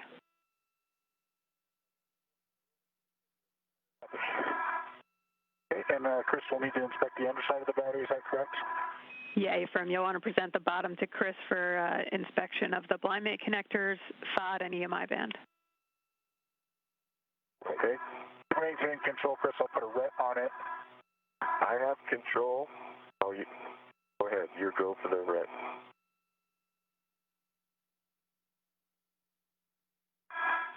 Okay, I have a ret. You can release your ret. I have control. You have control. My ret's coming off. My ret's off.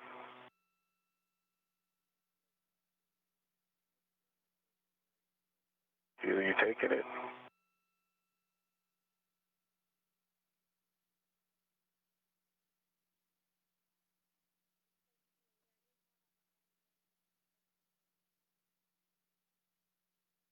All right. Checking it out. All the fins look good. Can't see the blind that's in the left, which is kind of buried. Let me try to change my angle. Anyway, you can bring that blind mate side up a little bit. Sorry, I know it's tough. That's about all I can do. That's all you got? Okay, there, I got it. Good. 05, pins are good. MI, all good. Okay, thanks. Okay, copy, Chris. And are you in a good position to get us either WVS or some pictures of that discoloration? If Bob is comfortable holding the battery there.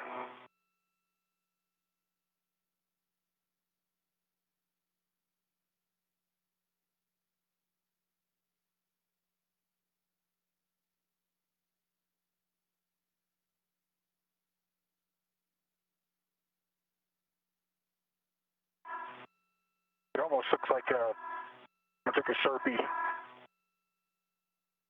through the middle of the leftmost fin. Copy.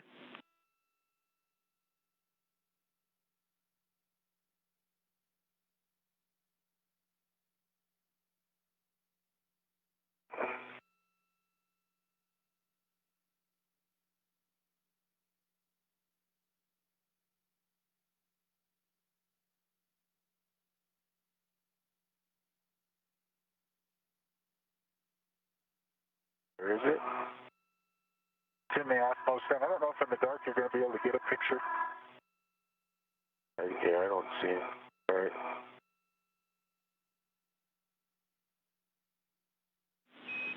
And the sun is coming up in 2 minutes.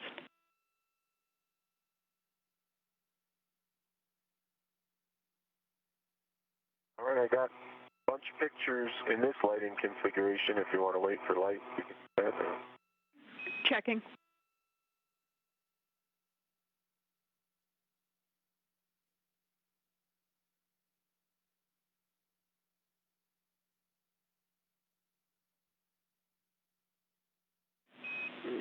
Okay, Chris, so we're happy with that. So we'll just use those pictures. That should be good, and we can continue. It's not interference. It's just like a marking or something in there. Copy all. So with that, Chris, once you stow that battery or stow that camera again, we're going to be soft docking the battery onto H2 with H2 outboard.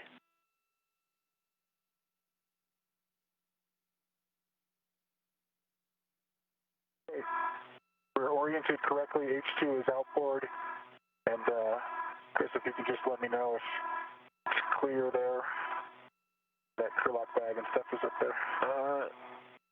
Clear the crew lock bag. You need to bring, you're still over the edge a little bit, so down towards your knees. There you go. There you go. Clear, clear, clear. All good.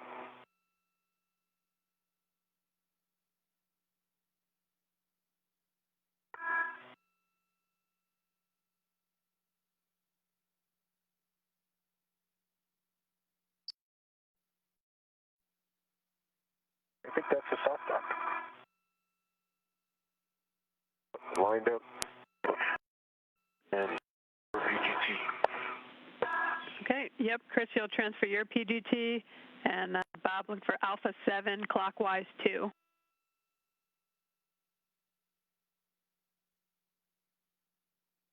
The Alpha 7, clockwise 2. You're going to H2, confirm socket tape line flush, looking for 16 to 17 turns.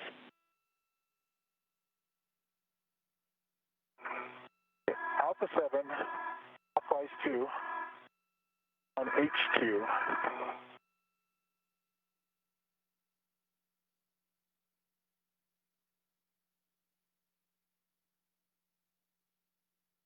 Okay, the tape line is flush. Here we go.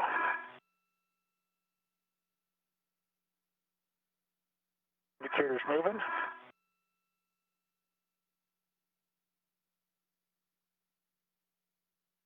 Battery appears to be going in. I agree.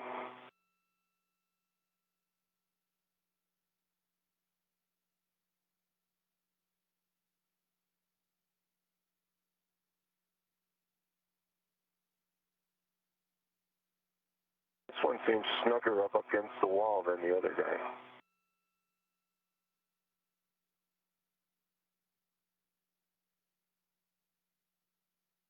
There's a green light. It looks like 15 and a half turns. The status indicator indicates lock. And what was the torque? The torque? 9. Copy, 9 even. Yes, 9.0. Okay, that's slightly low on the turn count, so we're just checking real quick down here.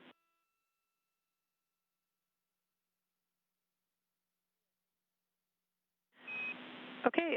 This is one of the ones with the interference. Yep, A-firm, and we are go to continue. So for H1, same settings, Alpha 7, clockwise 2. You'll confirm the tape line flush, looking for 4 to 5.5 turns. Copy. Indicator's moving.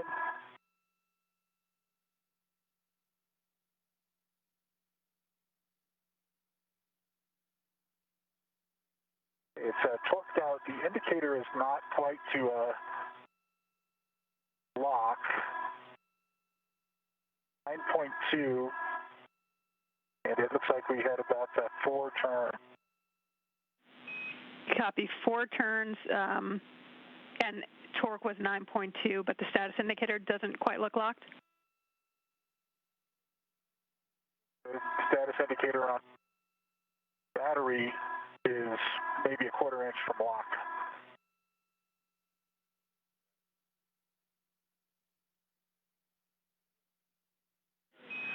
Okay, we're good with that. You can hand that PGT back to Chris to stow on a swing arm and release that RET. Copy.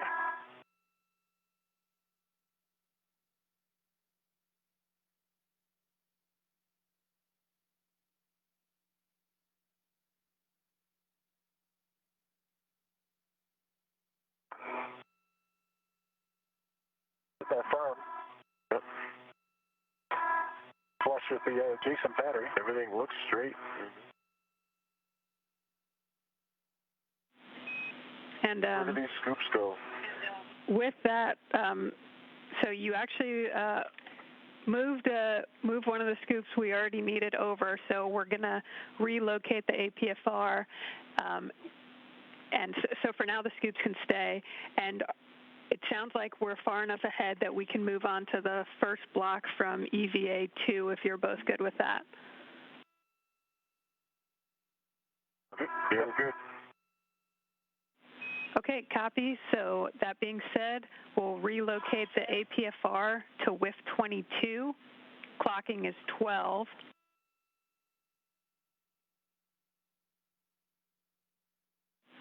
Chris? WIF 22, clocking is 12.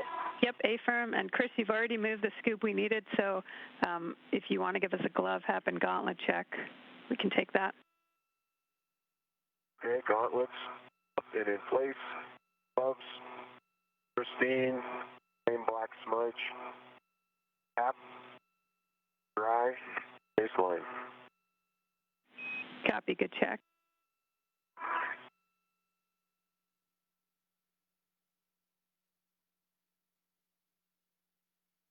Jazz, my radio was a little crackly when you were just talking. Did you hear perfectly fine all those words? Yeah, the same as it's been the whole time. Okay. Yeah, Josh, I missed about 50% of the words that I heard Bob.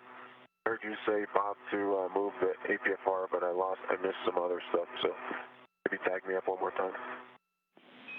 Yeah, okay, Chris. So Bob's relocating the APFR, and then we're going to move into moving battery 4 to EP slot Bravo.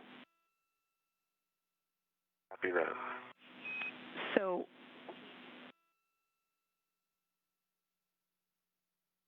all right.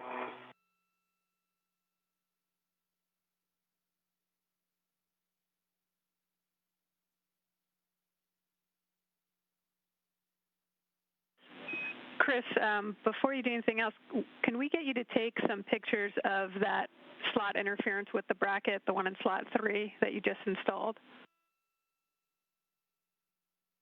Certainly.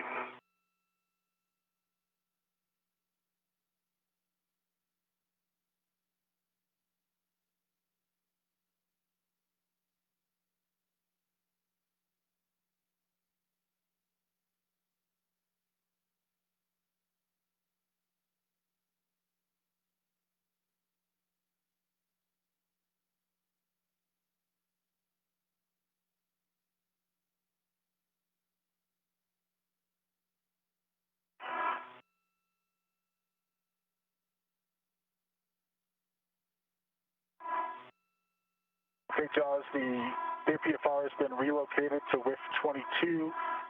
Yeah, clocking is 12. Black on black. Got a good pull and a good twist test. And the pitch knob pops out. Copy. And Quebec Hotel 12 are the remaining settings. Copy. Quebec set and hotel.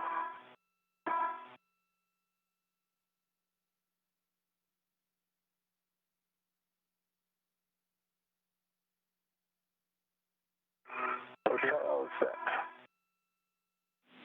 Copy. Hotel 12 set. With that, Bob will take a glove, hap, and gauntlet check. My hap is the baseline. Change. The gauntlets are both up.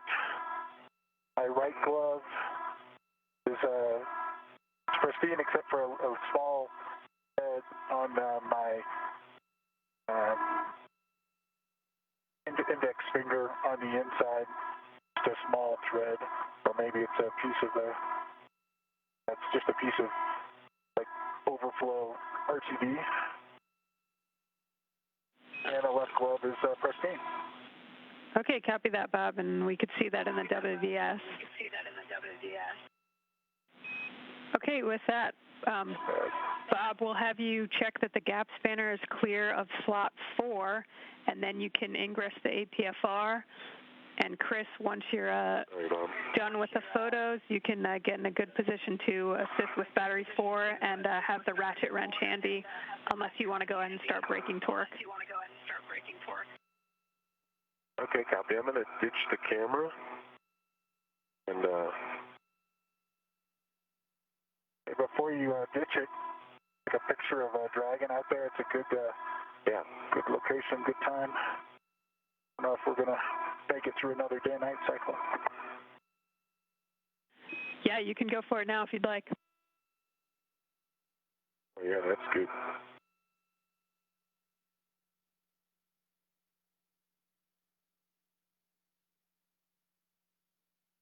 You're in a good position. My angle is kind of... Oh, I got it.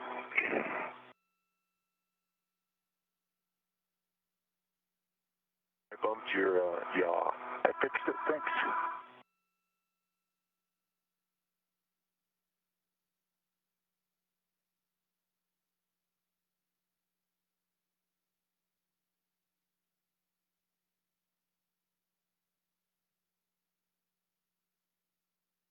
Endeavor's a pretty ship on the front end of the space station right now. Yeah, it is.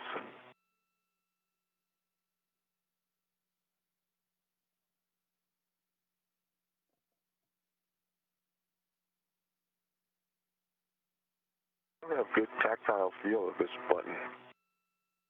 Yeah, I could see the click to see the shutter move when it was pointed at me, but I don't have good tactile feel on the button either.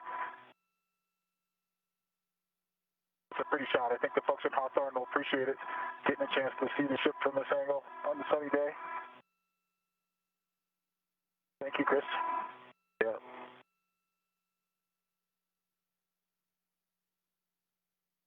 With that, Jaws, do I have a go to ingress the APFR? Affirm, Bob, as long as you check that gap spanner is clear, you can ingress, tuck the ingress aid, and check your tethers are clear.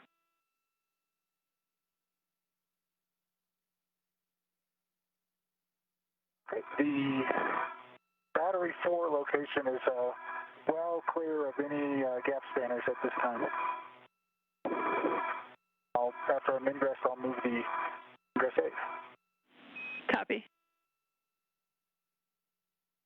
On your way, Bob? Nope.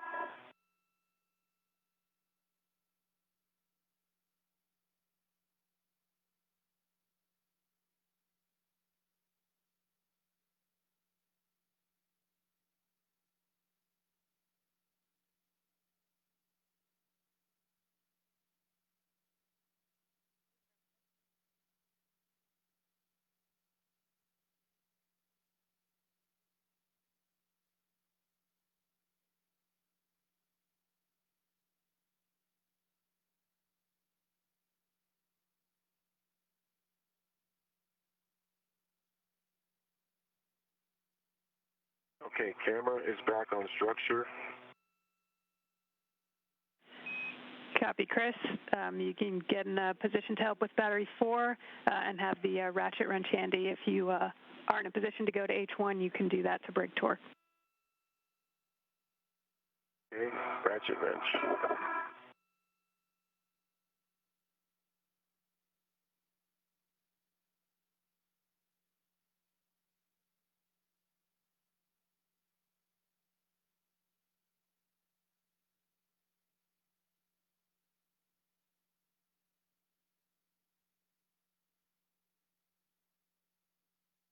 I've ingressed the APFR. ingress aid is stowed. Copy, Bob. Tether's clear? Tethers are clear. Okay. And I think we should tether. We'll take the serial number and then a ret to the H1 scoop. Serial number is 0092, and I'll ret to the H1 scoop. Copy. I am retted to the H1 scoop. Copy. I think I see Chris braking torque on H1. No. Not quite yet.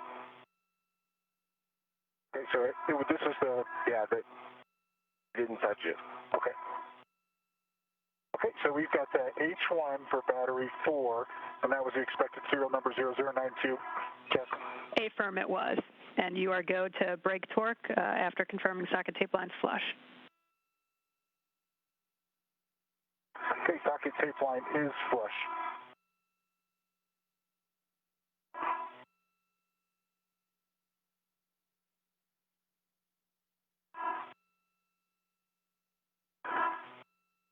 H1 torque is broke. Copy. Same for H2. Confirm the tape lines flush. Brake torque less than 1 turn. Okay.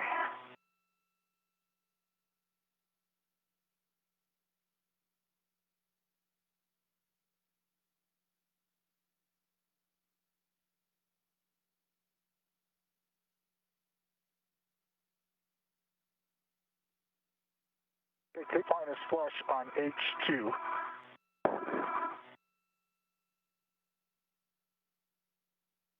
Torque is broke on H2. Got it. You got it, Chris? Okay, and Chris, you can send that back to the crew lock bag and hand off your PGT with the 6-inch. Okay, I have the PGT, and I will. Velcro keeps coming up. Yeah.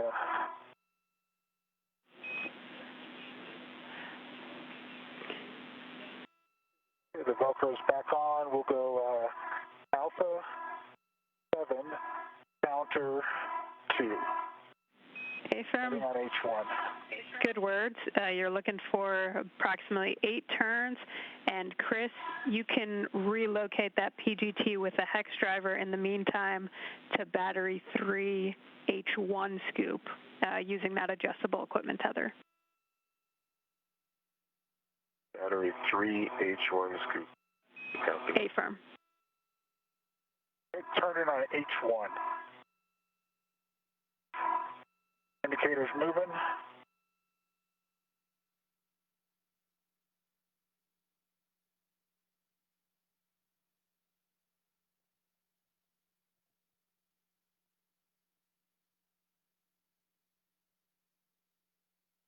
It started skipping at about the 5, but there's 8 turns on H1. Copy, Bob, and status indicators unlocked? Yes, the status indicator is unlocked. Copy, and for an update, you are 4 hours into the EVA. Limiting consumables MEDOX on Bob at 6:40, and you're about 2 hours ahead on the timeline. Copy. Okay, driving on drive on H2, Jasmine, but I just want to catch up. Yep, affirm, confirm socket tape lines flush and looking for about 19 turns, and we're about to have a handover in a minute. Tape line is flush, I'll start turning. You jacking?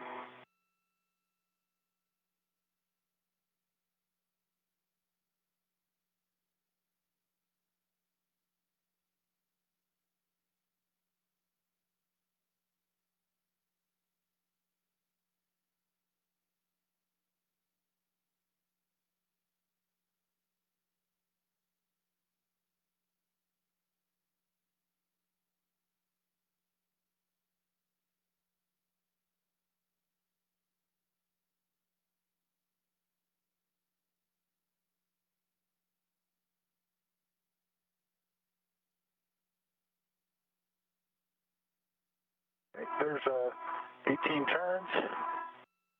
Status indicator is unlocked, and it was unlocked over the last 3 turns.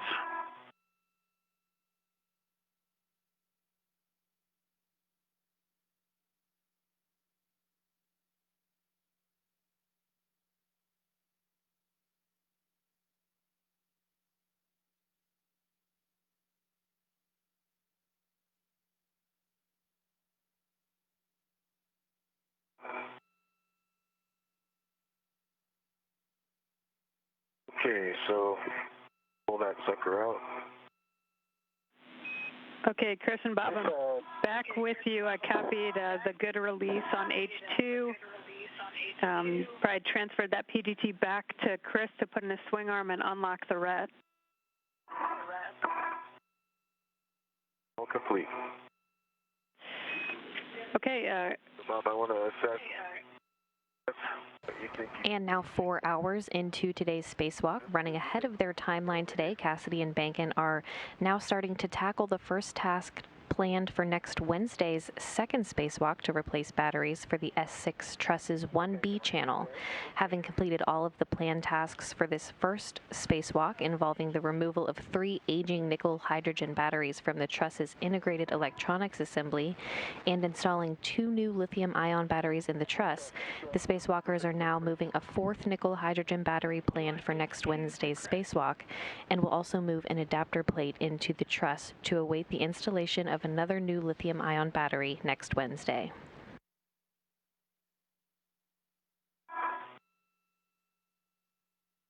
All right, and I'll take a red, I guess.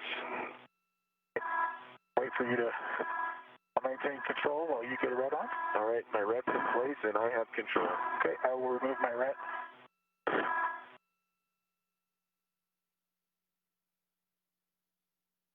My red's removed. Copy that. You have control. I have control.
You scrunch down the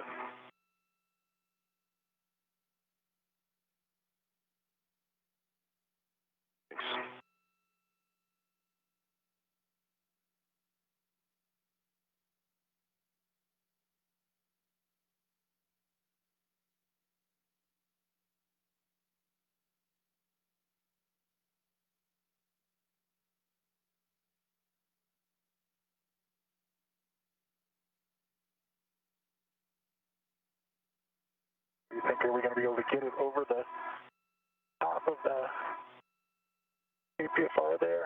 I think so. If you have a decent spot to secure yourself, let's do that spot right there.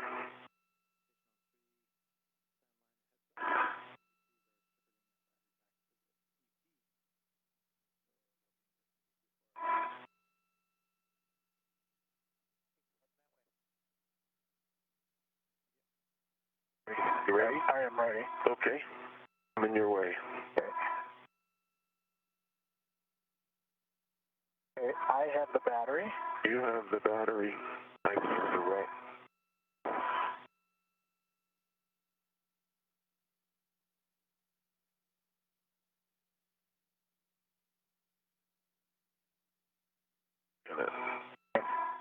Way out of here.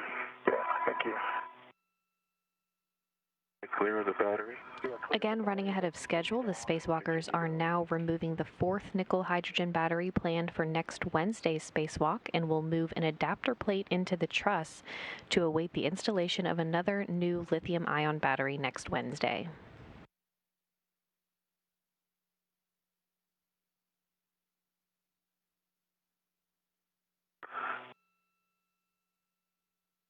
I have control. I have control of the battery.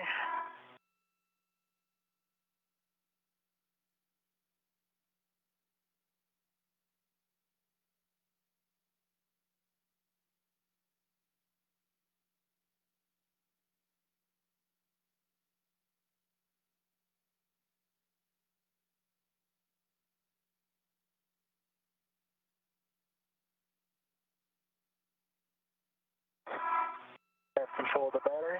You have control of the battery.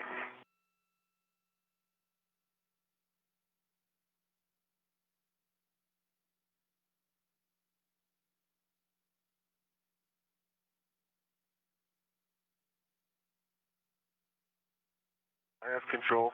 You have control of the battery.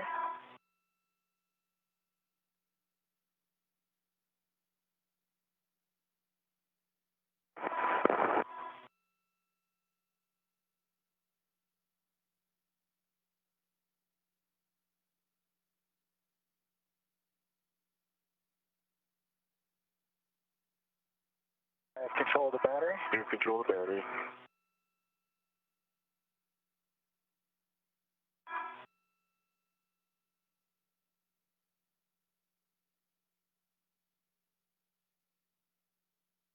I have control of the battery. Okay, you have control of the battery.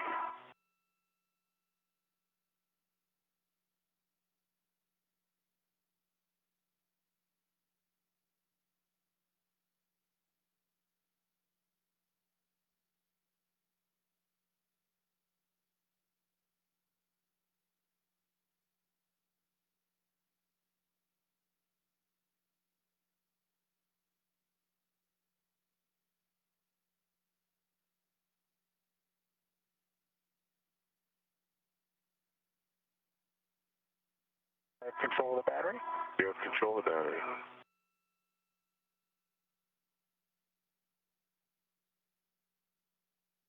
Okay, passing the GoPro.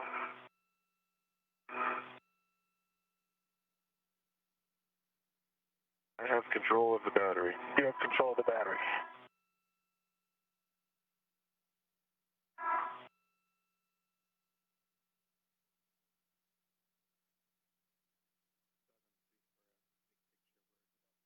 I have control of the battery. You have control of the battery.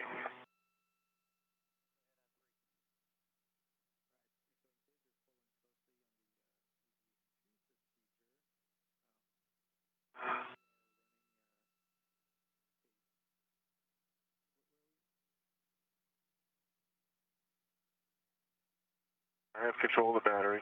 You have control of the battery.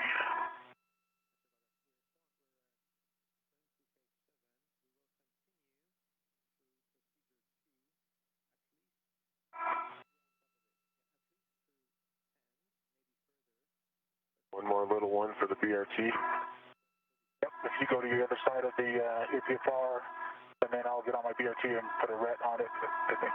Copy. Oh, yes, I've got control of the battery. You have control of the battery.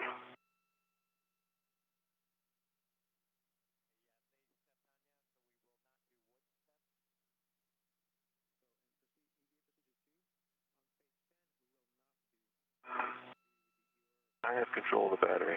Okay, you've got control of the battery.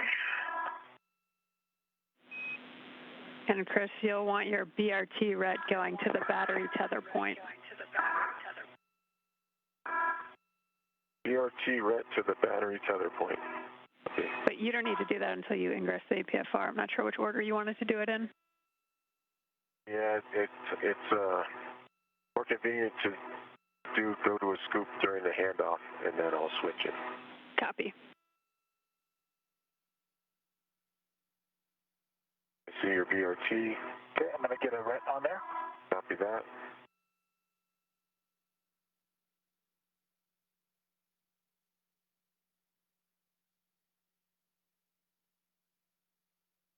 have a ret onto the battery. I have control of the battery. You're ready. You have control. Releasing my ret. Released. And Chris, your go to ingress. Looking for APFR. Your go to ingress APFR, and a reminder to assess your reach to the tools. That's my reach to the tools. Copy that.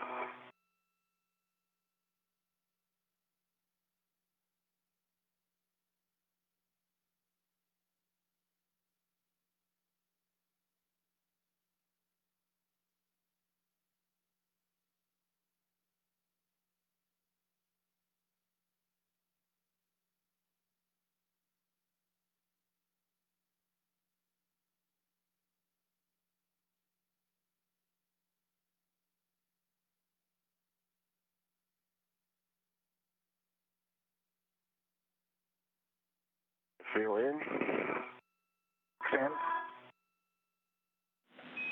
Okay, Chris, if you'll check your ingress aids tucked and your tethers are clear, and then with the handoff, you're going to end up with your BRT ret on the battery tether point, and then H2 is going to go in your BRT. Okay, copy. I'm ready, Bob, and I have control. Okay, I'll remove my ret, and you're happy with your tool access? Are we just installing this battery, or are we doing something more, Jasmine? Take the adapter plate out. Yep, exactly. Bob, can you take control for just 1 second? I'll take control back to standby. Okay, I have control. You have control.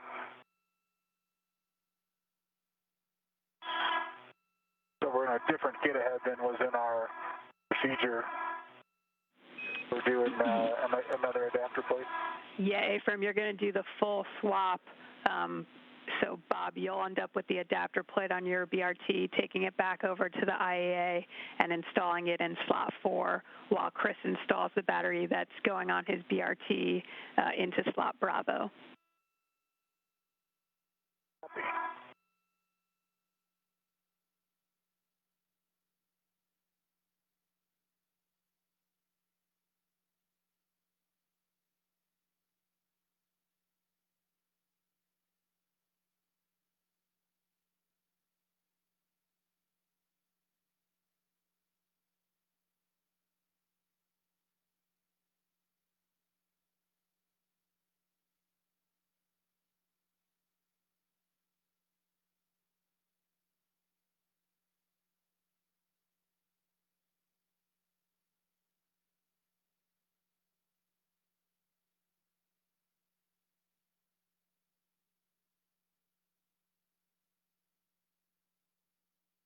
Okay, I'm back in.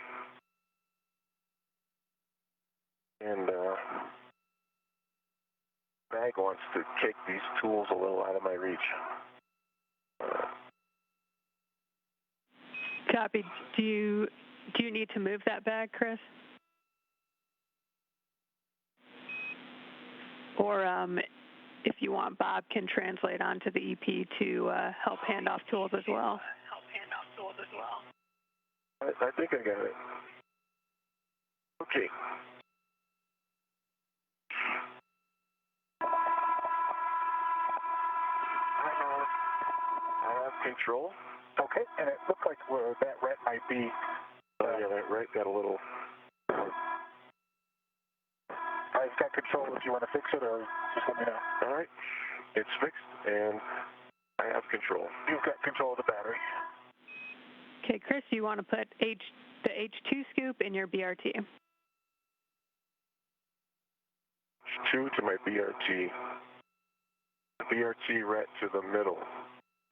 A-firm.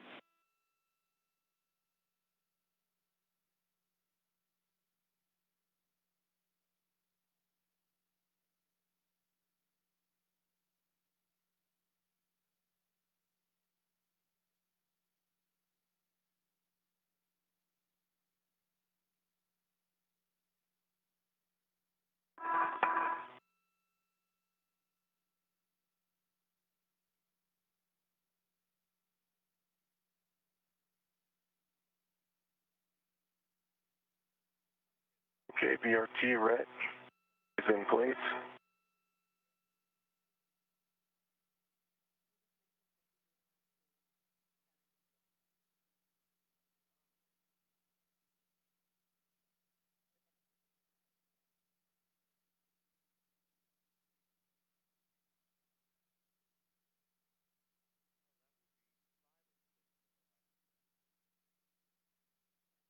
RT on H2. Copy, Chris. You can move that battery out of the way, and we'll work on removing the adapter plate.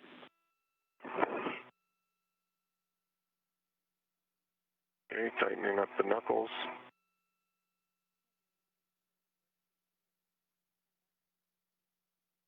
Okay. Okay, Chris, you're gonna ret to the adapter plate heater mat tether point. That's the one towards your head.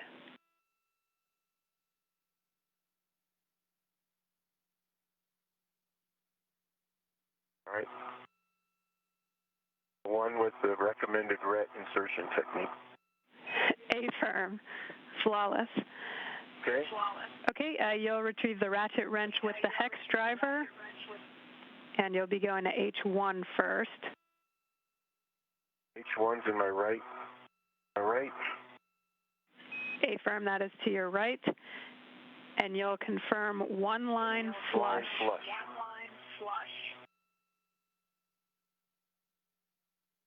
One line is flush.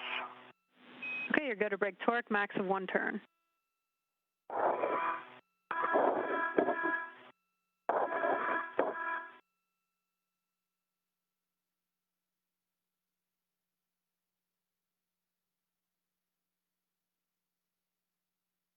H1 torque is broken. Quarter turn. Copy, it'll be the same for H2, one line flush. One line flush. Okay, brake torque, less than 1 turn. Broken on 1/8 of a turn. Okay, you can send that ratchet wrench back to the ORU bag and grab the PGT with the hex driver. PGT with hex. And for Alpha 7, counter 2.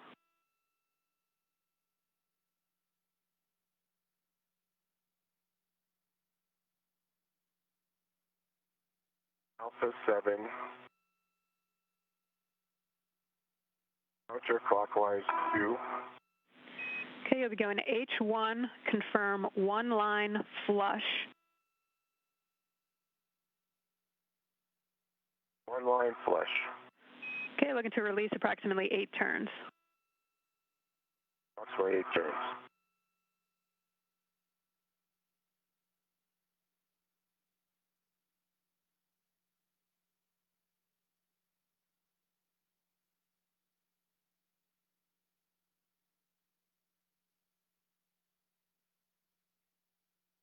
Okay, there was 8. It was released at 6. Copy, same settings. Alpha 7, counter 2 for H2, looking for one line flush. Alpha 7, counter 2. Looking for one line flush. That's one line flush. Here we go. Looking for 19 turns.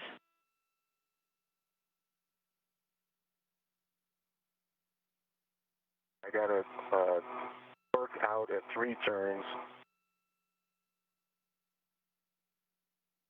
Moving again, it's continuing. Copy.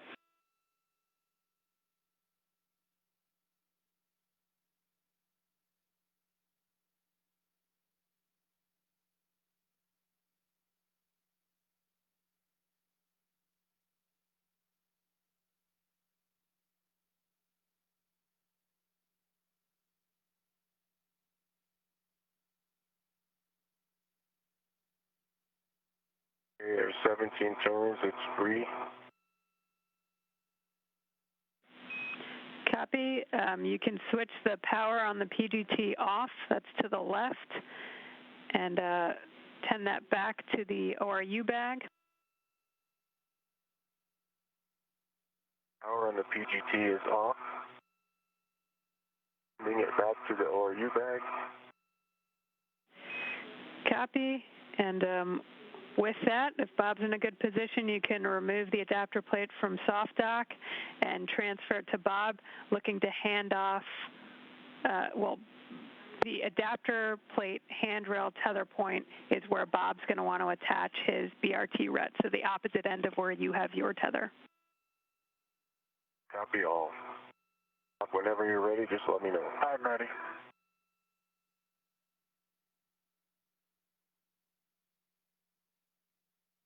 so much less mass than a battery.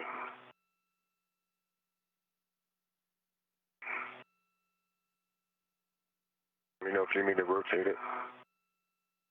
You can come on, yeah, rotate it this way. Yep.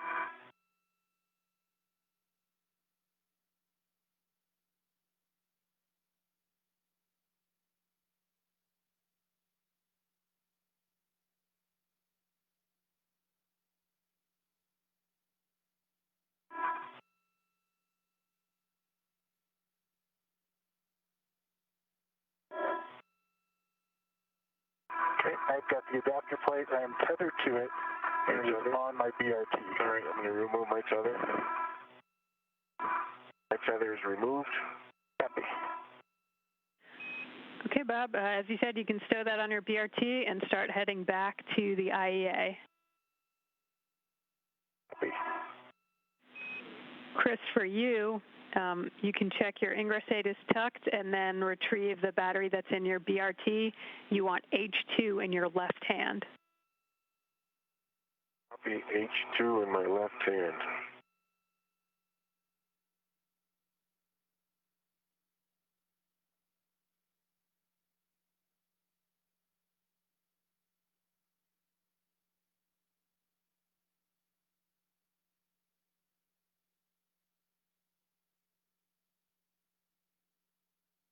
Okay, Doug, I'm going to do some work if you're ready for it.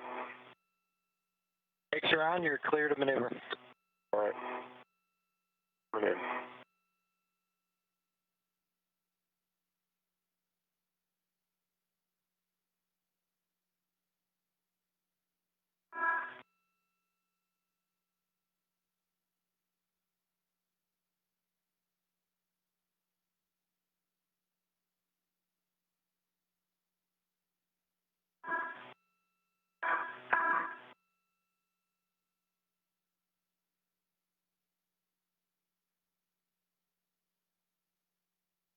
Husband, I believe I'm soft docked.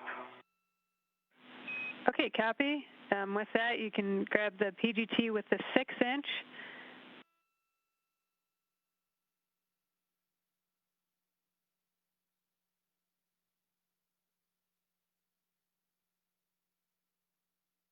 How's that translation, Bob? That's going a little bit slow. I just want to not move the adapter plate into anything, so. Copy.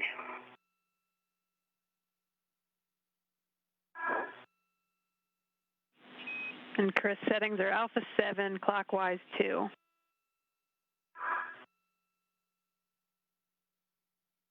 Alpha 7,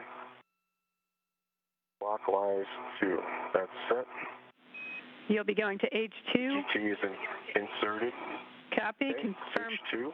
Tape line flush, looking for 16 to 17 turns. 16, 17 turns. Immediate torque out.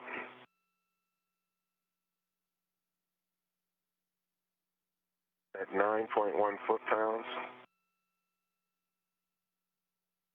Now it's moving. Okay. Copy. 4 for 19.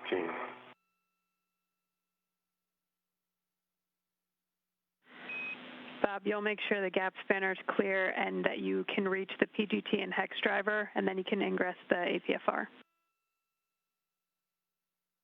Copy that.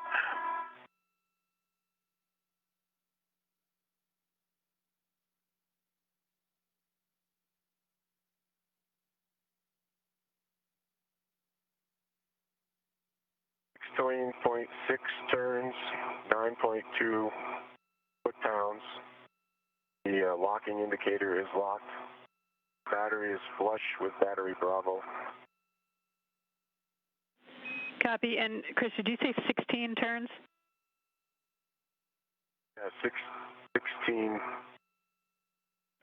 is what's on the PGT. Copy. Okay, you can release the RET, stow your PGT, and then you'll be retrieving those scoops and stowing them on your mini workstation. Where are they going? They'll be going to battery Delta. Battery Delta. So that's kind of towards your feet. Over to the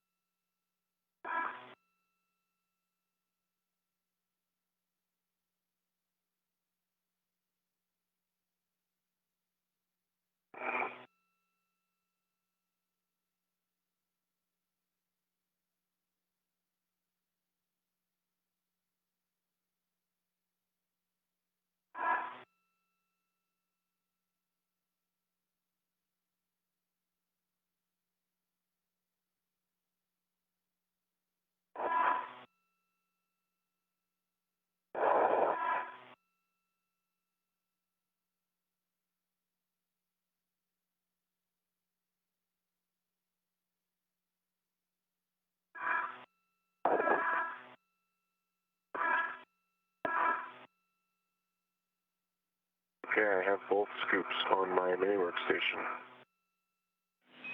Copy, Chris, and those are going to go to battery Delta, that's nadir toward your feet.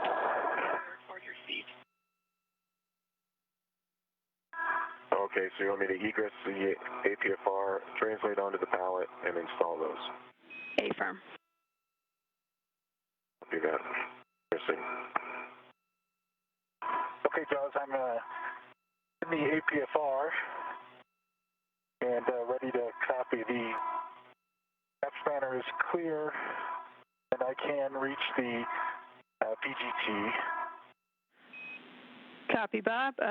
Make sure your ingress aid's tucked, tethers are clear, and then we'll take an inspection on the IAA bolts and blind mate connectors.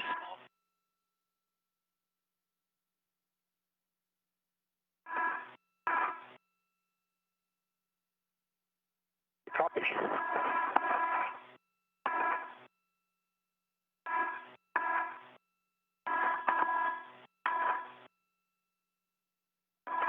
The ingress aid is stowed. The blind mate connectors on the IEA electrical connectors are clear, no FOD. Looks like a good EMI band. Copy, Bob. Good inspection. All the way around. And they're clear as well. Copy. And now we'll take an inspection on the adapter plate, bolt interfaces, and blind mate connectors. The adapter plate that's in your BRT. Copy.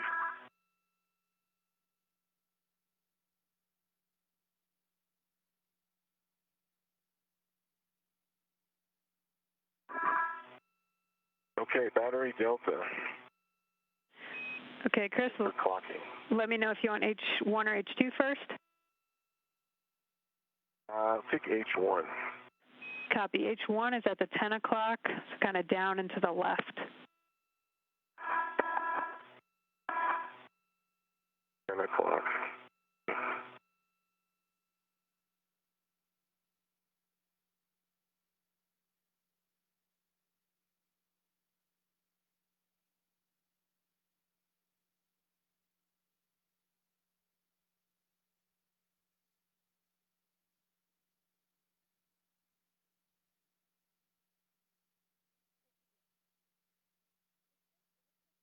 All right, H1 is installed. Copy, Chris. H2 will be at 3 o'clock, which will be up.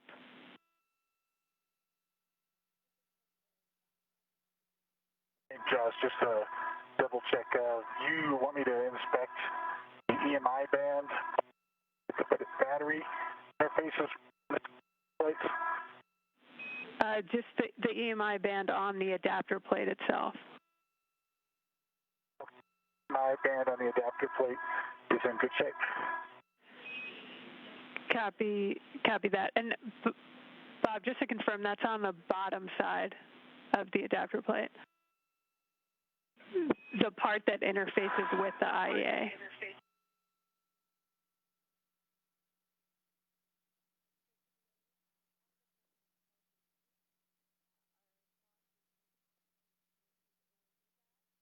That EMI band is good as well.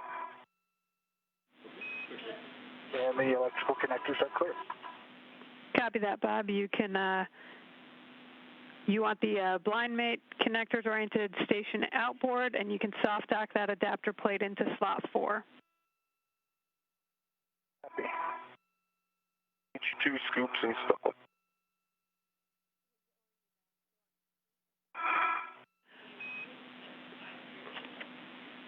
Copy, Chris, and stand by when we're going to have you do some extra actions there on the EP.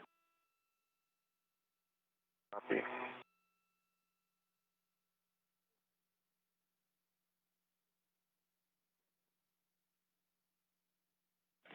Okay, Chris, while you're on the EP, we'll have you stow the tools in the ORU bag. So I think if you just have the PGT there, the camera and GoPro are currently in other locations, but stow everything in the ORU bag. And we're going to have you stand by.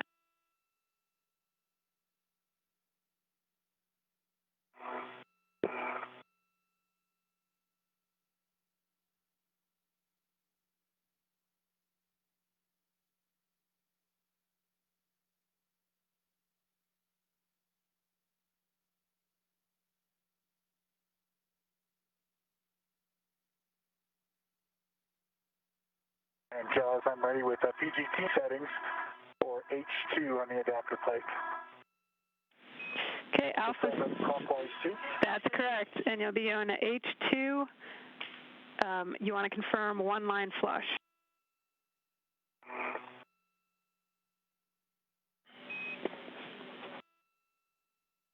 Okay, that's one line flush on H2. Copy, you're driving 16 to 17 turns. 16 to 17 turns.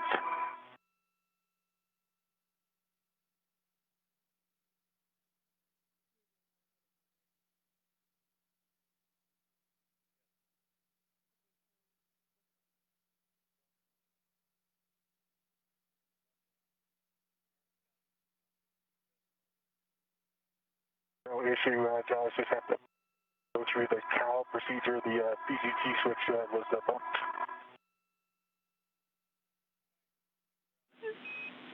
Say again, Bob, I think you said you're recalling. Yes. Copy. Alpha 7. Clockwise 2. Clockwise 2. And H2, looking for Line flush. one line flush, A-firm 16 to 17 turns. Thank you. 16 to 17 turns, here it comes.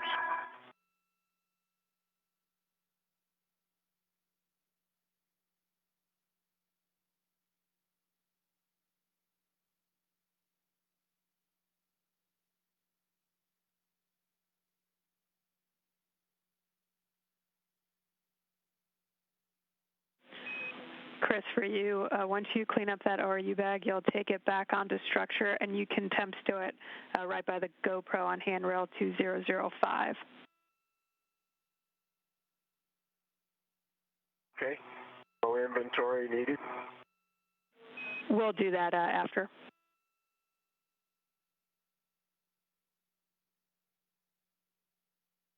Green light, 17 turns, 9.1 for the torque. H2. Copy, Bob.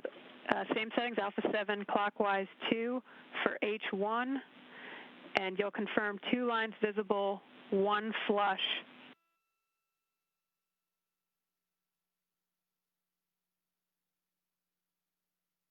Okay, 2 lines visible, 1 flush. Looking for 4.5 to 5.5 turns, and we have a handover in 1 minute.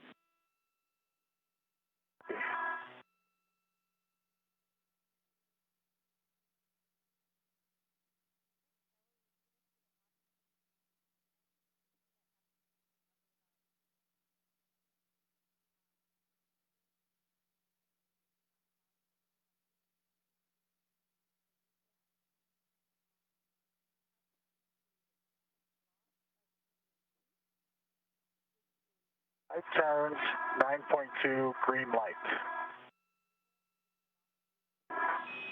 Copy, 9.2, I think you said 5 turns and green light. You can stow that PGT with the hex driver on DCSU, on the DCSU H2 scoop, and then you can release your RET. Okay, I'm going to release my RET and egress the APFR, and then I'll move the PGT over there. Is that okay? Stay firm.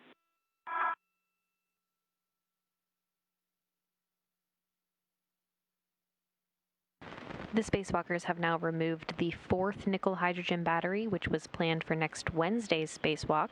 They also moved an adapter plate into the truss to await the installation of another lithium-ion battery next Wednesday.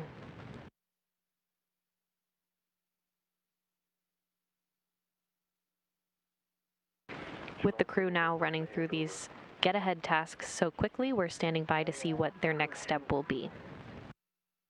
I'm going to step in just for a second, but I don't know if you were saying something and it got cut off.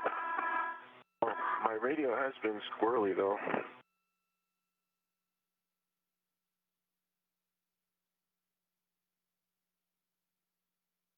What do you think we're doing next? Okay, Kristen. Cleaning up, because we can't. Oh, sorry, guys. Back with you after the handoff. And Chris, where were you at on the bag? The bag is stowed. Both tools are in the bag. It is on my PRT. I'm looking around. There's no remaining tethers visible. Everything's in the bag or on me. And I think I'm ready to hop back over to the APFR. Yeah, Chris, we'll have you make sure the ingress aid is stowed on the boot plate. And yeah, and you can go back over to structure onto the APFR, stow that ingress aid, and then check tethers are clear. And when all that's true, you can give SSRMS the go to back off.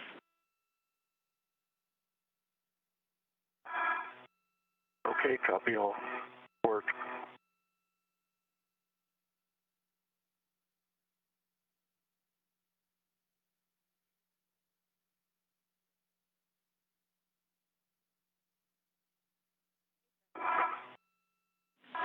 And Bob, to tag back in with you, I think you stowed that PGT and are working the TA clamps now?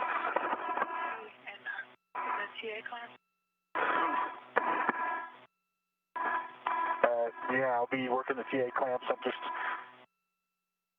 managing a little bit of a tether snarl with the ingress aid. Copy that, Bob.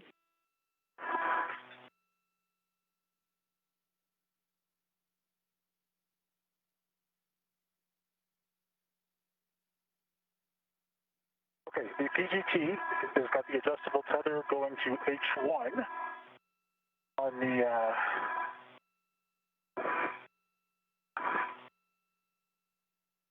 CSU. To H2 on the DCSU. Correct. Okay.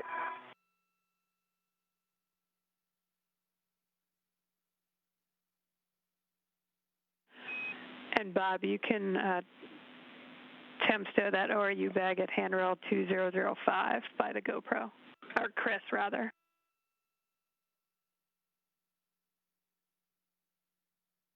Okay, that's in work.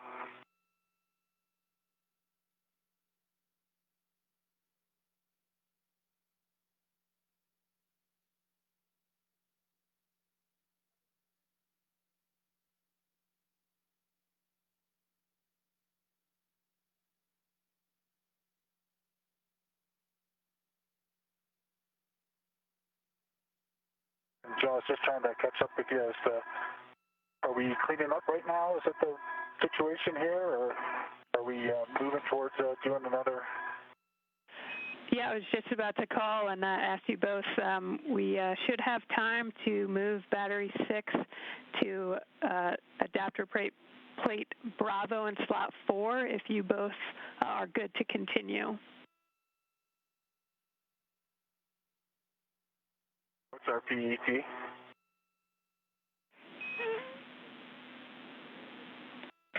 $442.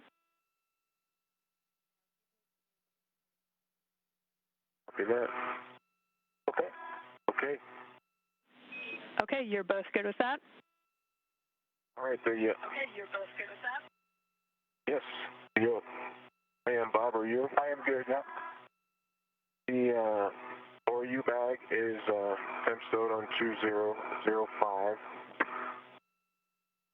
and I understand I'm making my way over to the IEA. Yeah, once you've make sure, I don't know if you already got the ingress aid stowed on the boot plate, and tether's all clear for the EP translation. Tether's all clear for the EP translation. It is. I didn't verbalize it though. Thanks for the reminder. So the ingress aid is folded flat against the boot plate. There are no tethers. Everything's clear. And Doug, you have a go to maneuver. Copy, Chris. Go for maneuver to the back off position.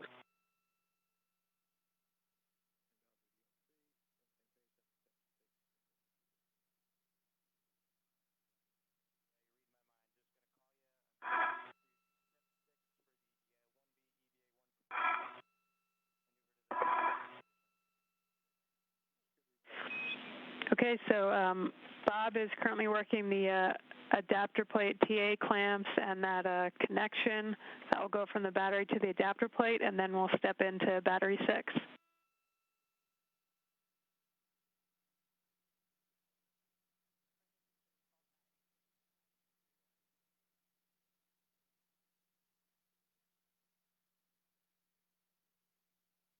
And where are the scoops coming for battery 6?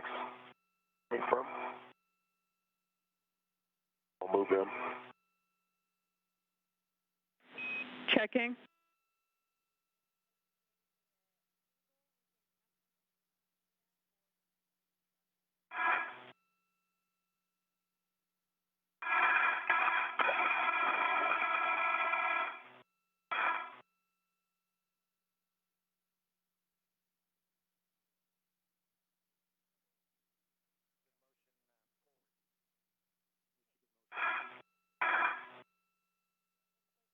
Scoops available on the ECSU or slot 3?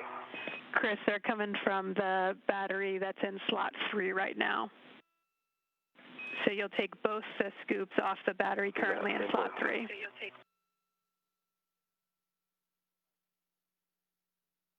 Okay.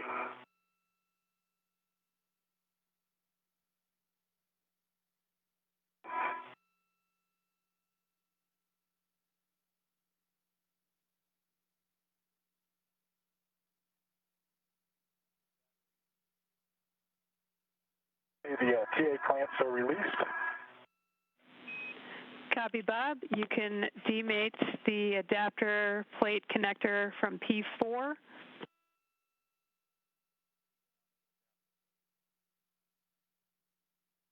Copy.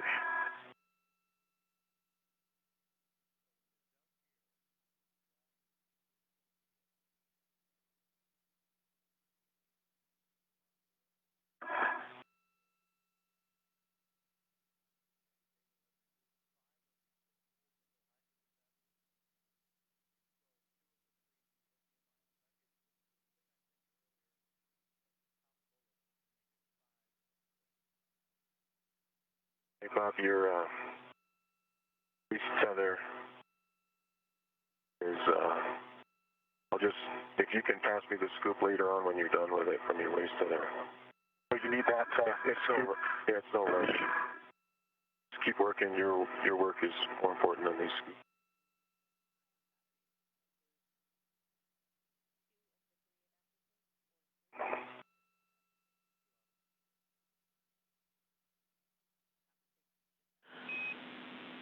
Okay, Bob, I see you've got that demated. That's going to go to the adjacent lithium-ion battery. Just make sure the gap spanner stays clear of it inboard, and get a good inspection on it, and let me know if you want the instructions for the twist in the cable.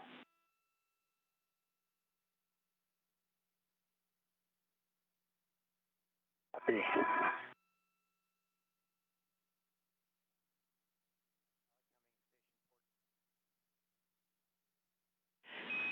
And Bob, I should mention you need to remove that connector cap first, so you can RET2 and remove that.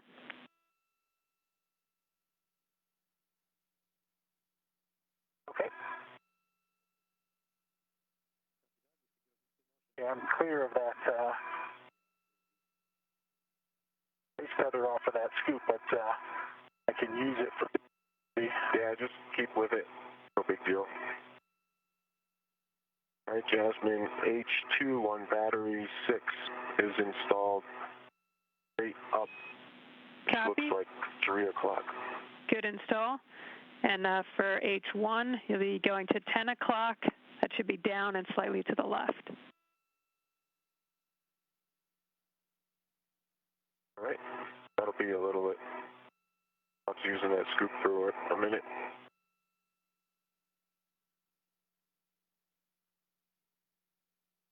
J4 looks clear,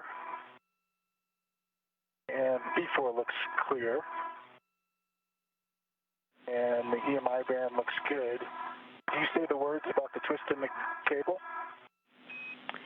With the pins towards structure, you would want to rotate no more than 1 turn clockwise.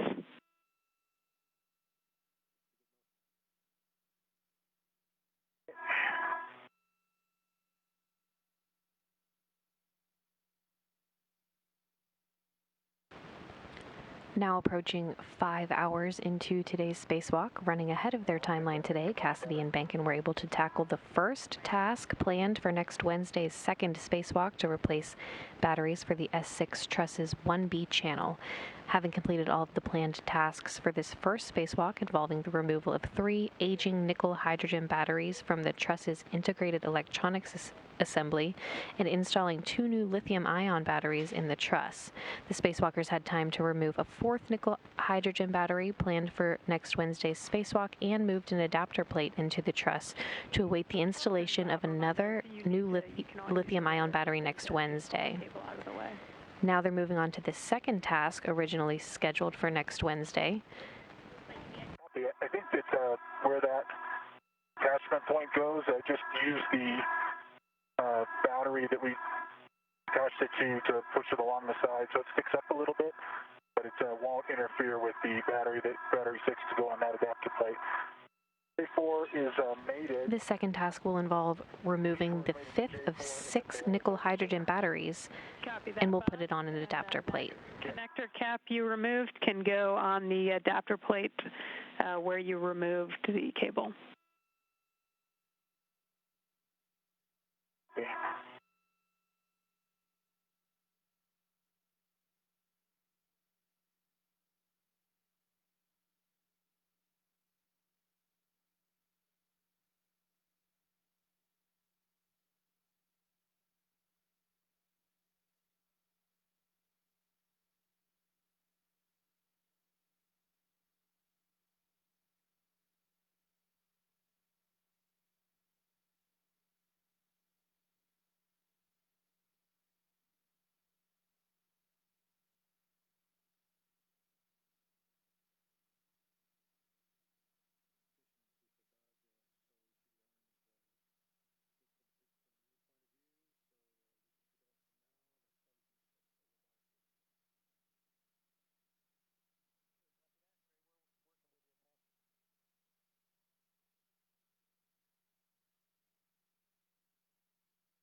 Okay, the cap is reinstalled. Copy that, Bob. And Chris, did you get that second scoop on H1 already? I picked it up. I'm working my way there right now. Copy that, Chris.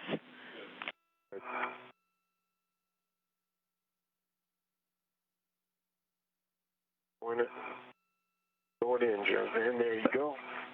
H1, 10 o'clock, slightly down into the left. A-firm. And Bob, we'll have you just hold still for a little bit, just looking at your met rates.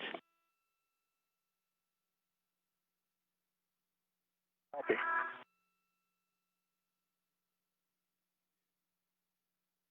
Jasmine, I can break work on H1 if you'd like me to. Chris, hold one. We're talking it down here.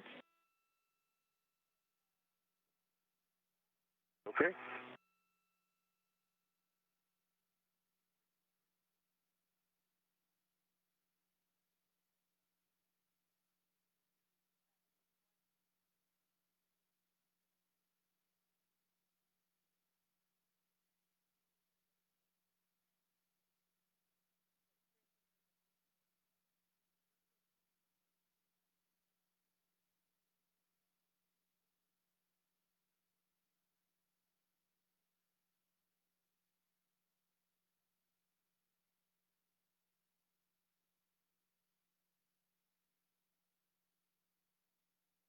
And then our cheat sheet, Bob, it looks like one APFR comes over, one more. And one more spot. One more spot. Okay. And then we can get the battery out. Yeah. Chris and Bob, I'm back with you after a little handover.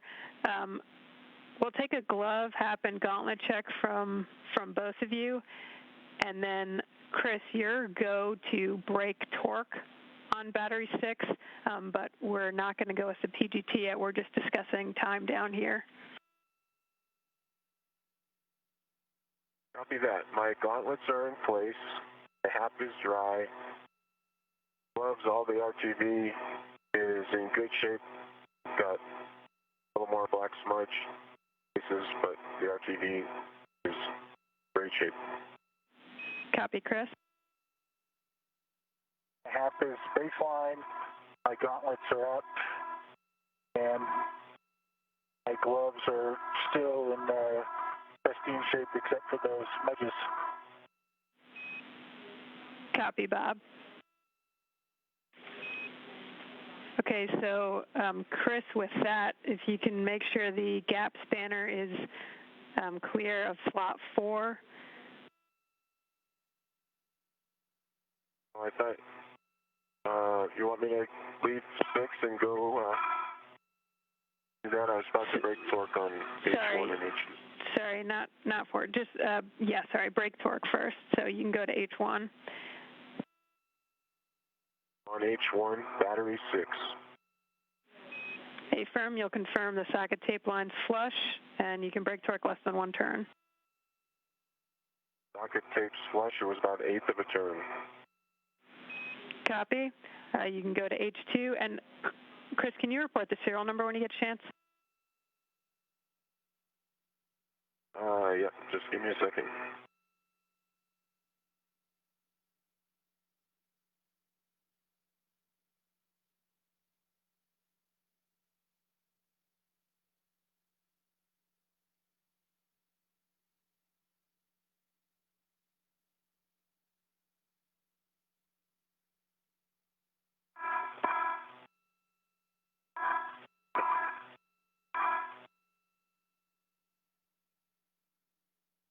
Battery 6, serial number 009090. Copy, that's a good serial number.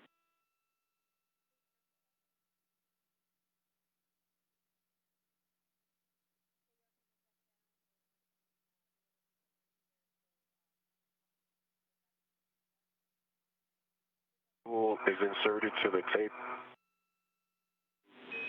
Copy, Chris, you go to break torque on H2.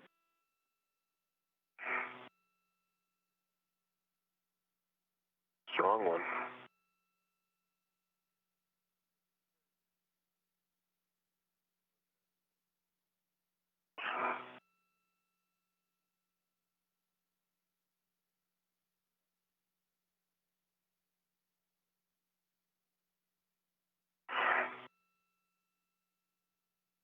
Quarter of a turn.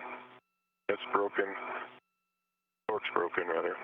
That was the most significant torque breakage I felt. Copy that, Chris. This one. And Bob, how are you feeling? Your met rates are starting to come back down. I feel fine. I didn't notice that my met rate was high, so I feel fine. I just don't. You guys must be managing CO2 or NOx. Copy. Okay. If that's the case, then we can pick up and continue with moving battery 6 to slot 4. Okay. So that being said, if we can make sure the gap spanner is clear for the battery install onto the adapter plate in slot 4. And then, Bob, you can ingress the APFR.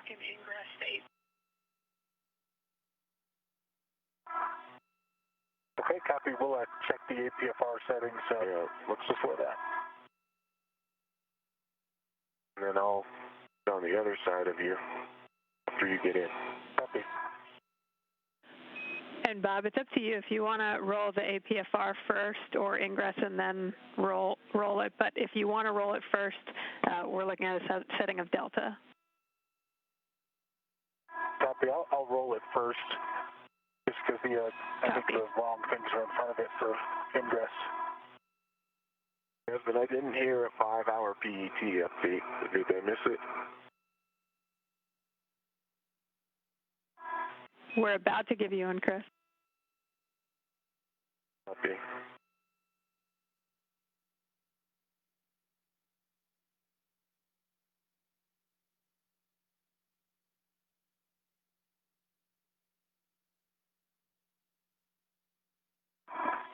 The torque's broken, Bob. It's just straight to the PG. Thank you.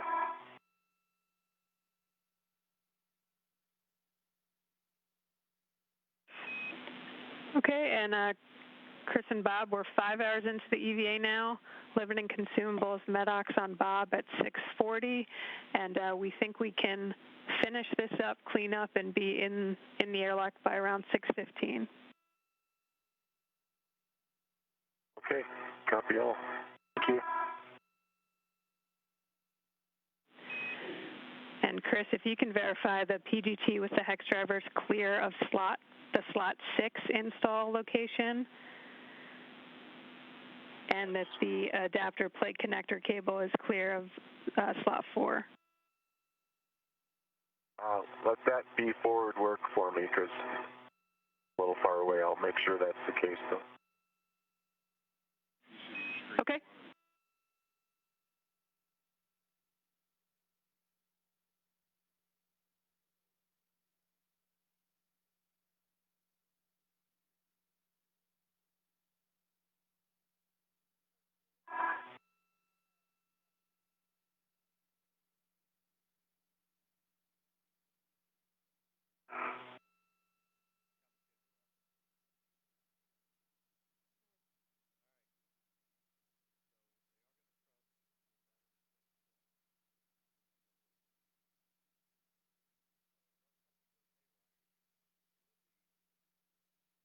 Okay, I've ingressed the APFR.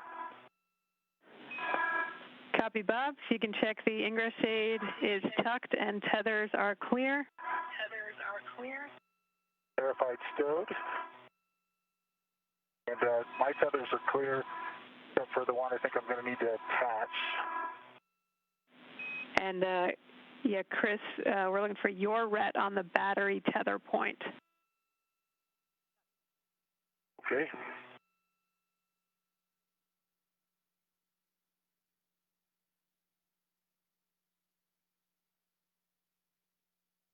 This ret is on the battery tether point. Copy. Chris, you can hand your PGT with a 6-inch to Bob. Bob's settings are alpha 7, counter 2. Okay, alpha 7, counter 2. Copy. You'll be going to H1. Affirm, looking for 8 turns, and Chris, you can reposition to the radiator side of the IAA for that battery transfer.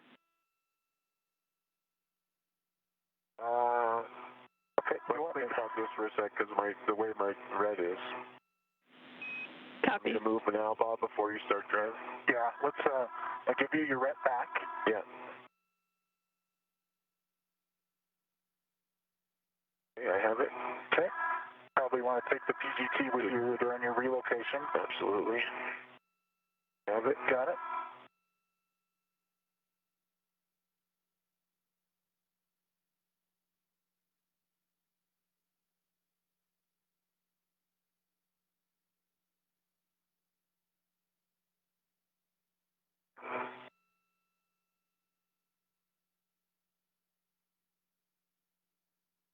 You built your little nest and now you got to relocate it.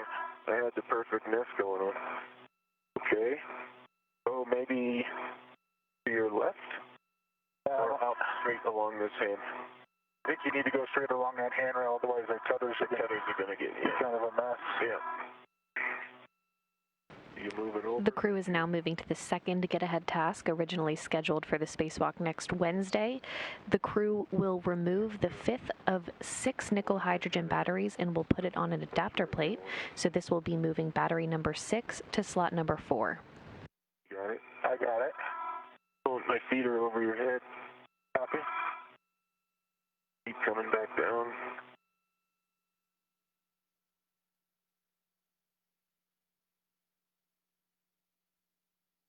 Want to fairly All right, your tether. I'll put that up on that. Maybe that's one use for those overhanging handrails. You can find a convenient one.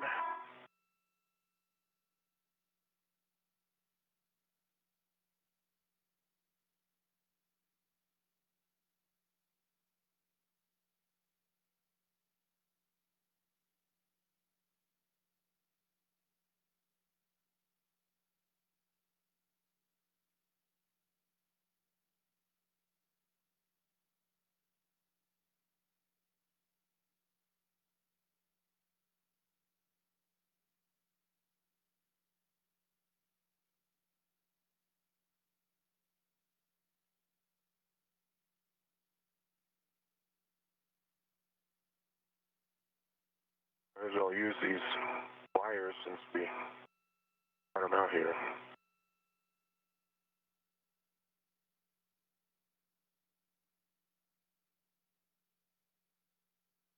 Okay. They're lead. Thank you. I'll need your ret. Get re-nested here. Are you going to go on your BRT or are you going to go? Let's see, just for now. Then you're going to pass it to me at your left hip. Yes. Yeah. And then I'll have to egress the APFR, so it might be too close. Well, this is not the permanent one. This is just the Copy. Bridge. the DGT one. Okay, your ret is to the battery tether point. Okay, PGT coming out.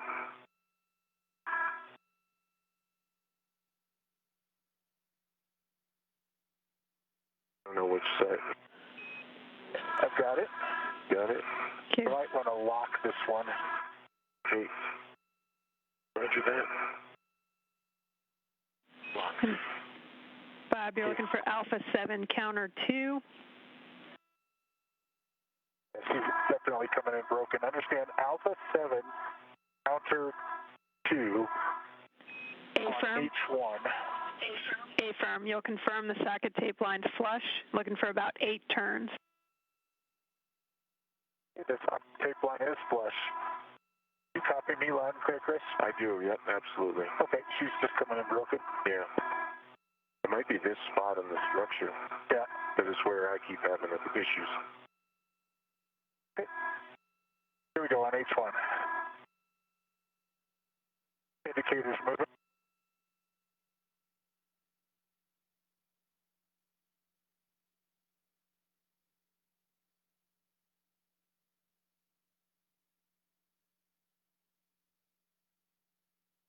There's 8 turns. Verified unlocked on the indicator. Copy, same settings, Alpha 7 counter 2 for H2. You'll confirm the tape line's flush, approximately 19 turns. Copy.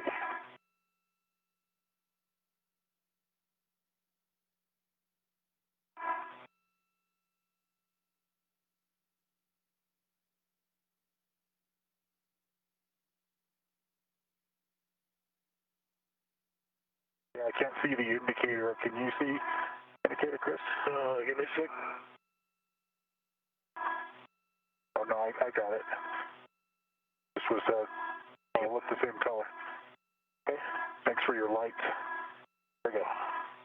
I like the valves in Dragon.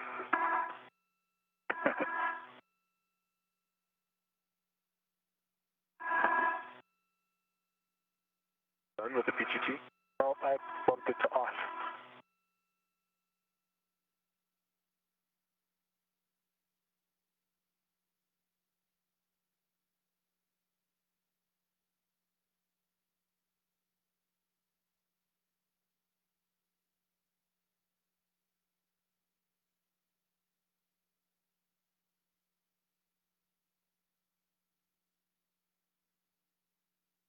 There we go. See it jacking out. I see the indicator moving.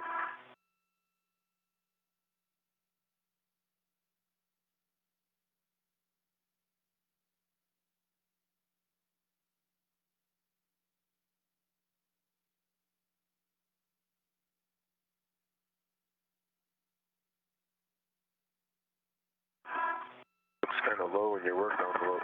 Yeah, it's kind of like that tape is also getting, yeah, there's a slight angle to the wobble.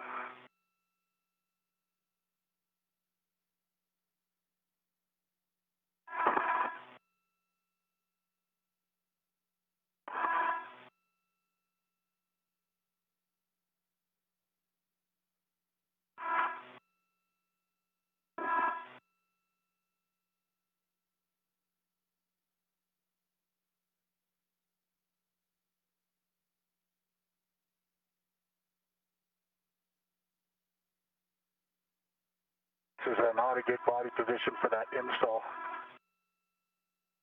Oh, yeah.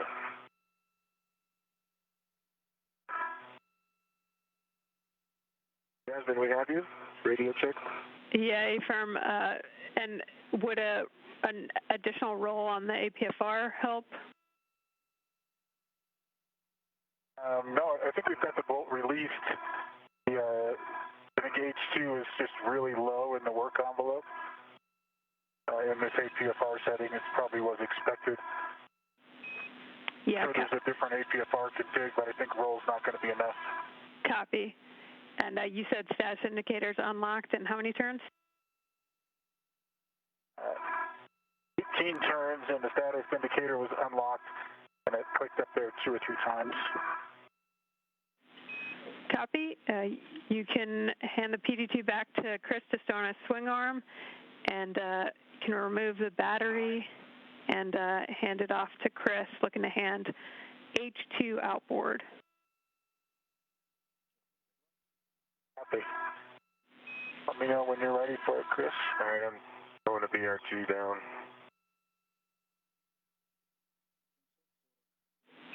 And Chris will be holding it for the APFR roll.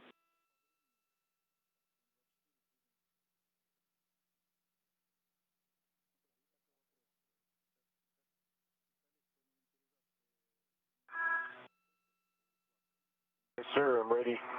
And a good config. Here it comes. Just watch my safety tether, it popped off. Yeah, the edge.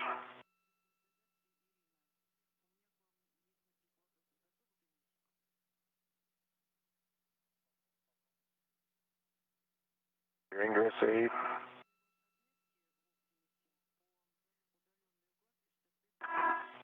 Thank you.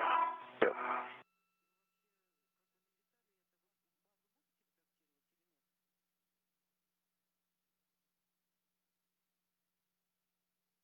Okay, you've got H2. I have H2 and I have control of the battery. Okay. Got control of the battery.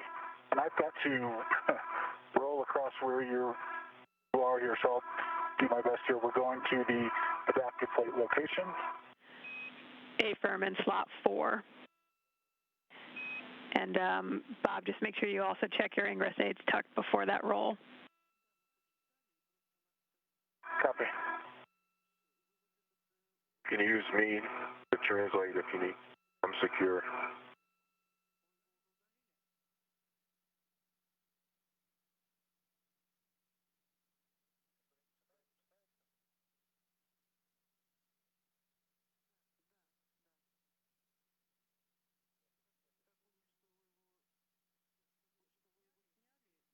The roll is complete. Copy, Bob. Before taking the battery back, if you can just make sure the gap spanner and ingress aid are clear for the install to slot 4.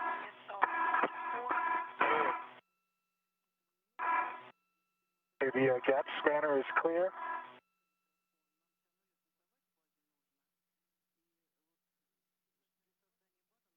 That's the thing about the ingress aid. If you tuck it well enough, it's hard to see. Verified that the ingress aid is tucked as well.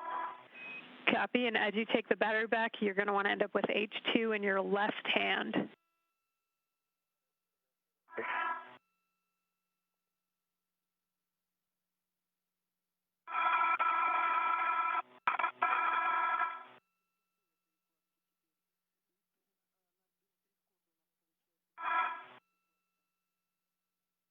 Get back there somewhere.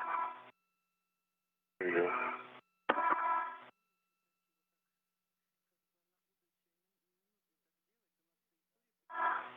Okay. And back. You have it? I have the battery. You have control of the battery. Okay. Let it go.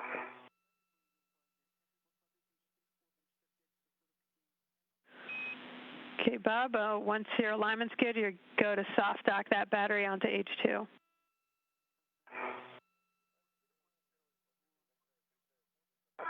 Copy.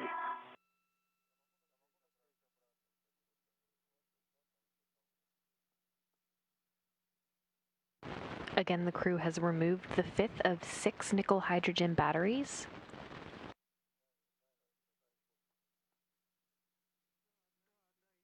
You need any help with that cable over there, or you got it? I think the cable is good. Okay. GT's clear here. A little bit misaligned.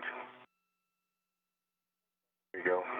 The crew will now fix the battery on an adapter plate. Again, this will be moving battery number 6 to slot number 4. Okay.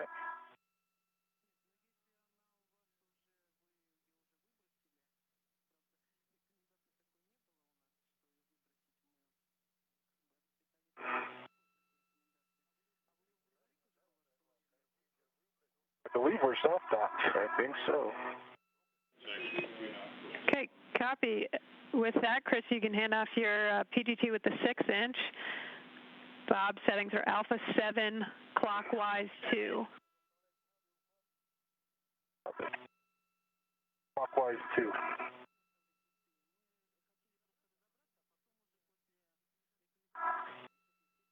Okay, the PGT. And the Velcro strap again.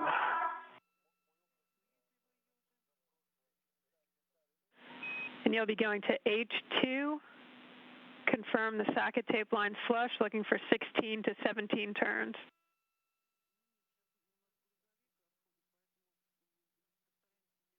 The socket tape line is flush. Understand 16 to 17 turns. And Rick, Chris, let me know if you can see it. Checking it. Roger that.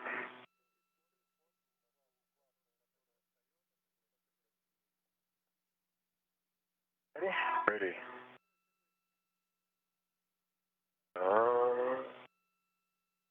Couldn't quite tell. I think I see it going down. Yep, confirmed, going down.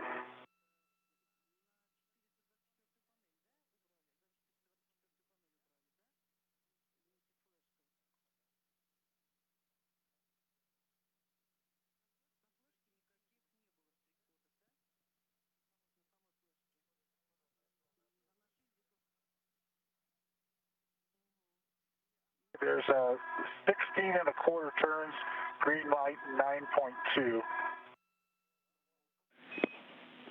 Copy, and same settings, Alpha 7, clockwise 2 for H1.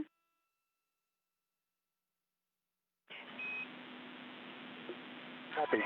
And Bob, status indicator was locked on H2, correct? Status indicator shows locked on H2. Copy, thanks.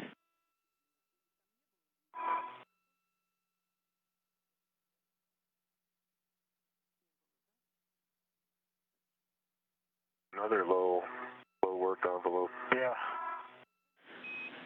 Copy. And you're looking for 4 to 5.5 turns.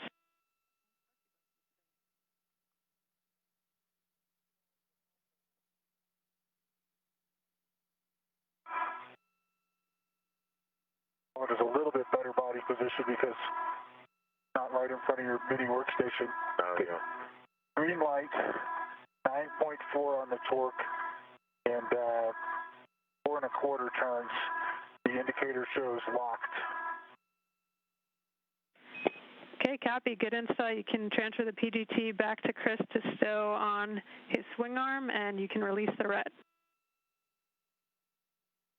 Copy. Thanks. Okay, Chris has the PGT, and the ret is released. Copy, and big picture with that. We're done with the install, and we're going to move into cleanup. Okay, copy. Okay, so cleanup is bag inventory, basically, Jaws, or do you have something else to do as well? We're going to have Chris move some scoops from the battery in slot 4 to the battery in slot 5, and then he'll retrieve the camera and head back to the ORU bag to stow the ORU, or stow the camera and GoPro, and then inventory everything. And you will be cleaning up the stowing the hex driver back on the pip pin in the crew lock bag, and cleaning up the crew lock bag. Okay, copy. Copy. Ready for the scoop? You bet.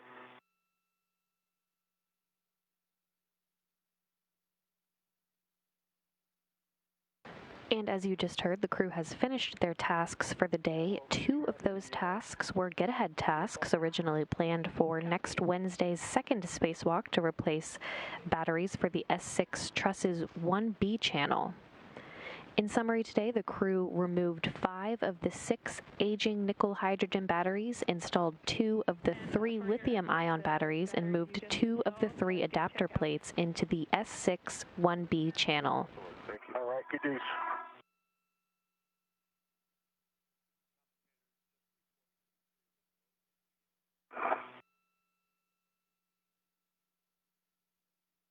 And we just received news that both of the lithium-ion batteries are both up and running and in good shape. Your bookkeeping. Copy, thanks, That Chris. was with the wire tolerance.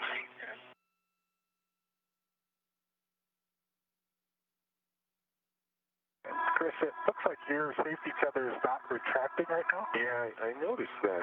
Let me give a body position, and I'll look at the Ircum.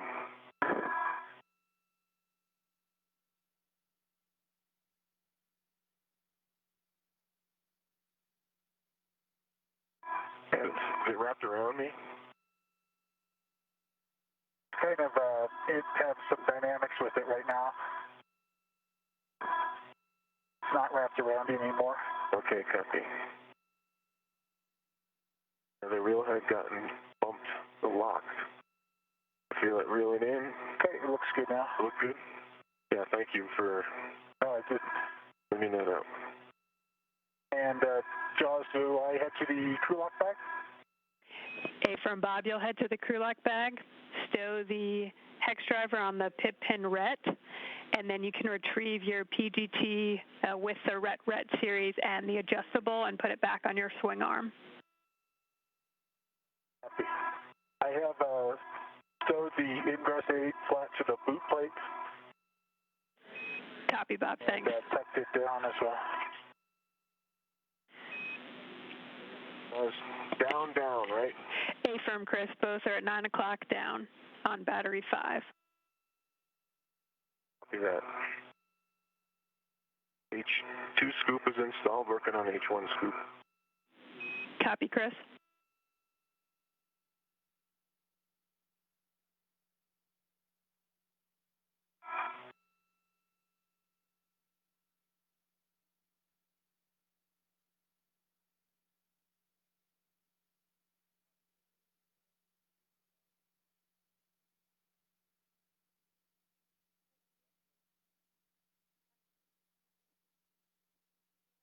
H1 scoop installed and locked, straight down.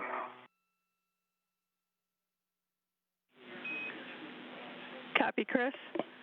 And Chris, we'll have you retrieve the camera, and if you don't mind, could you take some closeout photos of the IAA before you head back to your ORU bag? Camera and closeout photos. You got it. Thank you. And as you pass by there, Chris, could you release that adjustable from the scoop? Yeah.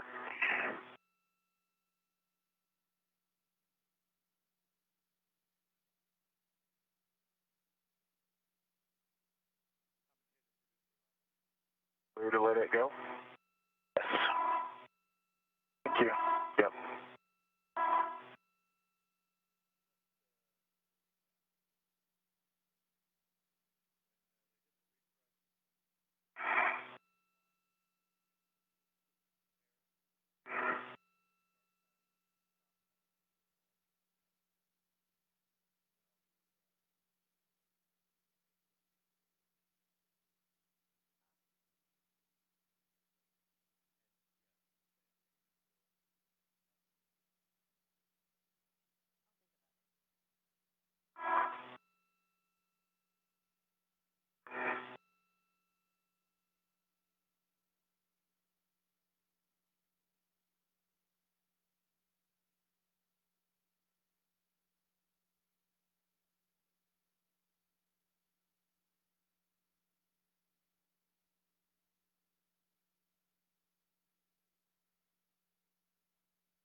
Okay, Jaws, I have retrieved the 9-inch X socket. It's on the pit pin, and it's a good tug test. I'm retrieving the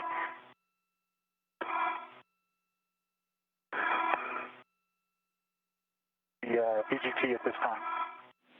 Copy, Bob. And as you put that on your swing arm, if you could just report the tethers on the PGT to us. Okay.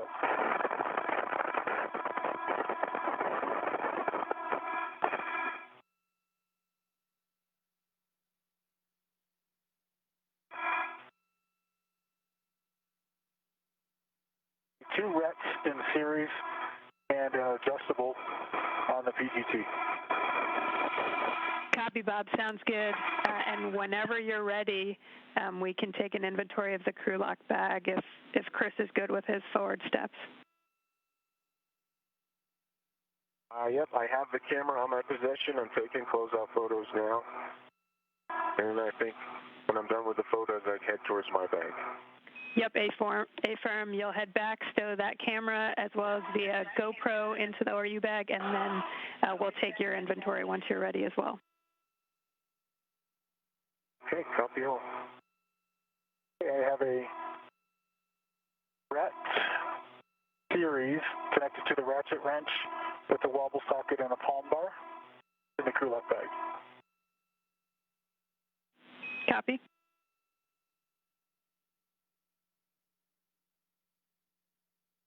Yeah, Bob, I do not like this button on the camera. Yeah. I push probably 3 times more than I actually trigger a picture. I have 3 integral rets to adjustable tethers. Copy. I have a ret to a trash bag, and then another 2 rets that connect to the small trash bag. a gap spanner combo that is on a RET. And a second gap spanner combo that's to the internal RET. Copy. And I have the long duration tie down tether to a ring inside of the crew lock bag. And I have the 9-inch hex, the pit pin on a RET. Anything else you need? That's everything I'll do the inside. outside after I close it up, if that's okay. Okay? Yep, that's everything on the inside, Bob, and then whenever you're ready, we'll get the outside. Okay.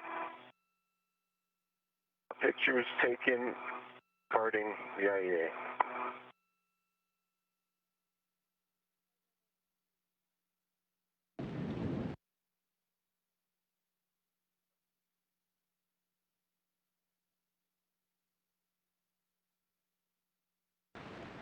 Now approaching 5.5 hours into today's spacewalk, recapping some milestones from today.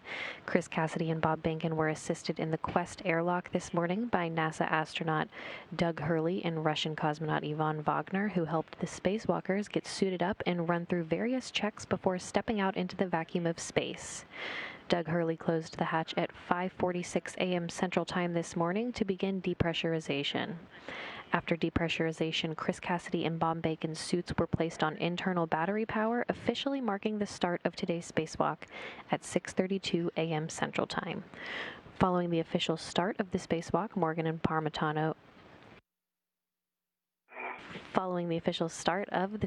Cassidy and Behnken translated to the work site to begin the work to finish power upgrades on the International Space Station. Running ahead of the timeline today, Cassidy and Behnken were also able to tackle the first task planned for next Wednesday's second spacewalk to replace the batteries for the S6 Truss's 1B channel, having completed all of the planned tasks for this first spacewalk involving the removal of 3 aging nickel-hydrogen batteries from the Truss's integrated electronics assembly and installing 2 new lithium-ion batteries in the truss. The spacewalkers had time to remove a 4th nickel-hydrogen battery planned for next Wednesday's spacewalk and moved an adapter plate into the truss to await the installation of another new lithium-ion battery next Wednesday. The main thing is the doors need to be against structure, and it needs to be snug enough that it won't be able to spin outward. And the second get-ahead task, originally scheduled for the spacewalk next Wednesday, the crew removed the 5th of 6 nickel-hydrogen batteries and put it on an adapter plate, moving battery number 6 to slot number 4. In summary, the crew removed 5 of the 6 aging nickel-hydrogen batteries, installed 2 of the 3 lithium-ion batteries, and moved 2 of the 3 adapter plates into the S6 1B channel. Both new lithium-ion batteries are up and running and in good shape. The crew now is running through some final cleanup procedures before heading back into the International Space Station. Okay.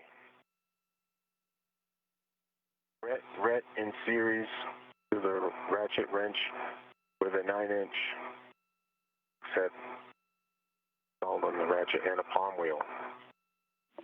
Copy.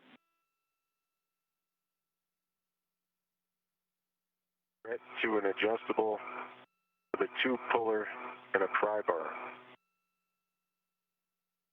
Copy.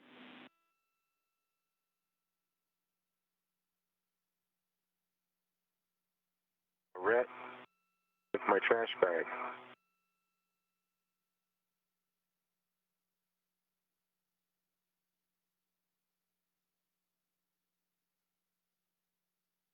Ret with my trash bag, comm check. Okay, copy. Ret to your trash bag. An extra adjustable. Copy.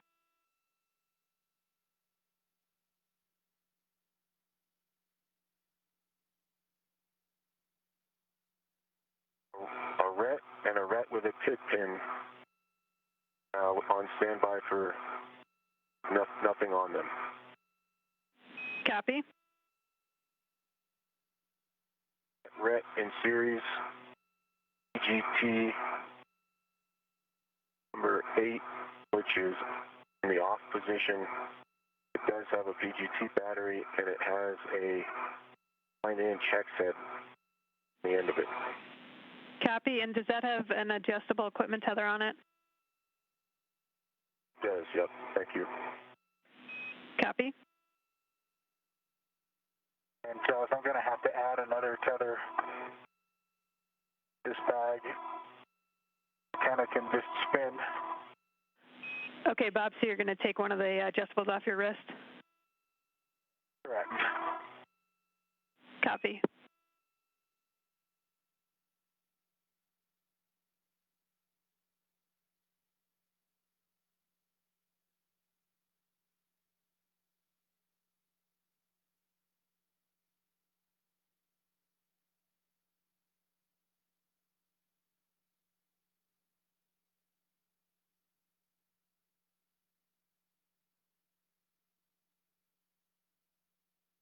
A camera with a RET and an L bracket Copy.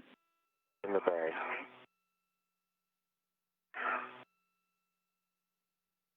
And I'm going to carry the GoPro on me. GoPro has a RET. Okay, copy, Chris. We are seeing that's everything inside the bag. Whenever you're ready, you can get the tethers on the outside. Okay, stand by.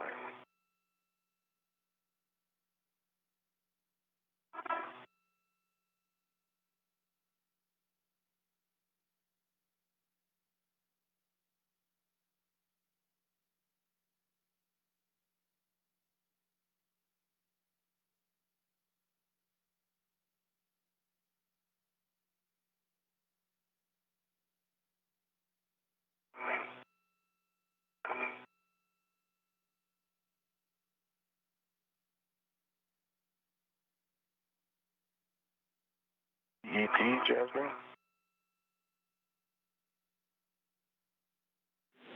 534. 34, copy.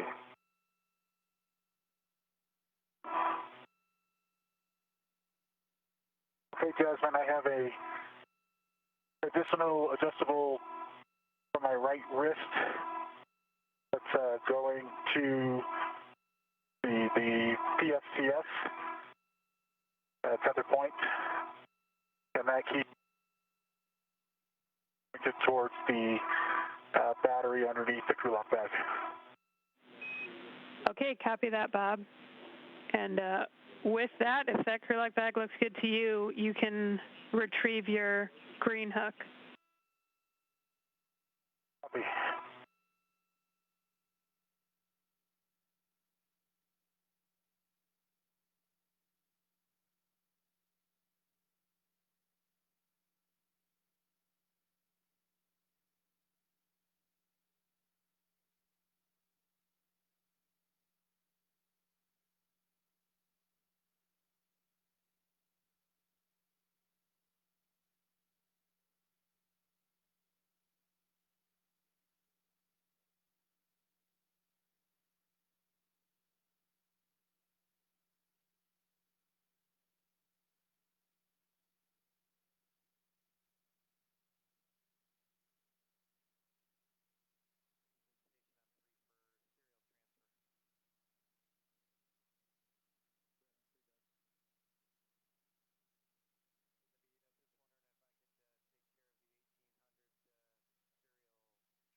Okay, the GoPro is on my mini workstation. Copy that, Chris. So my next action is to bundle, get the BRT on the ORU bag. Yeah, and Chris, we just need, what tethers are on the outside of the ORU bag? Oh yeah, thanks for the reminder. There's one normal adjustable and one large small adjustable. Okay, that's a good check, and yep, you can put that on your BRT now.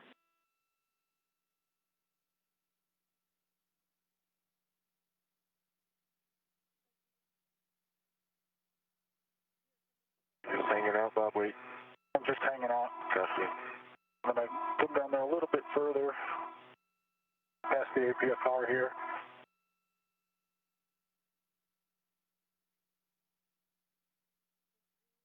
I think we've done enough for one day. Agreed. You've done a lot more than we're expecting. And I am tethered in my BRT, releasing the external.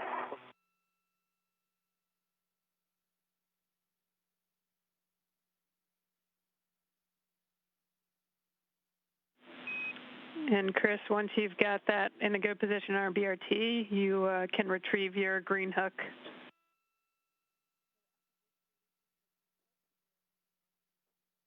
Okay, copy. And Bob, you already got your green hook, is that correct? I did get my green hook. Copy, thanks. It's closed onto my red reel.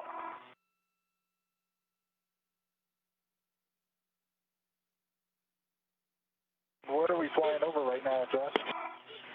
Okay, so with that, you're both, you can both start translating towards airlock. We've got a handover in about 30 seconds. So Bob, just a reminder as you head inboard to press the CETA brake release twice. Copy the CETA brakes.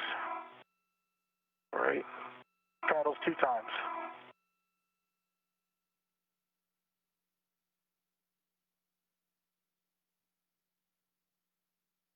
Hey, safety tether treating you okay there? Yeah. Yeah.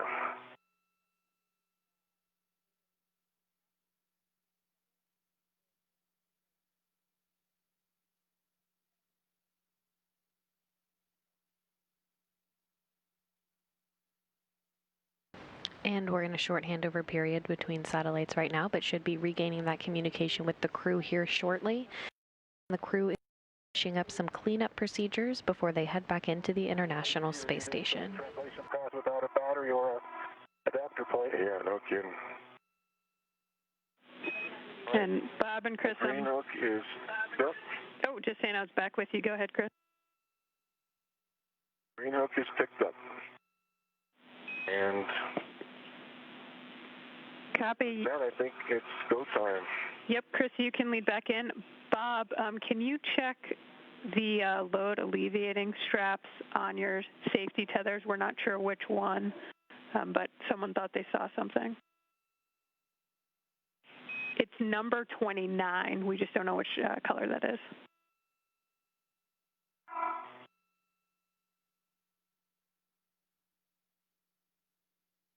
Looks okay to me. I don't know if you can something else to see on there or not. Did they think they saw?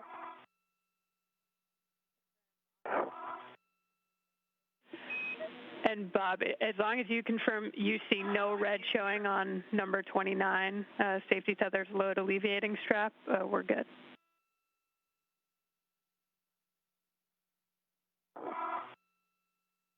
Yeah, there's no red on number 29. There's a red stripe on it, but that's on the outside of the whole buildup. Okay, stand by.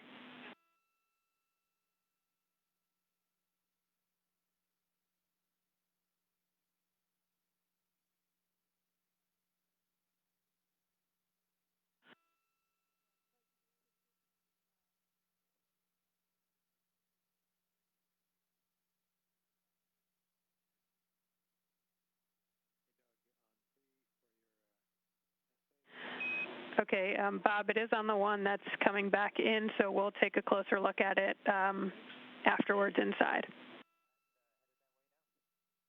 Copy.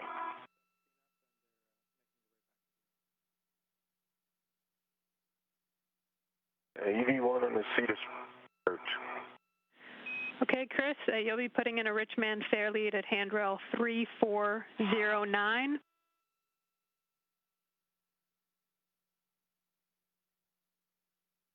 Three 409.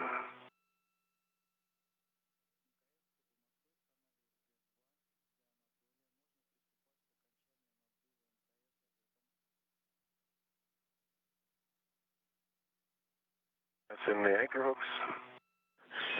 Sorry, Chris. I thought I see you called the CETA cart, not the CETA spur. That's at the top of the CETA spur.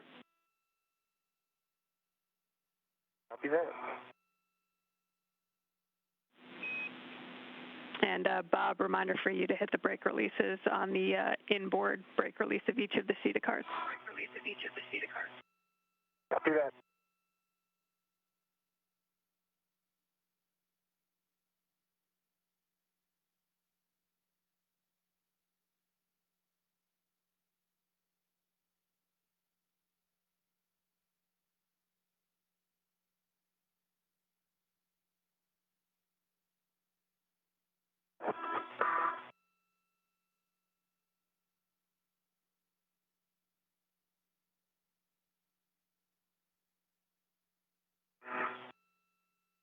Going under the inboard CETA cart. Copy, Chris.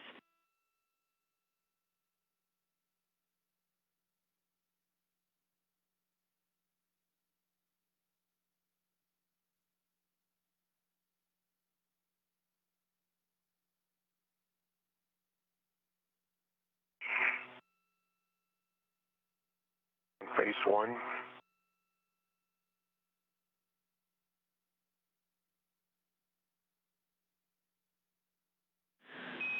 Copy, Chris. And as you get to S0, again, that handrail is 3409. 3409. It's the long one at the top of the CETA spur. Affirm. Recall correctly. Copy that. And so you'll put a rich man in there and then weave your tether down the port row of handrails on the CETA spur. Copy all. The brake pedal is released 2 times on the starboard cart. Copy, Bob.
And 2 times on the port cart. Copy that, Bob.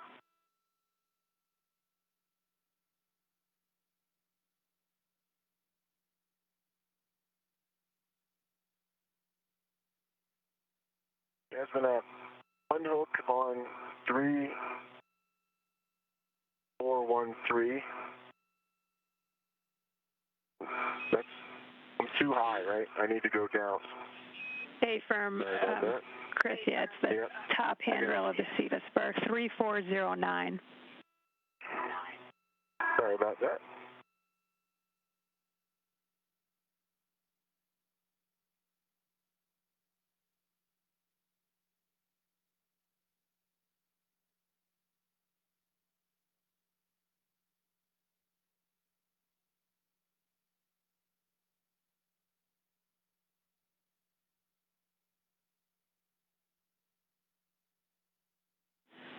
And Bob, as you get over to S0, you'll be putting in a Richman fair lead at 3410. The adjustable should already be there for it. Thank you, Jaws.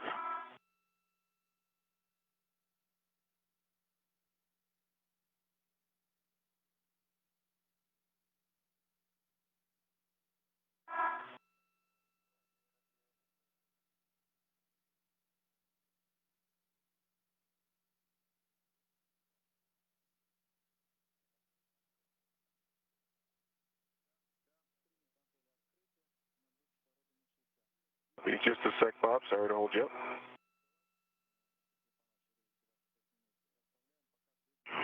No worries, Chris. My comm is a little bit quiet. It created during the translation coming here. Okay. Copy that, Bob. I do hear you, so.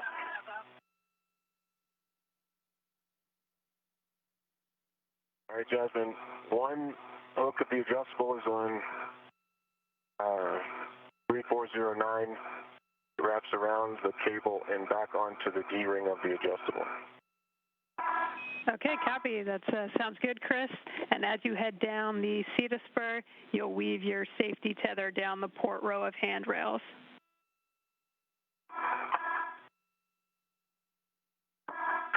Copy that.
Bob, as you come down, if it pops off, if my tether pops off, can you tidy it up? Yeah, I'll try to back it back up there.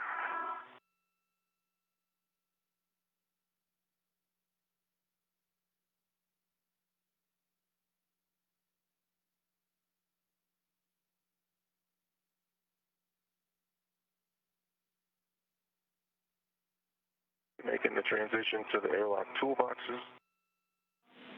Copy, Chris. And your go to open the hatch thermal cover.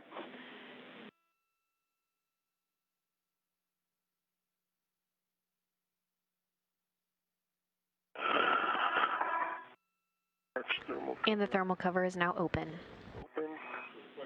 Copy. You can stow your ORU bag in the airlock and attach your waist tether to the airlock D-ring extender. Okay, copy.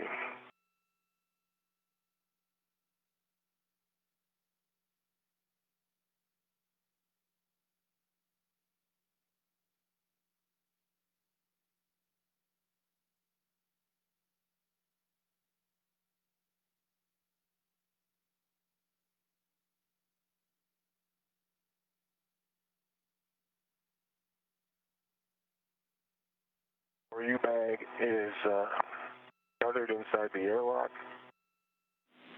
Copy.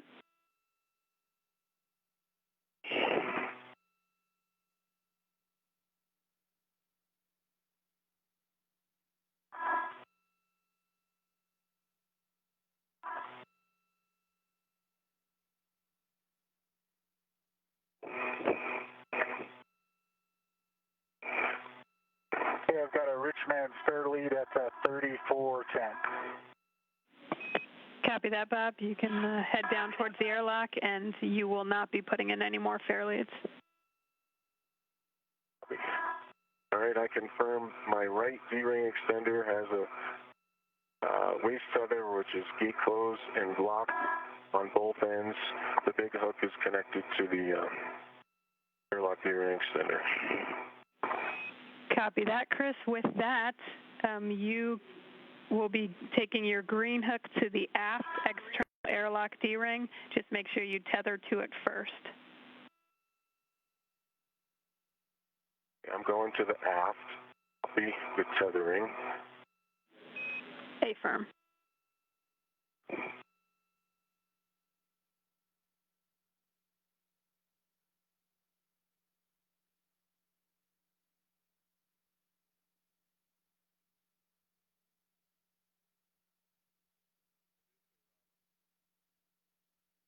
Tether to my green hook.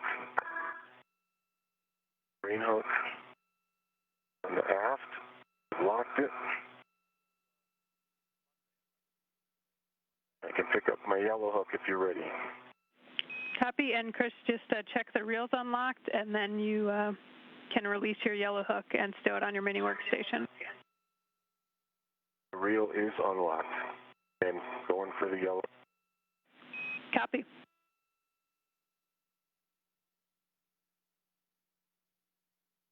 I'm at the airlock toolboxes. Copy, Bob. You'll also be attaching your waist tether to the airlock D-ring extender. Copy.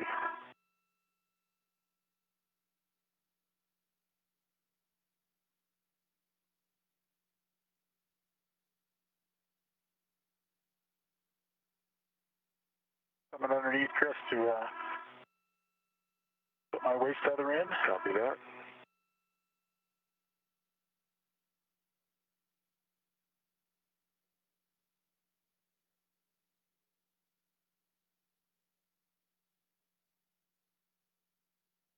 Closed and locked onto the D-ring extender.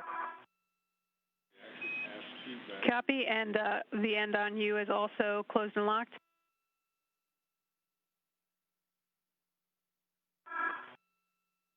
Verified closed and locked to my D-ring extender as well.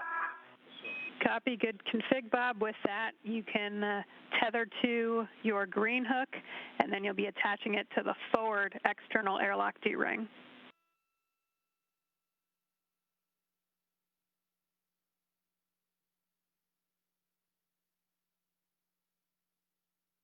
Copy.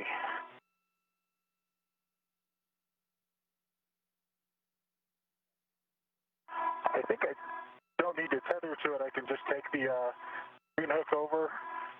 I guess I could just string out. I'll tether to it. Thank you for reminding me. I've made that mistake before.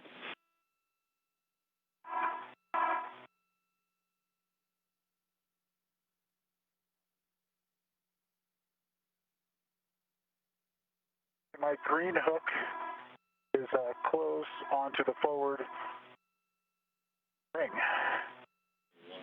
Copy, and copy, hook's locked and reel unlocked. The reel is unlocked and the hook is locked. Okay, with that, Bob, you can release your yellow hook and stow it on your mini workstation, and then you're go to ingress the airlock. Copy. Yellow hook's coming off.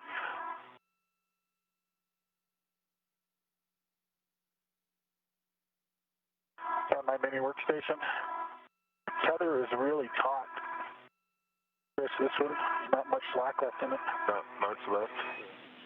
Copy, and that is expected.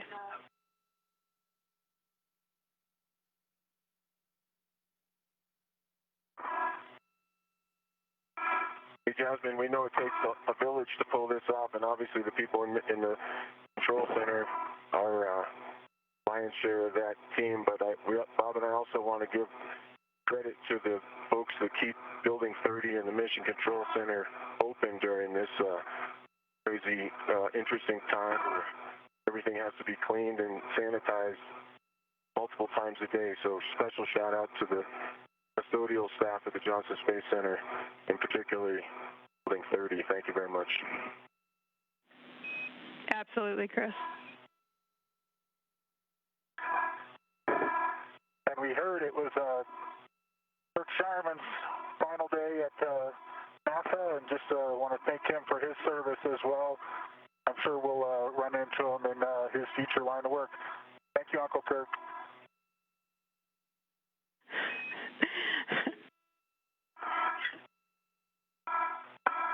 Ready for me, Bob?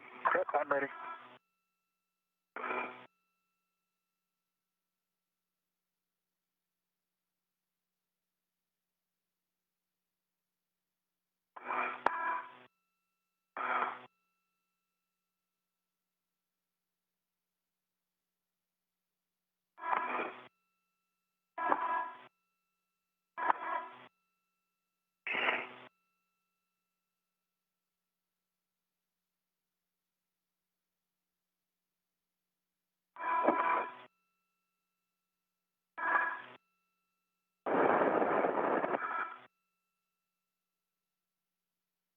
Okay.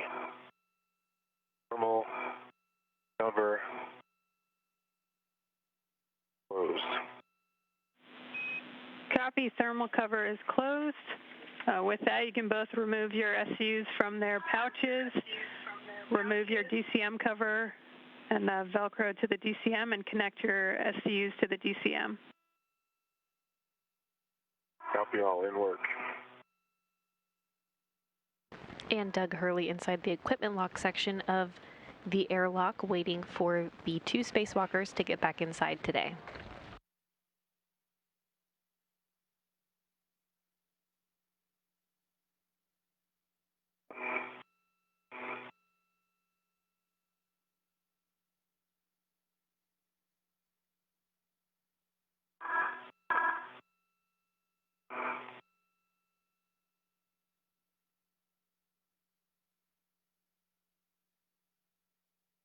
SCU closed and locked for EV2.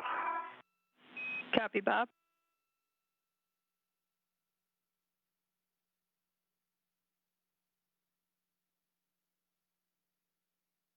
Closed and locked, EV1.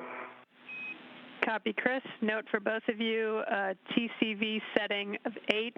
Max cold minimizes time for SCU cooling. And with that, you can switch your water off or forward. Expect an H2O is off message. EV1, water off with a message. EV2, water is off. The message. Copy. We'll hold for 2 minutes. Caution, do not close hatch until EMU water is off for 2 minutes. Copy.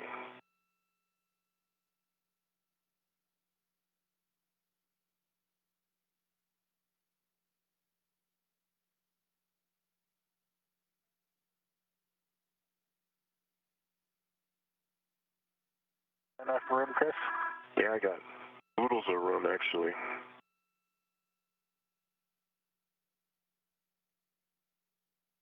How about you? Yeah, funny.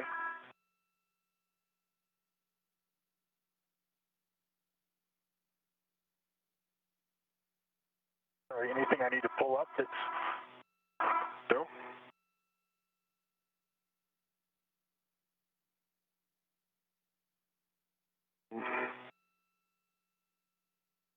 Can you reach your right safer handle about half an inch up? Okay.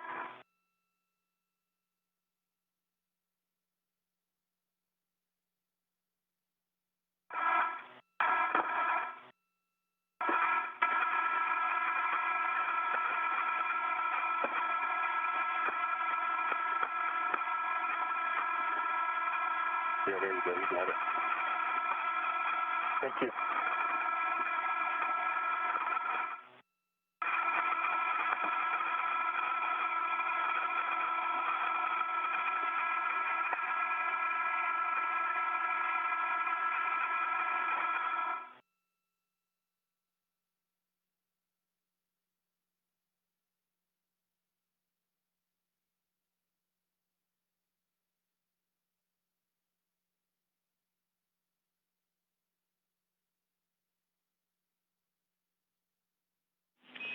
Okay, it's been 2 minutes. Chris, you can verify the outer hatch is clear of hardware and the handle is positioned per the hatch decal.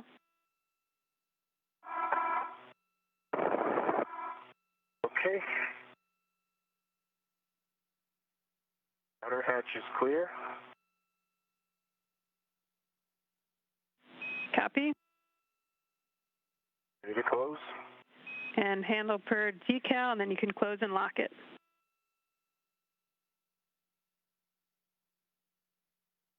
Copy that.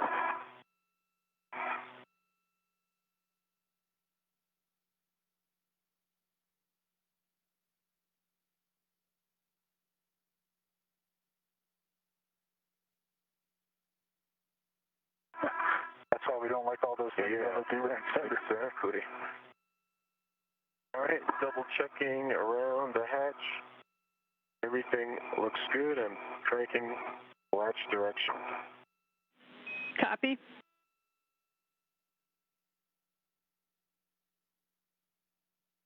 And locking the tab. Tab's locked. The hatch is locked. Copy. Hatch is closed and locked.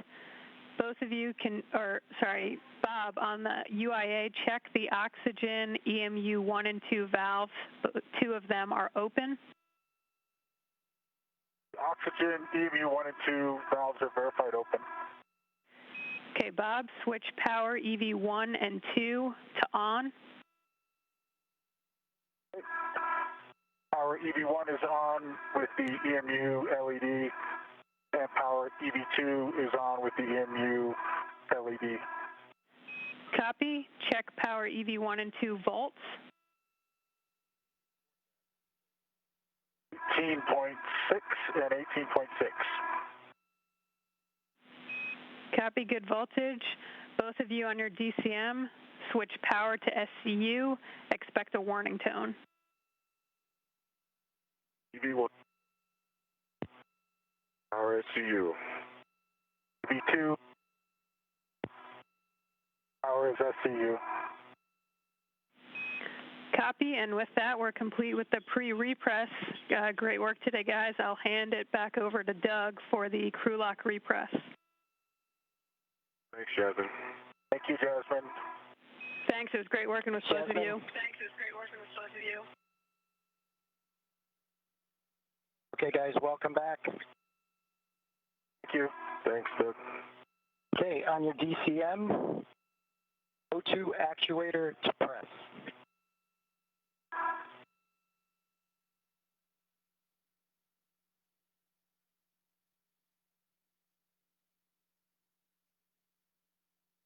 Okay, for EV2, O2 position is press.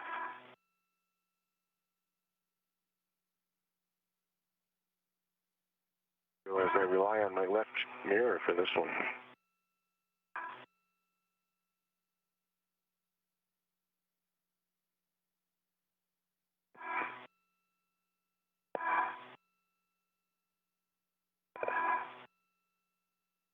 EV1 in press. Copy in press, and could you check the EV hatch MPEV closed? EV hatch MPEV is confirmed closed. Copy closed. Okay, next I'm going to start to throttle the IV hatch equalization valve. Expect an alert tone, and just to give me a call if it's too much or too little. I'll just crack it initially, and then we'll take it from there, and I'll just go on your call. Copy? Copy. Okay, here we go.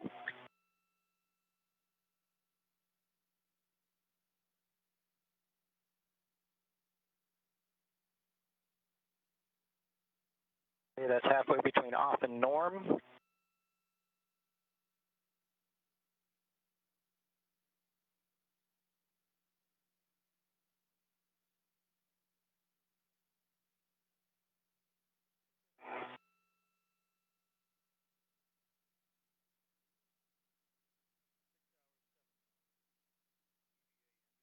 You guys are good with it? I'll take it all the way to norm. I'm good. I'm good. Yeah, the comm is really weak for me. I don't know if you can hear me. I've got you loud and clear. Got you loud and clear, Bob. How me? And repressurization is officially underway, marking the official end time for today's spacewalk at 12:39 p.m. Central Time, bringing the spacewalk total time to 6 hours and 7 minutes. Yeah, you're coming across loud and clear. Repress rate is good for me. Good for me as well. You're in norm.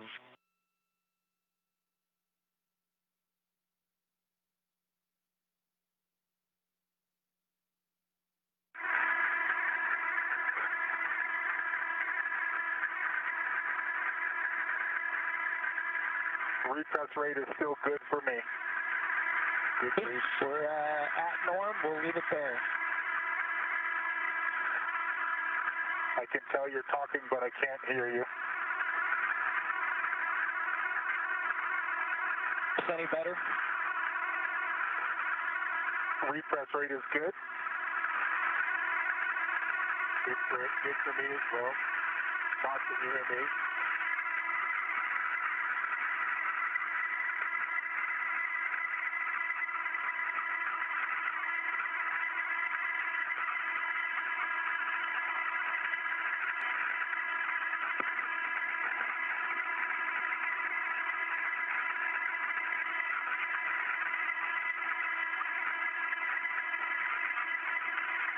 Repress rate is still good for me.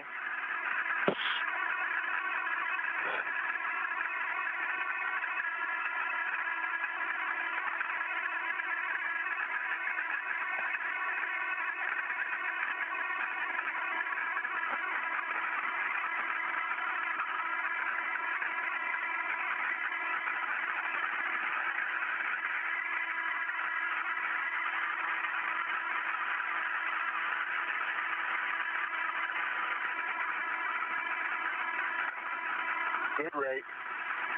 Good rate for EV12.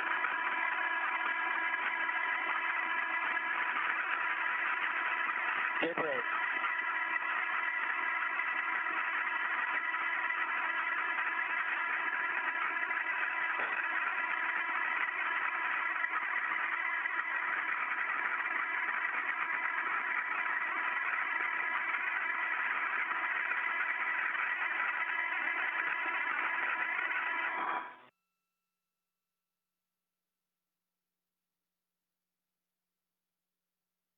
Okay, I've stopped it at 5.0, and we're waiting 2 minutes for crew lock pressure to stabilize. Copy. Okay, I understand that you're pausing at 5 psi for a leak check. Good copy.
We've waited 2 minutes. We're recording the crew lock pressure, then we'll wait another minute and just double check.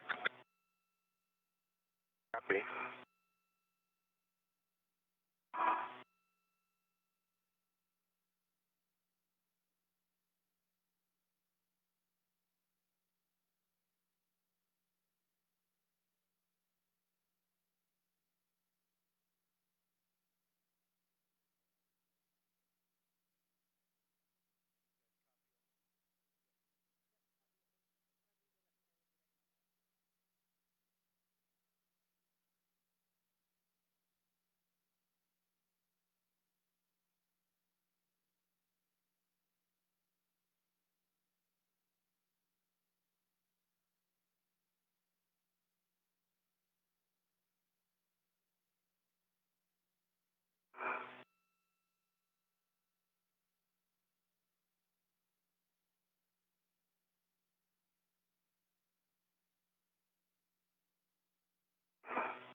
Okay, Houston, airlock looks like a good leak check. I'm going to proceed to step 8.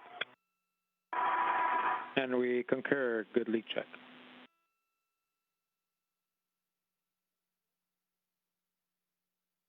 Okay, gents, check your glove heaters off.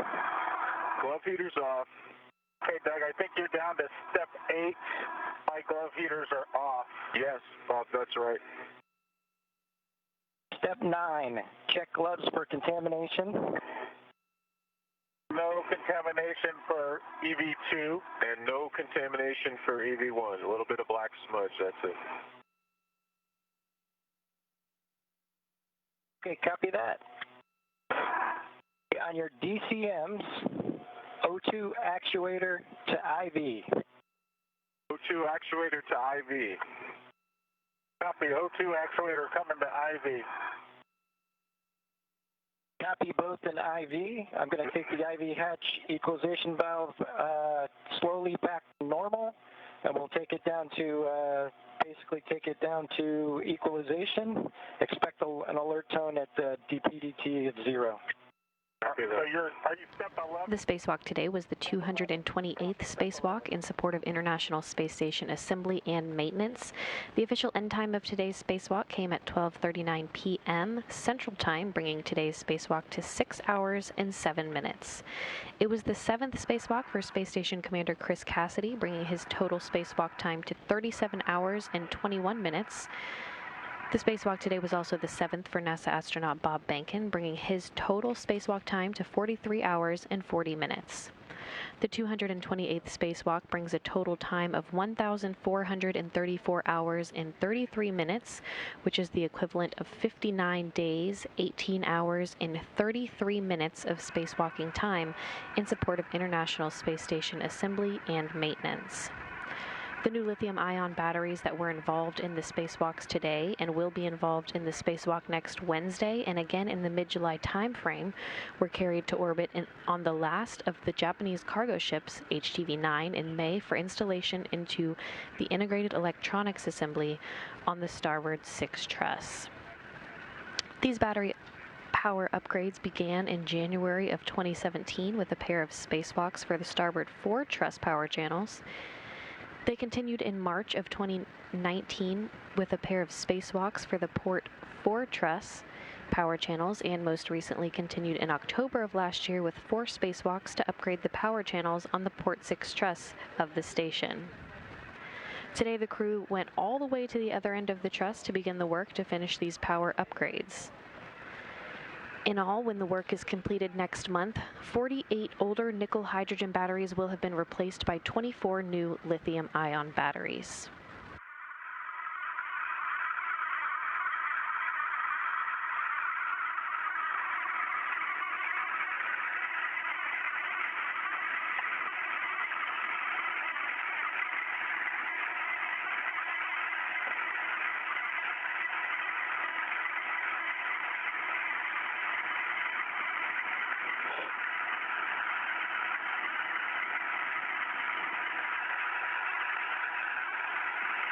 Airlock on 1 for JAXA to the first EVA post-ops procedure.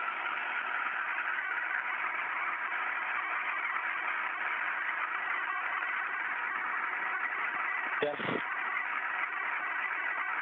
All right, heads up, when you're working the post-op procedure, before step 4, we'll need Bob to move his comm to alt.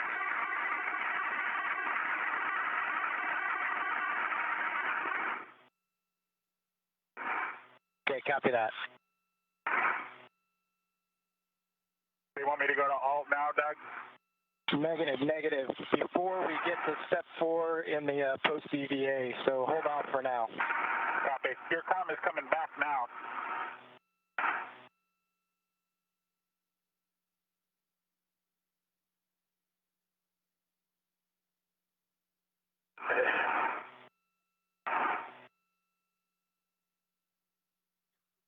Chris, have you been able to hear me the whole time? Yeah, the whole time, loud and clear. Yeah, you're loud and clear now. Oh, okay. I got you loud and clear, Bob. I've got you loud and clear as well.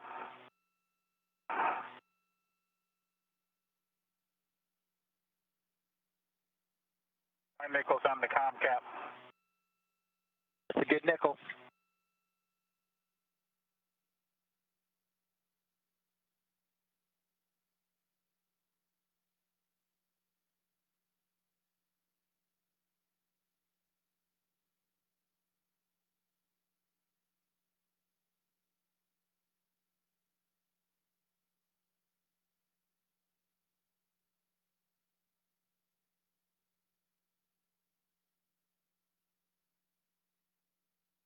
All right, we should be getting close.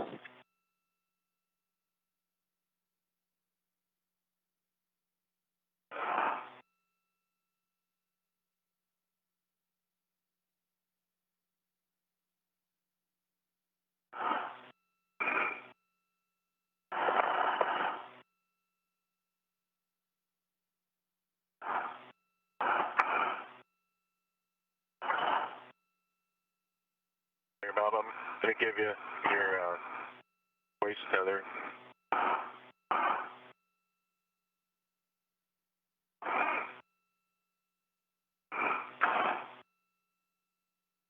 Okay, anybody get the EV alert tone DPDT?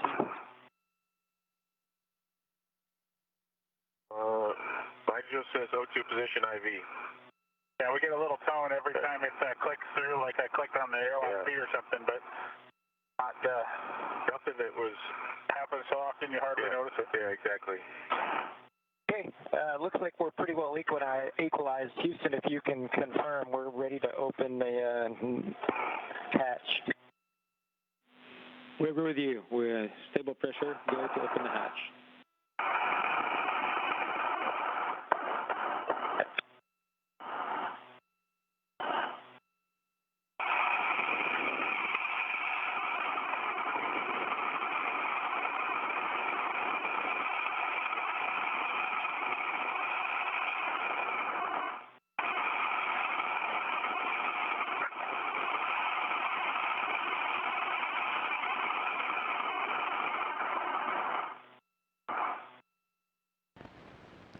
And you can see now Yvonne Wagner on the right side of your screen is doing the work to begin opening the hatch to greet the two spacewalkers back into the Quest airlock.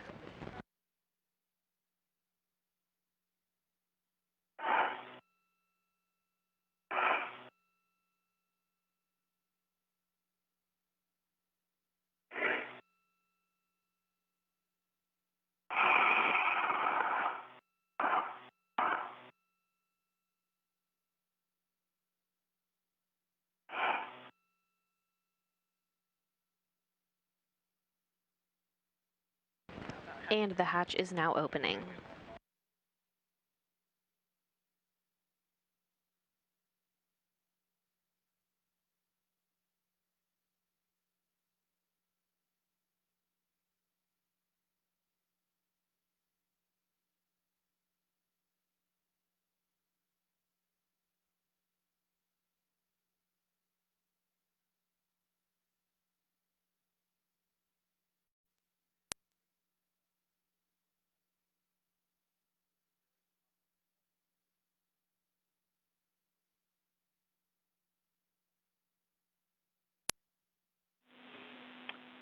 Station on 1 for Bob. This would be a good time to go to alt. Airlock on 1, we're at step 3. Do you want Bob to take his comm off now?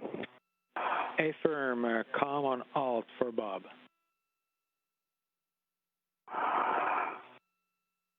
Okay, and I've got them loud and clear, so I can take my comm to alt.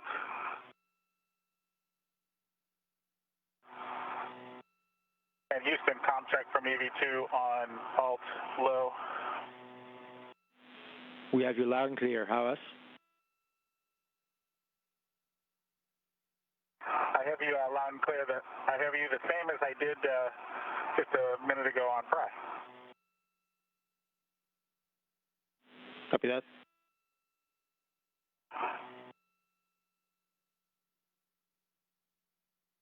Hey, Houston, if you're good with the step 4, we'll go ahead and proceed to safer doffing.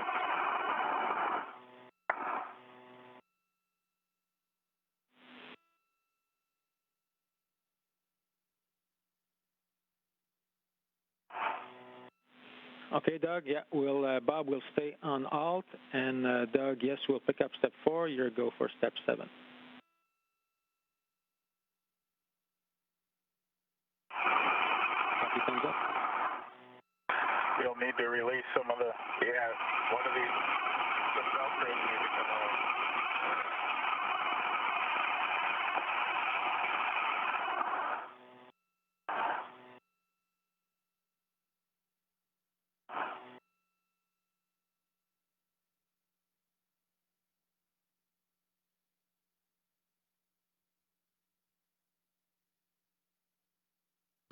And moving through the hatch now is Bob Bankin, again wearing the suit bearing no stripes.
Yvonne Wagner has removed Bob Bankin's safer jetpack.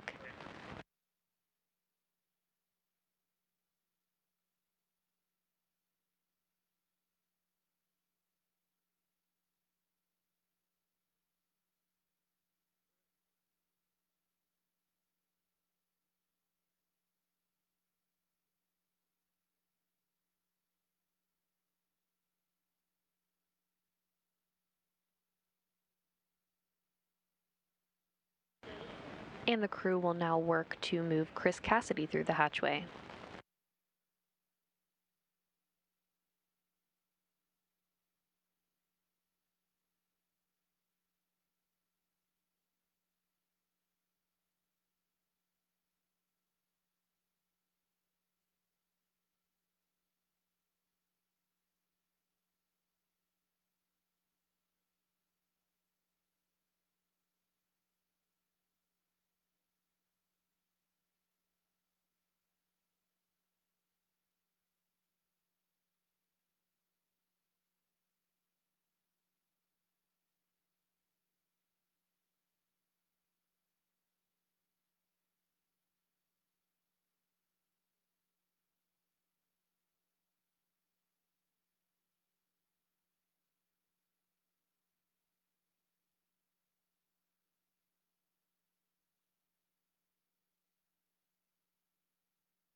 And Russian cosmonaut Anatoly Ivanishin is now in the bottom left side of your screen, popping in to say hello to the crew as they come back in to the International Space Station.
Station on 1 for the airlock with a request for photos.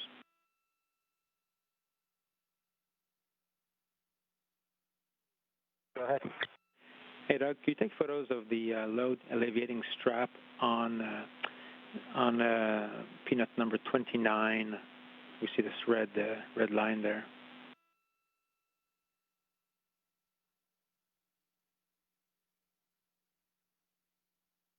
I think you just put it in the crew lock. Take care of it. Thank you.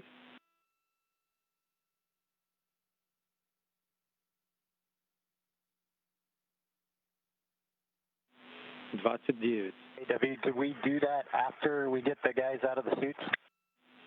Certainly, yeah, just on your to-do list.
Bob Bankin and Chris Cassidy's gloves have now been removed. They'll now move to remove their helmets.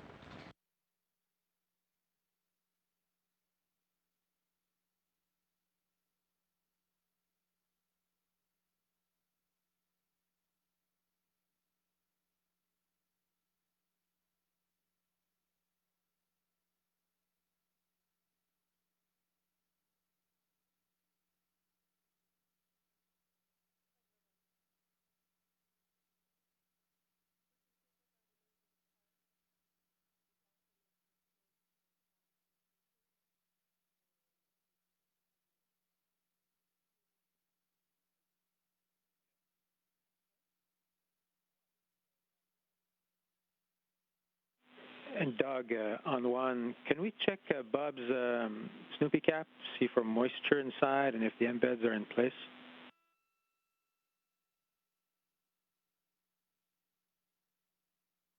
Yeah, he's looking at it right now.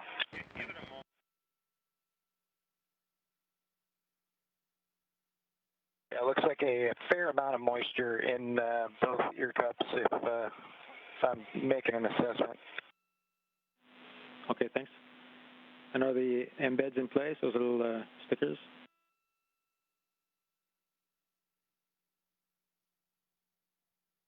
Yeah, the embeds are in place. Okay, thanks.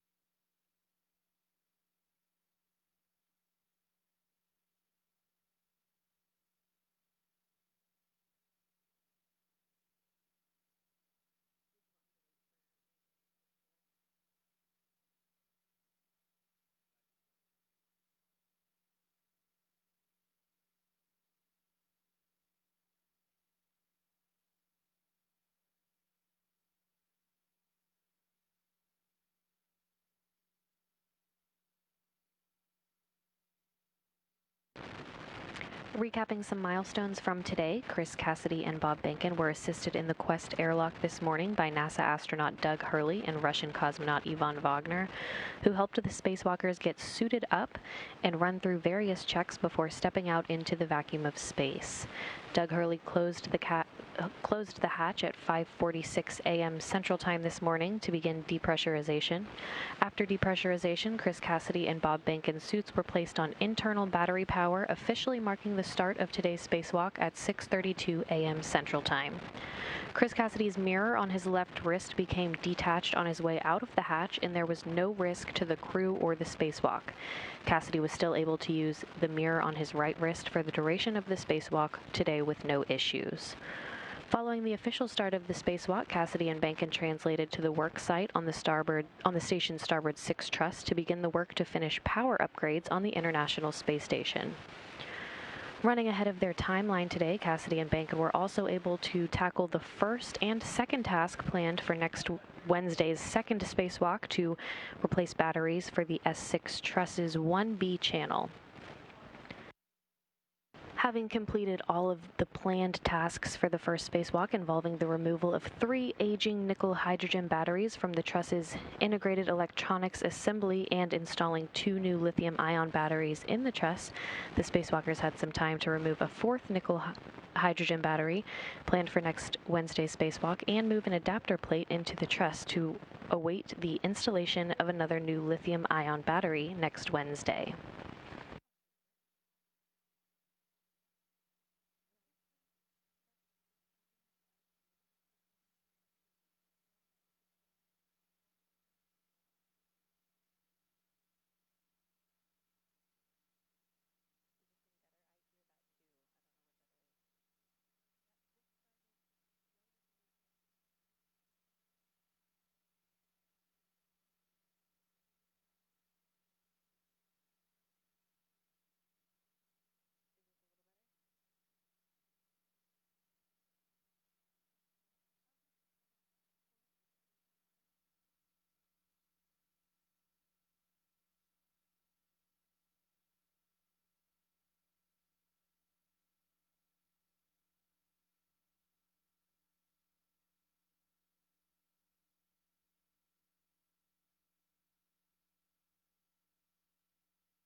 Airlock on 1 for Doug with one more request.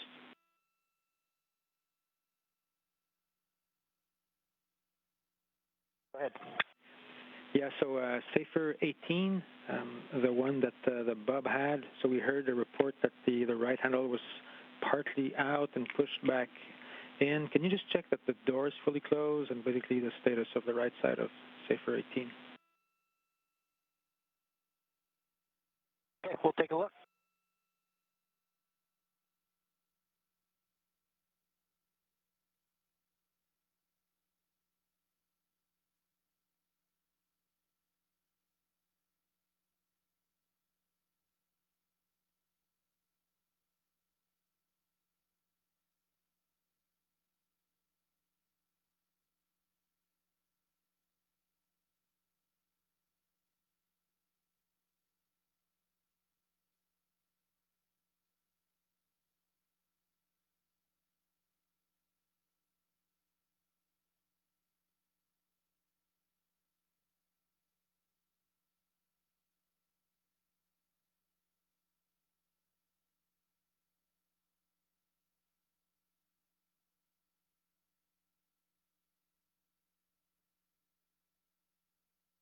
Just an airlock on 1. The right side of Safer 18 looks fine. Door is closed. No issue whatsoever. Okay, thanks for the status.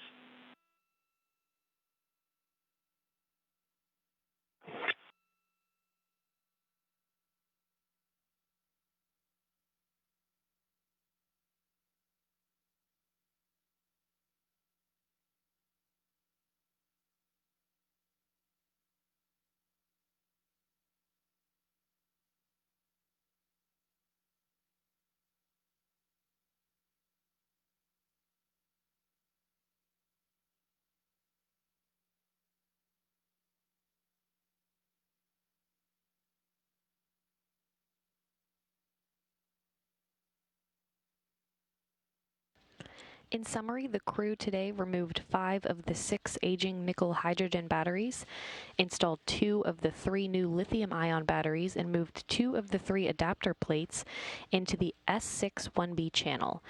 Both new lithium-ion batteries are up and running and in good shape. Our coverage of the 288th Spacewalk in support of International Space Station assembly and maintenance will end here, but we'll see you back here on Wednesday, July 1st for the next in a series of these battery replacement spacewalks. Coverage will begin at 5 a.m. Central Time, 6 a.m. Eastern. Once again, Cassidy and Bankin will go out to complete the first of 2 power channels left to be upgraded on the International Space Station. With Chris Cassidy and Bob Bankin safely back inside the station, that'll wrap up our coverage for today. This is Mission Control Houston.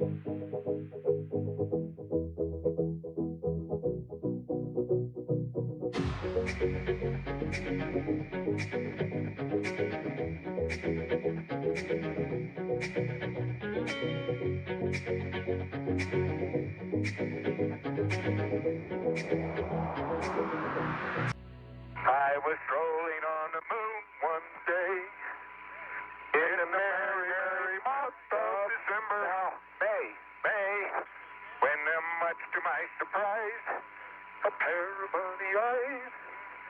Do-do-do-do-do. Oh, is this a neat way to travel? Isn't it great? Dum-da-dum-dum-dum. Dum-da-dum-dum-dum. Dum-da-dum-dum-dum. I like to skip along, but me, boy.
down in the water.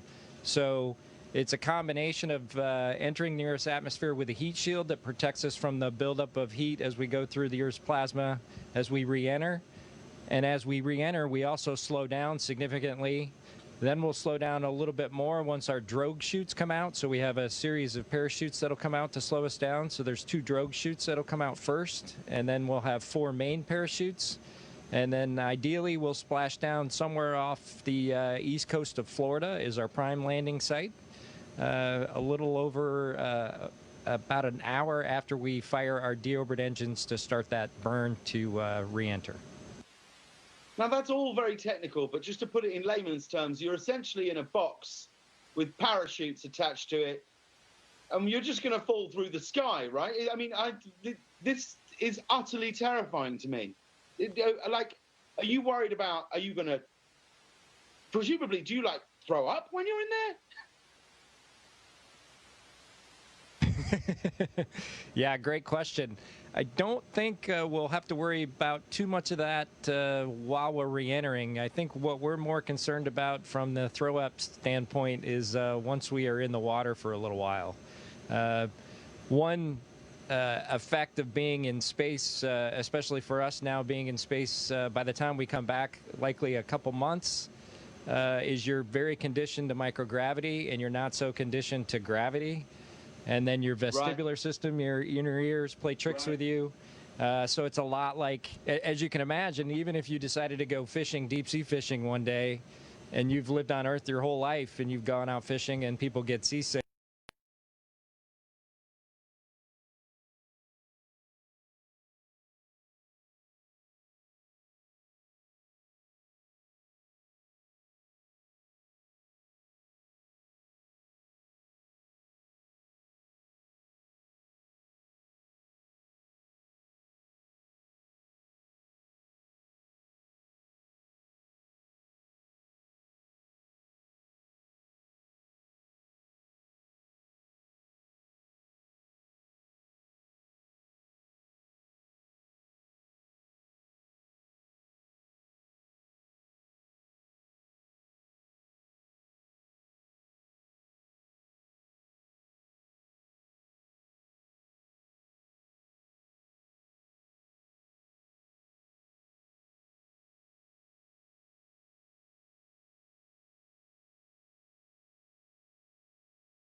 Station, this is Houston. Are you ready for the event?